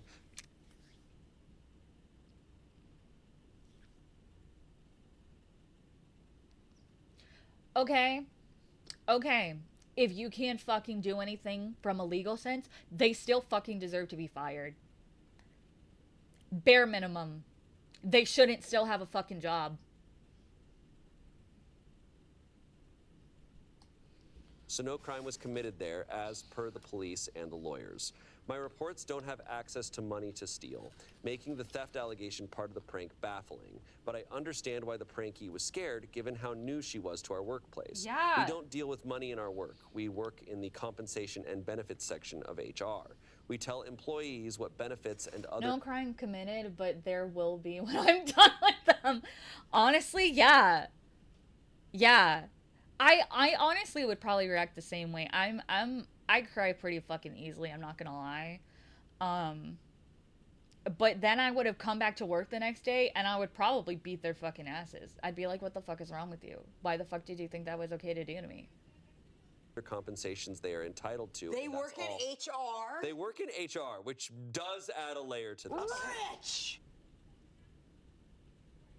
I work in HR. Let me commit the biggest HR violation of the fucking century beyond like an actual assault or something. Like, dude. We do not have any parts in administering these benefits, and we don't work with the books, accounts, or payroll. All of that is done out of a different office. My boss, the executive director, and our legal division know what happened. Multiple voicemails and letters to the prankee from me, the director, and legal have gone unanswered, and the letters were marked as return to sender. Her LinkedIn profile shows the job she had before, and when she was in school, the school she went to, and a current job that is with another company. The company I work for is not mentioned on her profile anywhere, and anyone from the company who tries to... I can't believe they work in HR, neither can I. That honestly makes it so much fucking worse.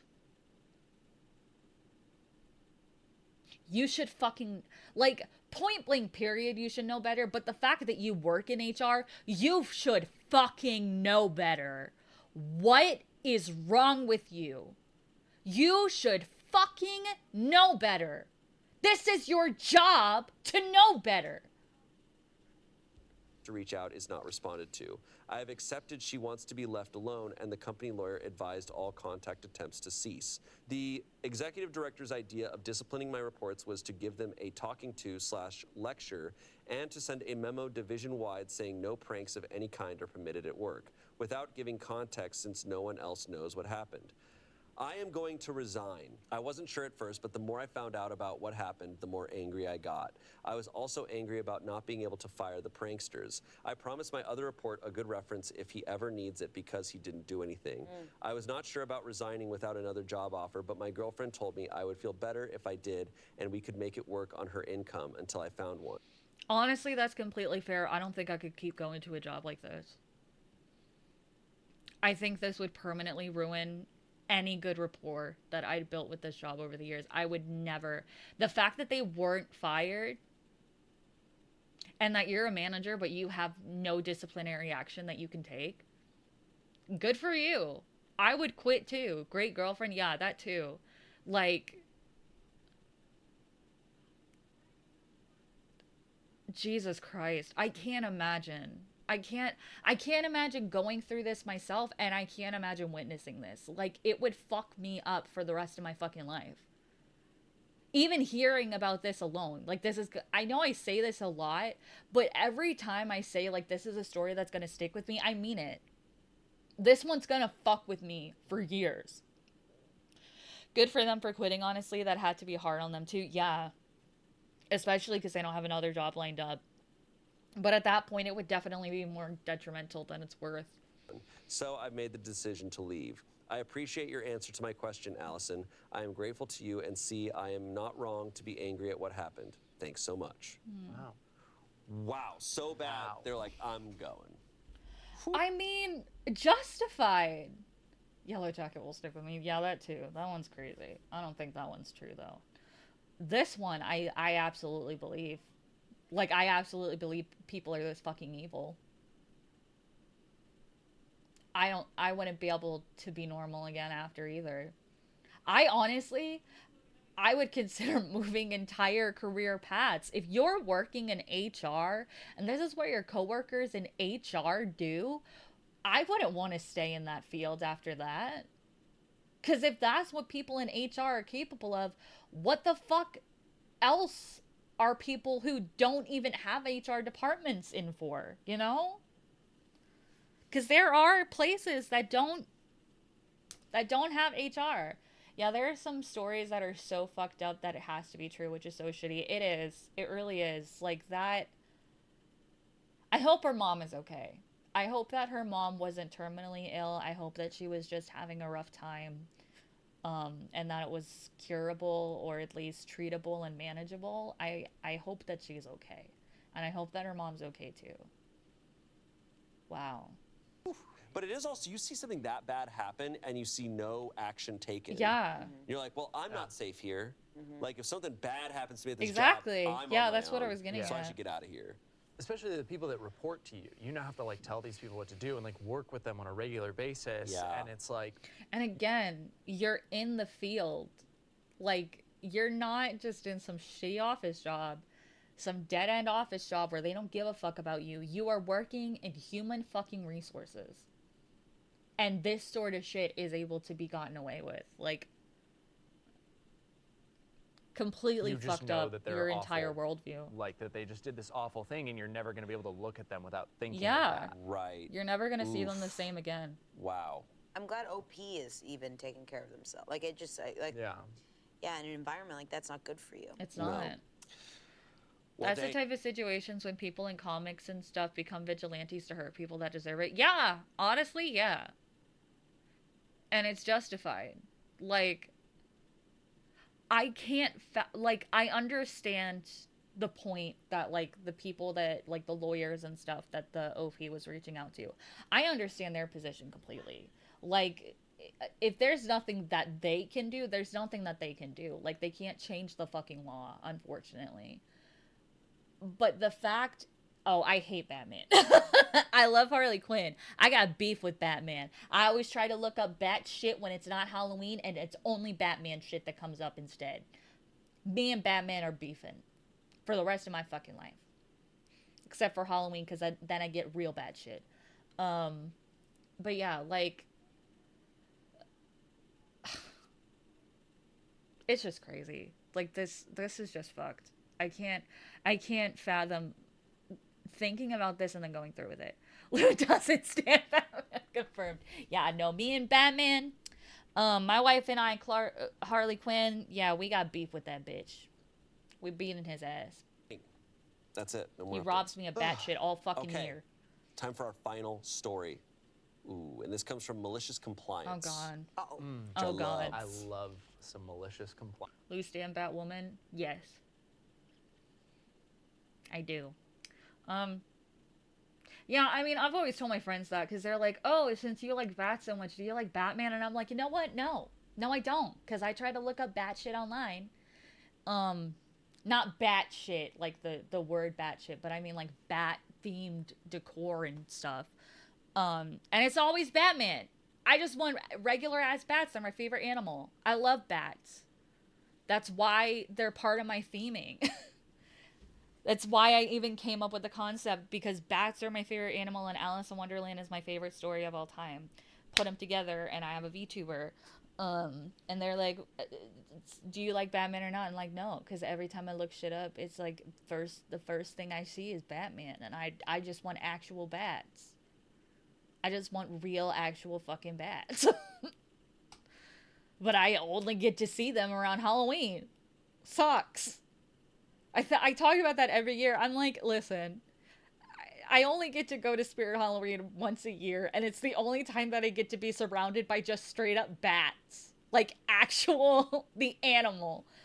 No, for real, I love Drake so much, but every time I search Drake, it's the rapper. Yeah, exactly. It's exhausting to have, like, to have a favorite something that shares a name with something else. It sucks, man. But yeah, that's actually, like, I've talked about it before. Pandora Hearts is my favorite piece of media of all time. Alice in Wonderland is my favorite story, but Pandora Hearts is my favorite piece of media of all time. It got me through a lot of hard shit when I was younger, and it still gets me through hard shit to this day. Like, Oz Vazalias is my favorite character of all time. But the reason that I got into it is because it's based off of Alice in Wonderland. So, like, if something is involved with bats or Alice in Wonderland, I'm at least going to look into it. Doesn't necessarily mean that I'll consume that content, but I will look into it. So. It's the best. You demanded my entire team be at the office for the 4th of July. Fine. Enjoy paying for the office party. Hell yeah. Okay. The little warning Trade the up front. If you haven't eaten, this story is going to make you hungry. I I haven't eaten. haven't eaten. I mean, I Lunch did. is after this. I was gonna say, what a crazy thing to read right before lunch. So this starts on Monday, the 13th of June. As Yeah. I receive an email from a VP not over in my department, our bad VP. I am told that my team will be required on the 4th. I politely tell them no, that our team has been scheduled this day off and people already have plans. My team is the IT team, and as many of you know, the IT team gets shafted Yup. every time it can get shafted by any company. Yup. So over the course of the week, I let my team know what is happening. I let them know I have been reaching out to higher-ups to fix it. I also tell them that if their plans are ruined, I will make it right at work. Over Okay. the course of 3 meetings, it starts to look like things will not go my way. In response, I sent an email to the CEO of the company. All of my higher-ups knew I was going to do this and said I should do this as he is very family-oriented and that he would not allow anyone to work on a national holiday. Well, he is on vacation in the Bahamas until the 6th. Damn. But his assistant informed Good for me he him, would though. look Hell yeah. at this after he gets back. Repeatedly slams head into desk. So I tell everyone that it will be work from home and that we will be setting my cell phone as priority in the call routing, meaning I would get most of the calls. To be honest, I was expecting almost 0 calls, especially since I was asked to send out a notification that IT support would cover the 4th of July. I never sent that email out. A day later, I was given another outrage. I was told in an email that my employees would be required to be at the office and no one was allowed to work from home. They would be checking the door badge-ins to verify we were at the office. I asked why in an email and they said that they wanted to make sure no one was playing video games at work. We normally work from home about 2/3 of the week and video game playing is a normal occurrence at work. Hell yeah. Us too. Hey, been there. So I walked Same. There. So I walked into the person's office after a very long conversation where she was losing the logic war with me. She told They're me the IT department. What else are they supposed to do if they're not needed? Hello? I'm not gonna sit on my ass. that it's just IT. You guys don't have lives.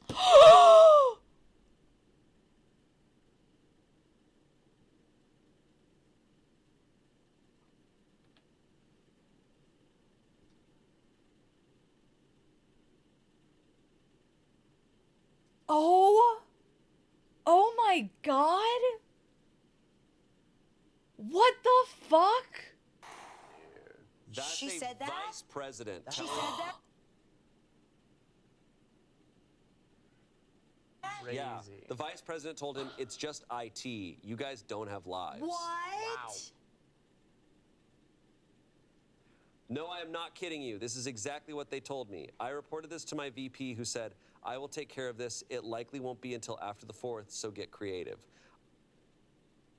Do people even hear themselves? I guess not. As someone who isn't IT but under the IT umbrella, fuck that person.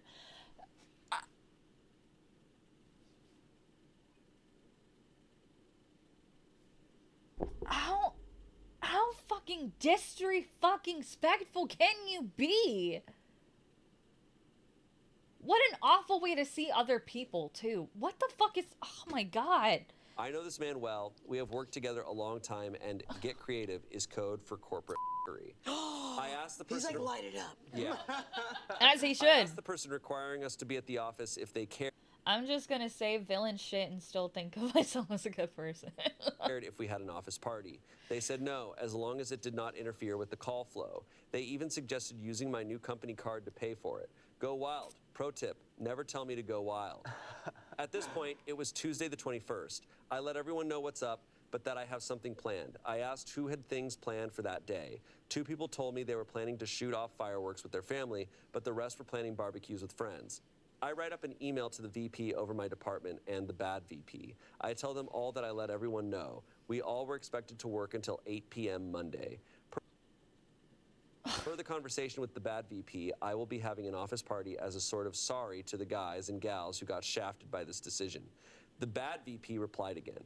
Thank you for your understanding. Also, yes, I would expect an office party if I had to work on the 4th of July as well. Oh my god, you suck! Oh my god, you suck every fucking dick in the entire universe. What the fuck is wrong with you? What the fuck is wrong with you? What the fuck is wrong with you? Holy fucking shit! Go yourself. So go wild and enjoy your time. Use your new company credit card if you need to cover a few expenses. Also, I should not have to remind you or anyone else, no fireworks or alcohol on company property.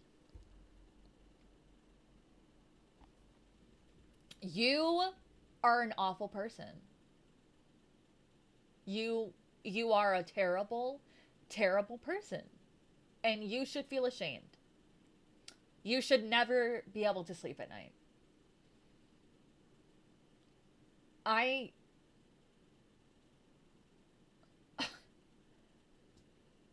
So now it is time to tell you about my office. See, a while back, the IT team was moved from the main corp office and into a smaller building by itself. It has Let a them nice eat gaming break cake. room, a decent-sized gym, and a full-on drink bar. Soft drinks, mind you, no alcohol at work.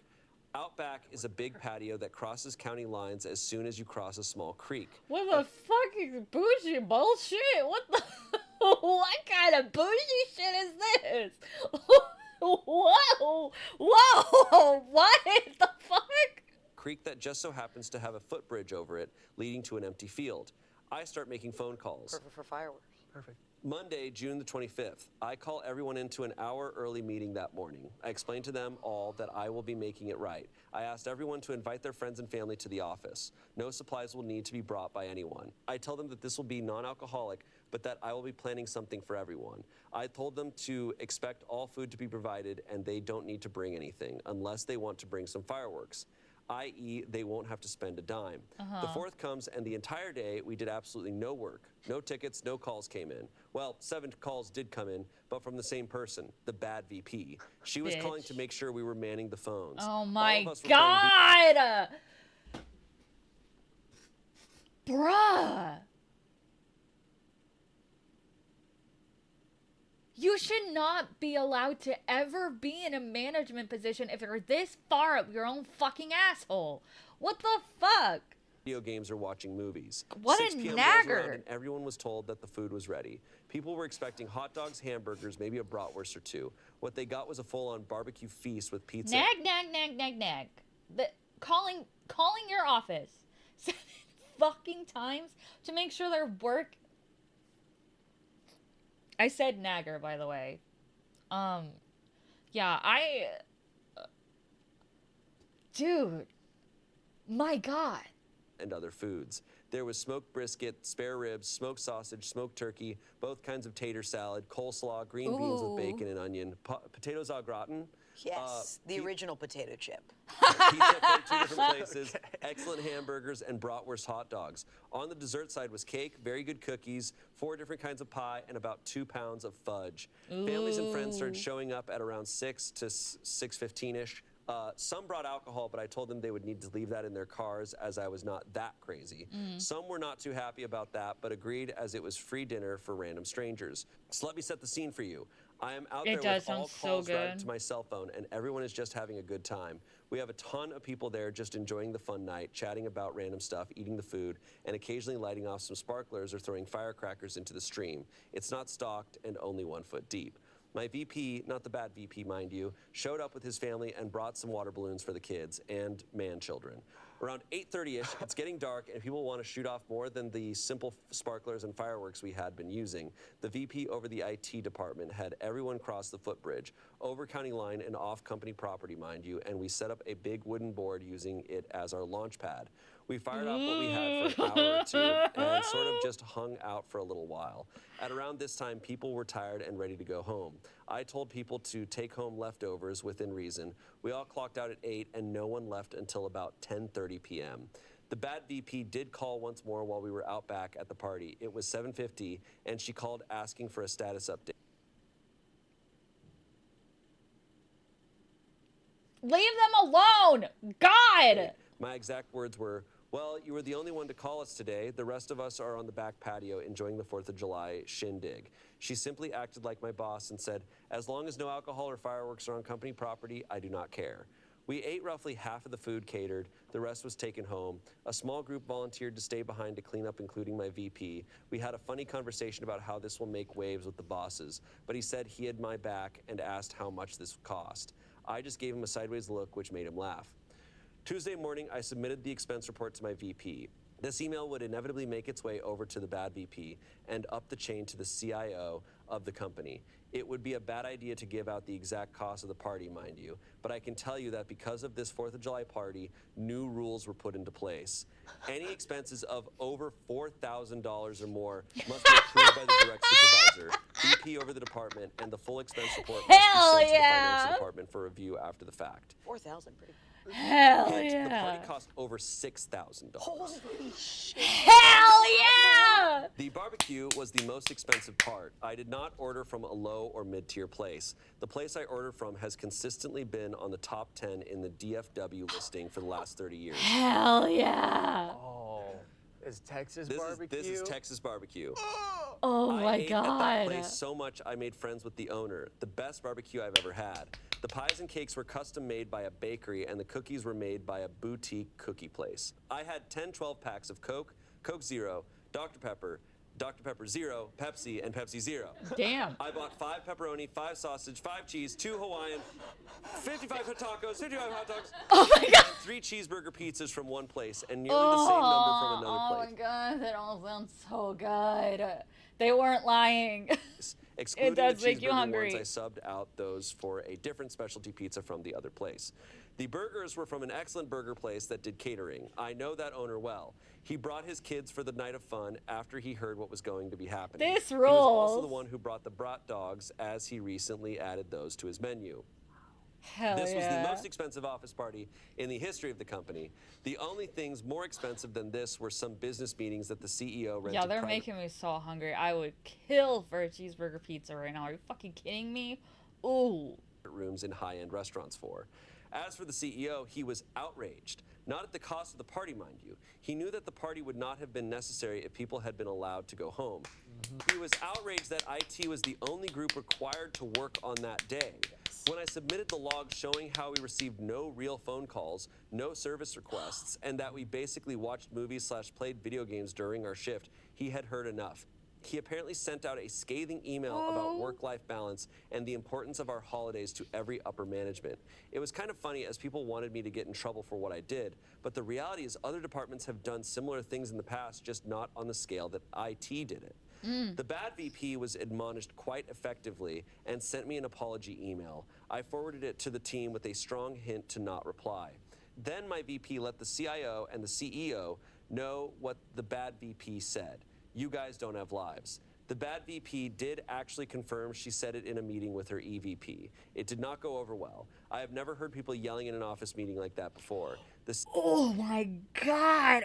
Oh, this is delectable. Oh, wow. This should have been in the last episode. What the hell? This is delicious.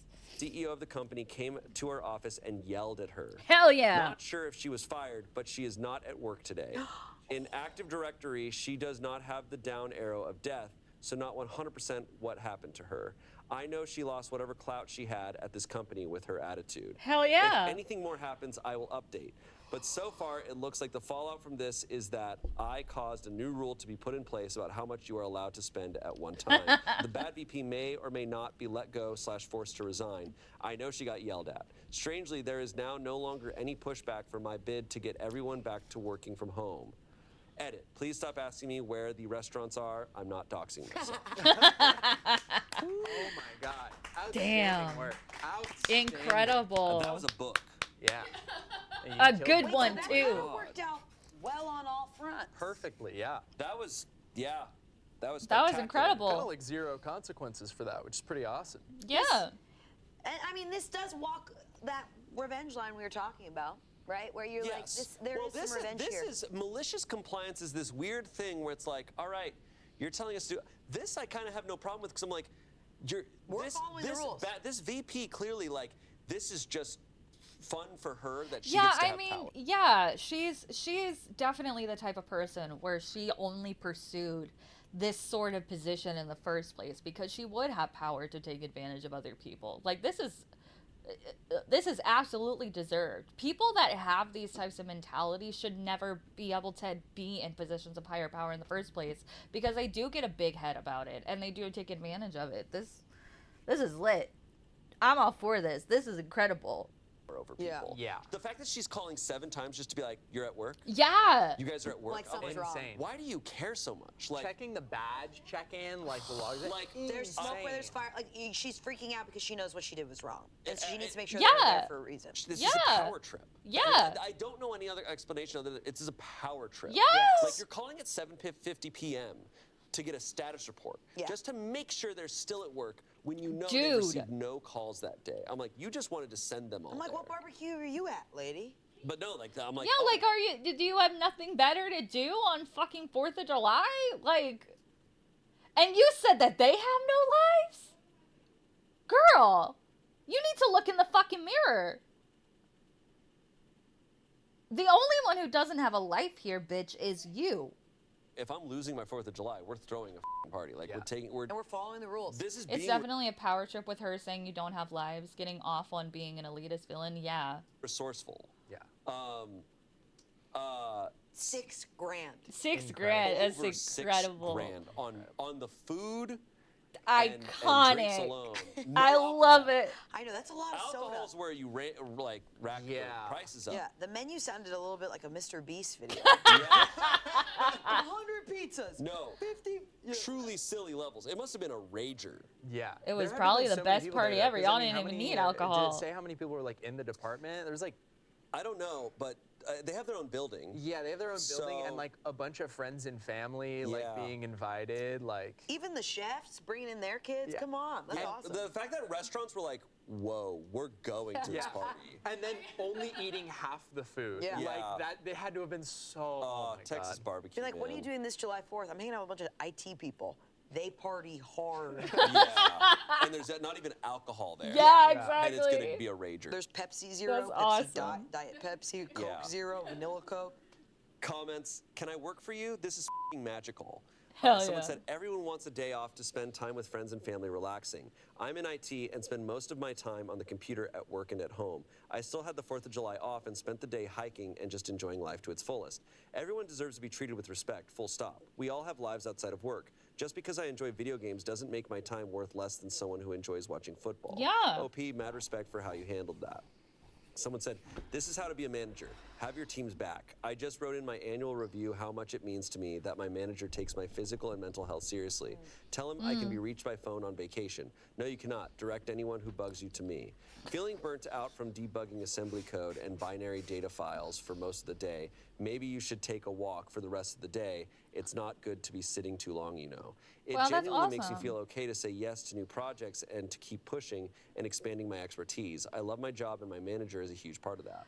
That should be the standard. I wish that was the standard for how you're treated at jobs. Like the fact, I will never be over the fact that cashiers don't get to fucking sit. Why? What difference does it make? You're standing at a desk all day.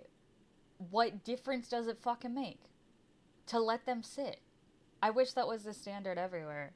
Yeah, I mean the VP is a bad VP not because they're just being a bad person, but also they cost the company money, and they're absolutely killing like motivation. Exactly. Like they're doing bad things by business standards too. Yeah. And telling you like, oh, IT people don't have lives. That's like, crazy. That's a crazy thing What do you to say. expect to happen? Yeah. What do Yeah. you expect to happen there? Your IT department is one that you need to like be on their A game. Exactly. Yeah. Our IT You clearly don't respect how important they are to your company. And you shouldn't be in a position of leadership if you don't understand how integral an entire department of your company is to the company. Team Rocks, we have 2 people, Lopati and Tim. They're the shit. Yeah, Incredible. if they stopped working here, nothing would happen. The building would Everything blow up. The building would blow up. There is a bomb that they have to keep defusing every day. My favorite is when Tim's on set and you're like, oh, there's a slideshow in the programming.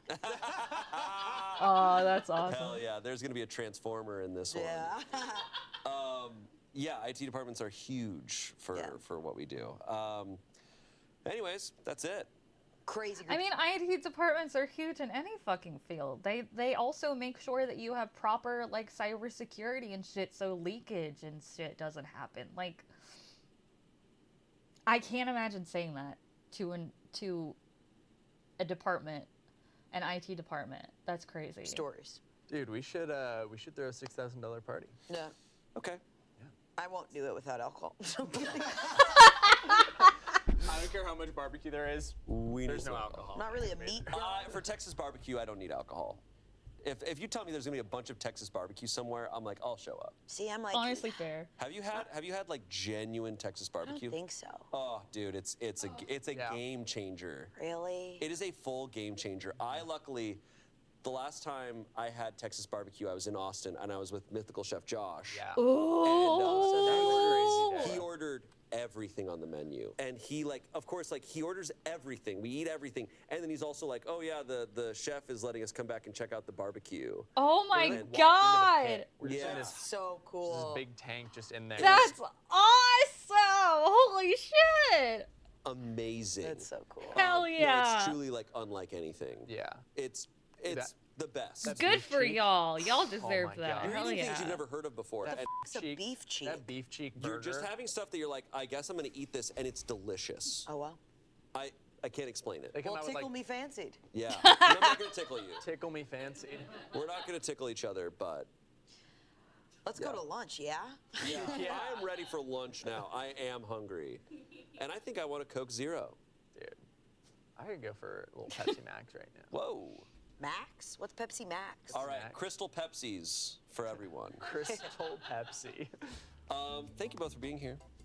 Thanks for having us. Yeah. Thanks for being good coworkers. Yeah, thanks. And now I know that I'm not supposed to tickle my coworkers, so this was educational for I'm me. glad Thank this God happened. we did this episode. Jesus Christ. Okay.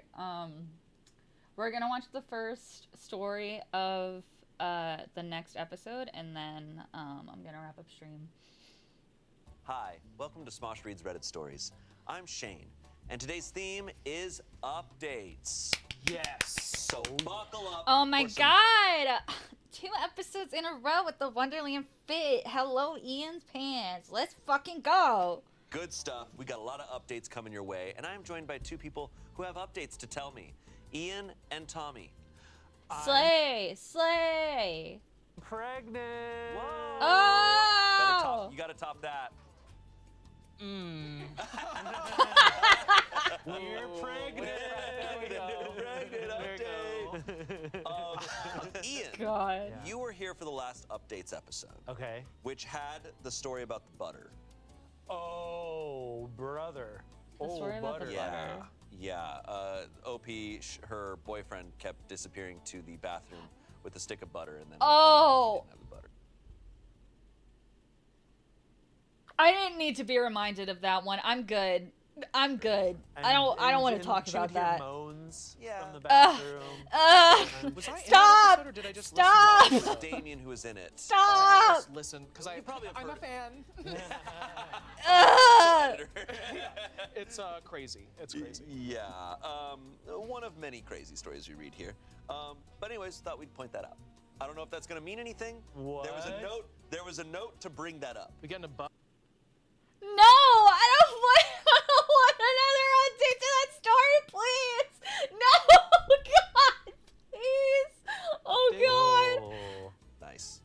Airboy saw this episode. Oh, no. and give an update, that'd be crazy. Oh, no. I hope he gave some tips. All right. Stop! Hey. Hey. All right. Well, so obviously, expect some updates. I'm so stoked. I love updates. We all love updates. Our first story. Am I the asshole? Told my coworker that she's falling for a romance scam, and now she's upset.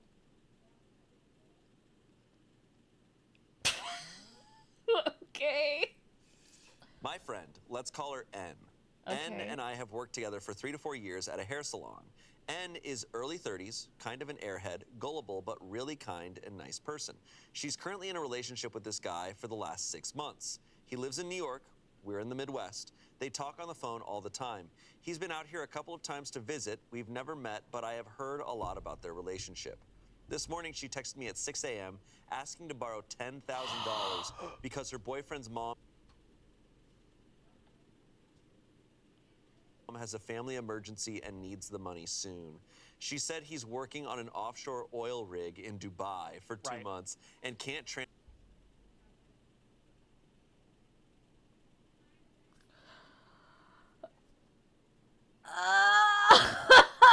Oh God!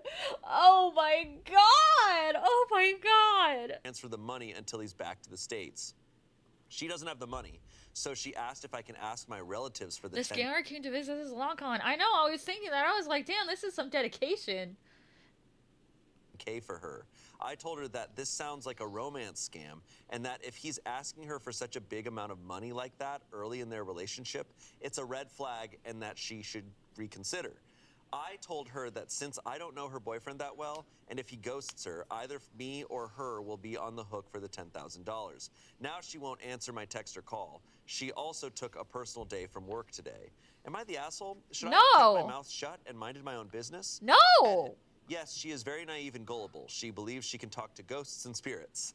That's another can of worms that I won't get into. She didn't bring her boyfriend around when he was in town a couple of times, just a bunch of excuses. I told her sister about it and got— I mean, I wouldn't, as a person who does believe in ghosts and spirits, I wouldn't necessarily call someone who thinks that they can connect with them necessarily gullible. I think if you always fall for people's scams, like the people that are lying about being able to do that, I think that would be gullible. But thinking that you have the ability yourself, maybe you just live in a more magical world than the rest of us. got an earful about how I shouldn't judge a person in need like that. I gave up. I sent her a few articles about sweetheart and pig butchering scams. Still no reply. I know she read it. She's not the type that's loaded. She lives with her parents in their basement and lives paycheck to paycheck. Wow. I hope she will realize this is a scam before she's in debt. This will be an expensive lesson. Thank you for letting me vent. Woof. Oh no. Oh no. Yeah, that doesn't sound great because, as we all know, oil is not in Dubai; it's in Abu Dhabi, guys. I don't know either. Hang on, let's see.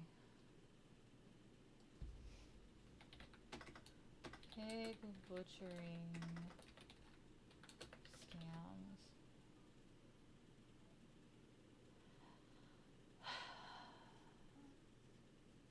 Pig butchering scam. A pig butchering scam, literally killing pig game, is based off of a Chinese phrase.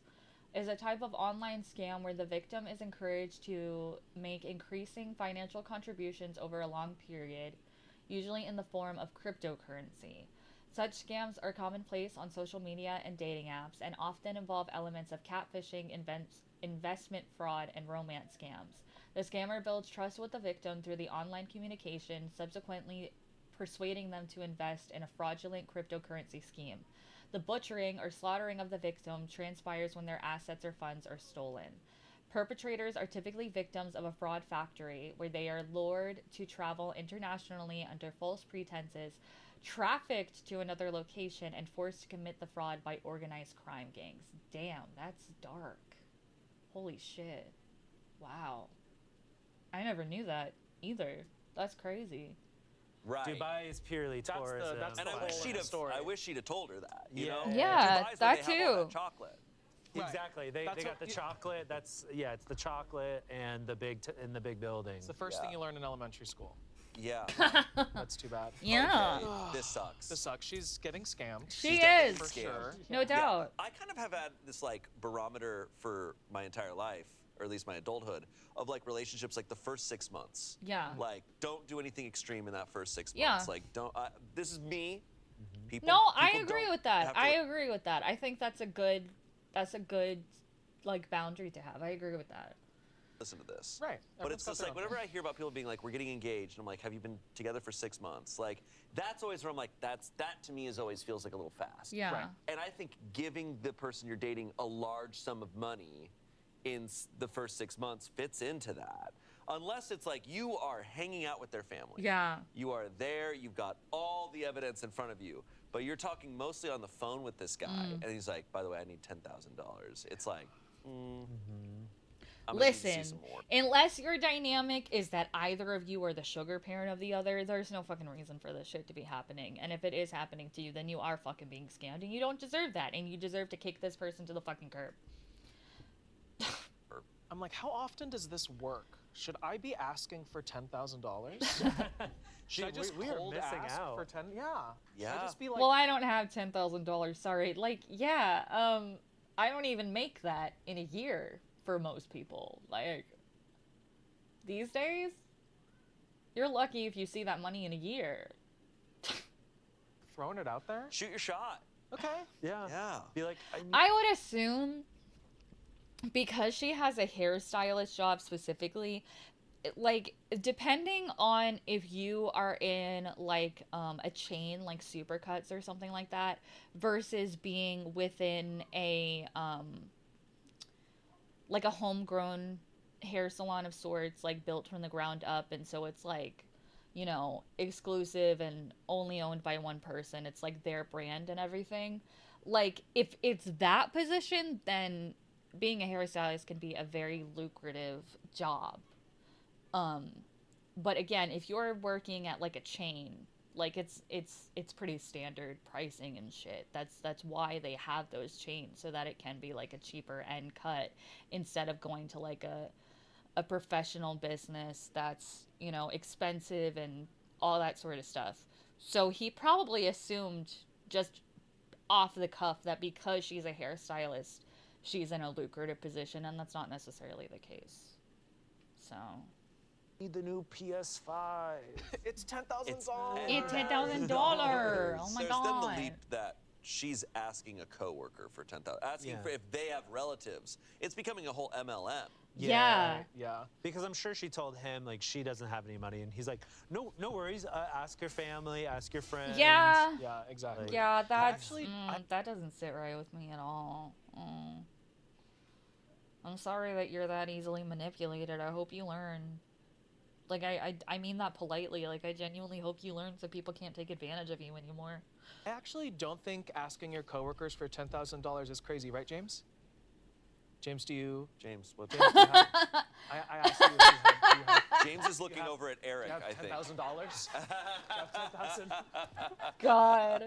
What is a pig butchering scam? Ian, do you know? Oh, I mean, they actually I do watched the it. John Oliver episode on pig butchering, but it's basically like, you know, you fatten up your target. Oh. You know, Ah, that's a good you way to get put them it. all buttered up, and then you go in for the kill, and you get all that money from them. So, you know, it's a lot of the romance scams, or like the Tinder swindler, all this, like the Brad Pitt in the hospital woman. Yeah. Brad Pitt, the hospital woman. So there's Yeah, I heard there's a about this. woman that gave like, I don't know what it was, like $50,000 because she thought she was dating Brad Pitt. Oh. And he sent her photos of him in a hospital, and they were like really. Oh my god, I remember that story. That was crazy. God. God. terribly photoshopped images of I Brad crashed Pitt. in the F1 movie. Whenever this sort of story is brought up, I just think about that one Catfish episode where he thought he was dating Katy Perry, and the expressions that he got from Neve and whoever was co-hosting with him at the time was like, you can't be serious. Like, they were so polite, but their faces just said, like, you cannot be serious that you think this is real. Like, I feel for you. I really feel for you that you seem to live in such a whimsical, magical, kind world that you think that this could happen to a random citizen like you, but I am sorry that is not reality. I'm so sorry. Movie, and now I need Help. And yeah, she sent who she thought was Brad Pitt. She thought Brad Pitt needed $50,000. Yeah, that's crazy too. Yeah. I mean, like, would you hey. agree to be in that F1 movie if you had money? Actually, I don't know if it was a bad movie. I think it was apparently an amazing movie. People really like Was it? Okay. I haven't seen it. I haven't No, it's seen apparently it. really good. I don't know. Okay. Every dad is happy with it. Yeah, yeah. It always makes me really sad. Yes, it's heartbreaking. It's heartbreaking. It unfortunately, good scam. Like, Yeah. people are lonely. That's a way to get them. Yeah. Oh, and, yeah. and it really works. I mean, she's so convinced. She's so, like, wanting to do this for this guy that when her friend calls it out, she just stops talking to her. Yeah. As we know, there's going to be updates. So, I'm still gonna react like I See. didn't know there was one. yeah. Yeah. Every so he time. Every time. It's tradition, of course. did visit her. That doesn't mean he can't still scam her, right? Like, Well, you know- I mean, yeah, cuz I mean, yeah. Like it might have been worse if there was a catfishing element to it. But at the same time, the fact that he wasn't catfishing her, the fact that she, like, the fact that he went down to visit her is, adds more credence to the whole scam, you know? That's what I'm trying to say. No, like he visited her a couple times in person. But I think a lot of these, I'm surprised that they actually saw each other, because like a lot of these are like, oh, like it's like, you know, a young woman in like quote unquote Venezuela, like reaching out to like some 55-year-old man in Ohio, being like, I can't FaceTime. yeah, yeah, and then being like, oh, I'm in this bad accident or something, like send me Right. money. So I'm surprised he showed up, which is like, yeah. I think this stuff is happening all the time. And there's a, we have an article title here, Scammer Pretending to be Keanu Reeves, Bilks Bay Area Woman out of $160,000. Whoa. Boomers got that money. Damn. And they believe anything they see online. We've That's we have that's learned since true. then Yeah. No, that is yeah, I'm true. wondering with AI how Keanu, much you bastard. We're so boomers are we're, Oh my god, I'm actually using the goddamn numbers, even though God damn it. we're Scammed right so effed. Just don't Oh trust shit, I anybody, turned off my guys. fucking monitor. don't Hold trust on. anyone. Hey, Here's a lesson. listen, don't trust anybody at all. Yeah. Live miserably.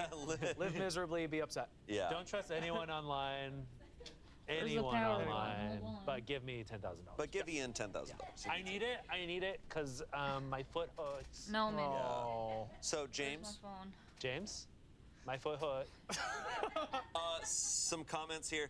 Not the asshole, that's a classic scam scenario, and in any case, she shouldn't be trying to borrow such a large sum of money from you and your relatives, even for herself, much less for a total stranger who sounds nice online. Thank you. It's What a the good hell? thing that When you I turn warned mine on? her. I suppose you might have added links to some reliable sources on scams too, if you had had the chance. Now you can only hope that she comes to a sensible conclusion while isolating herself from you and taking time off work.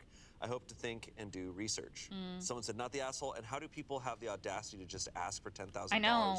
to their friends / coworkers? Yeah, that's crazy. Someone to said, not me. the asshole. I worked with a lady that fell for one of these. I even contacted the med school she said he went to and confirmed he was not an alumni, and she still wouldn't let it go. Eventually, she realized, and she later admitted that the Valentine's Day flowers she received at work were actually sent to herself.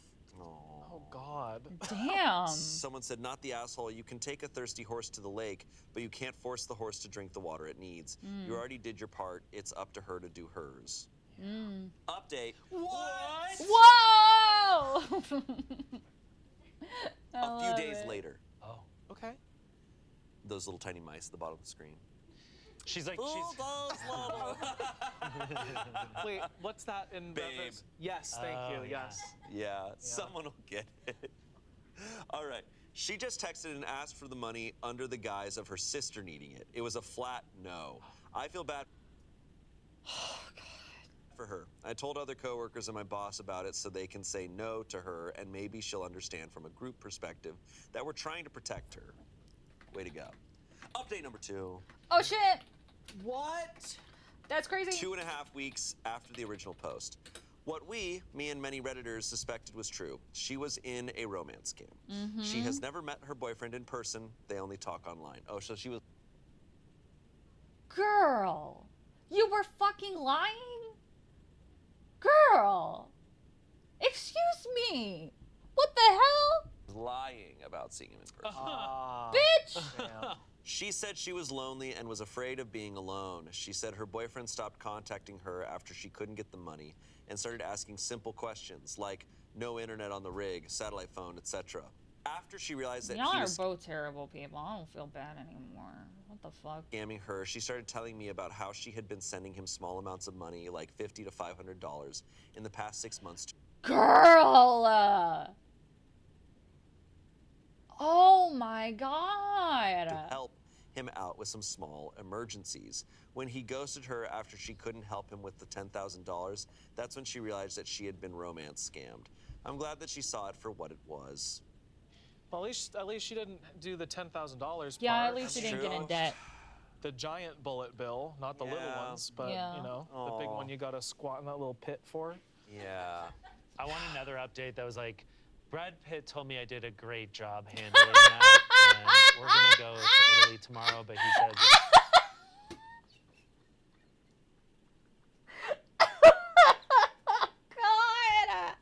Give me the money. I need that $500. Yeah. You know what? I have a Ko-fi. If you just so happen to have money that's anywhere between $500, and $10,000, you can feel free to drop it to me on Ko-fi. you should give that money to me. Your Oshi. Give me your fucking money. I'm joking. God. his card's getting declined. So, Yeah. yeah. Yeah, my friend almost got, $10,000 taken away, but Brad Pitt and I are going to France today. Damn. It all still sucks. It does still It's suck. good that she, was able to figure it out. Right. I really feel bad for her. I feel bad for her too, but I don't feel bad for her lying. Cause like, girl, why are you entertaining that? That you're lying for him. Come on. Come on. A lot of lonely folks out there. It's Yeah. really sad. I mean, I understand when people are so lonely why they want to believe so bad. Like, Absolutely. we've all I found feel ourselves that, in yeah. places where it's like, and whether it's like believing like, oh, like I have a crush on this person, maybe they like me back, and it's like, oh, and then you look back and you're like, no, they never did. Why was I convincing myself of that? Like, we all find ourselves in places where we want to believe in something, Yeah. but you have to always have a healthy amount of doubt. Yeah, Yeah. I agree. Oh, wait, why am I sending $500 to this person? Yes. Yeah. You lie to yourself the best. Yeah. Yeah. I've suspended my disbelief for far too long, plenty of times before. Yeah. Today's episode of Reddit Story Okay, get your bag, King. Let me go to the next story so that I can see when we're coming back. Am I the asshole for telling my heavily pregnant friend her fiance was in a documentary? Jesus Christ. Okay, we're coming back on a big one. Okay. 1333. Okay. That was crazy. That was insane. All of the stories that we went over, crazy. That this, that this happened. I can't fucking believe it. I literally told myself that I was going to use the numpad to type that out, and then I didn't. My brain is not functional one. We'll just leave it at that. Yeah, wow. That was crazy. Yeah, yeah, that was a little preview, but it won't be the next stream. I'm gonna play Night in the Woods tomorrow because I did figure out what the fuck was... I can't believe I did that. I can't believe I fucking... My Twitch dock was not plugged into my fucking wall. And that's why I didn't stream today. Because I didn't realize that until it was already too late. And we were already streaming. And at that point, I didn't feel like playing a video game anymore. But we are going to continue Night in the Woods tomorrow. The biggest thing is that since we are... since I want to continue it on Twitch, we're not going to be able to have the polls. I'm going to have to make the decisions myself. I will still ask you guys. So any chatters... can feel free to tell me like what decisions you want to make. I just like doing the polls on YouTube because it means that lurkers are able to participate, but I won't have access to polls until I'm affiliate, which we are relatively close to already. So thank you for the support. But yeah, I think this is like the first stream of like, I don't feel like fucking with YouTube anymore. I'm still pretty fucking upset. Not that I'm happy with Twitch right now either, for the shit that happened at fucking TwitchCon. That's a whole fucking bag of worms. But like at the same time, YouTube is actively fucking with me directly. So I would rather just stop wasting my time on them besides just uploading VODs and stuff. So I will be streaming tomorrow. If I remember, I'll try to talk about it tomorrow on stream, because I do think it is important to address now that I am making the decision to like officially move to Twitch. So I'll talk about it next stream. I don't think a conversation like that deserves to be an offhanded comment at the end of a stream. So yeah, I'll talk about it a bit more in depth tomorrow. I'll give it the kind of air that it deserves, and then we'll kind of cool off with Night in the Woods afterwards. But yeah, I think that's going to be the plan. So tonight, if I feel up to it, though, to be honest, I kind of just want to go straight to laying down. Yeah, go off, Greg. Either tonight or tomorrow, I'm going to record a video that I will post. I will delete it and then repost it every time I'm going live. So I'll like delete it once the live is over, and then I'll re-upload it. So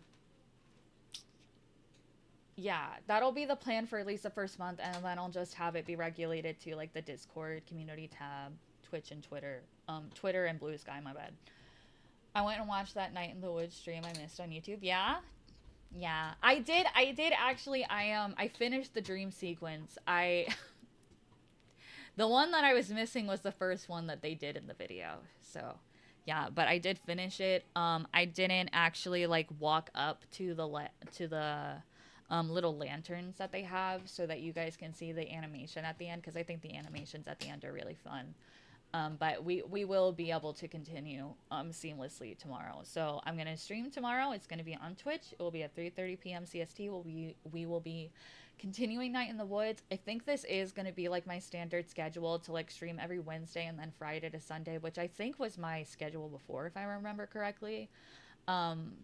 So yeah, like 4 streams a week is kind of the standard. I don't want to risk like pushing myself. And since there's stuff that I'm working on too, I would rather give myself kind of more open air to sort those things out and stuff, because I've been busy. I've been cooking real hard for y'all, and y'all will be very excited in the new year. That's all I'll say. Hint, hint, not judge. But yeah, so I'm gonna head out. Thank you for coming over to Twitch. My apologies for the fuck up start a stream on YouTube. But with that would happen again, because I'm not gonna stream on YouTube again. Except for maybe, you know, a special event in the future. I don't know, we'll see. But yeah, thank you so much for spending time with me. I hope you've had a good time. And if you're having a rough time, then I hope that my streams have provided you a distraction, and I hope that you have a good rest of your day. I will see you tomorrow. Bye-bye, Starbies. Mwah.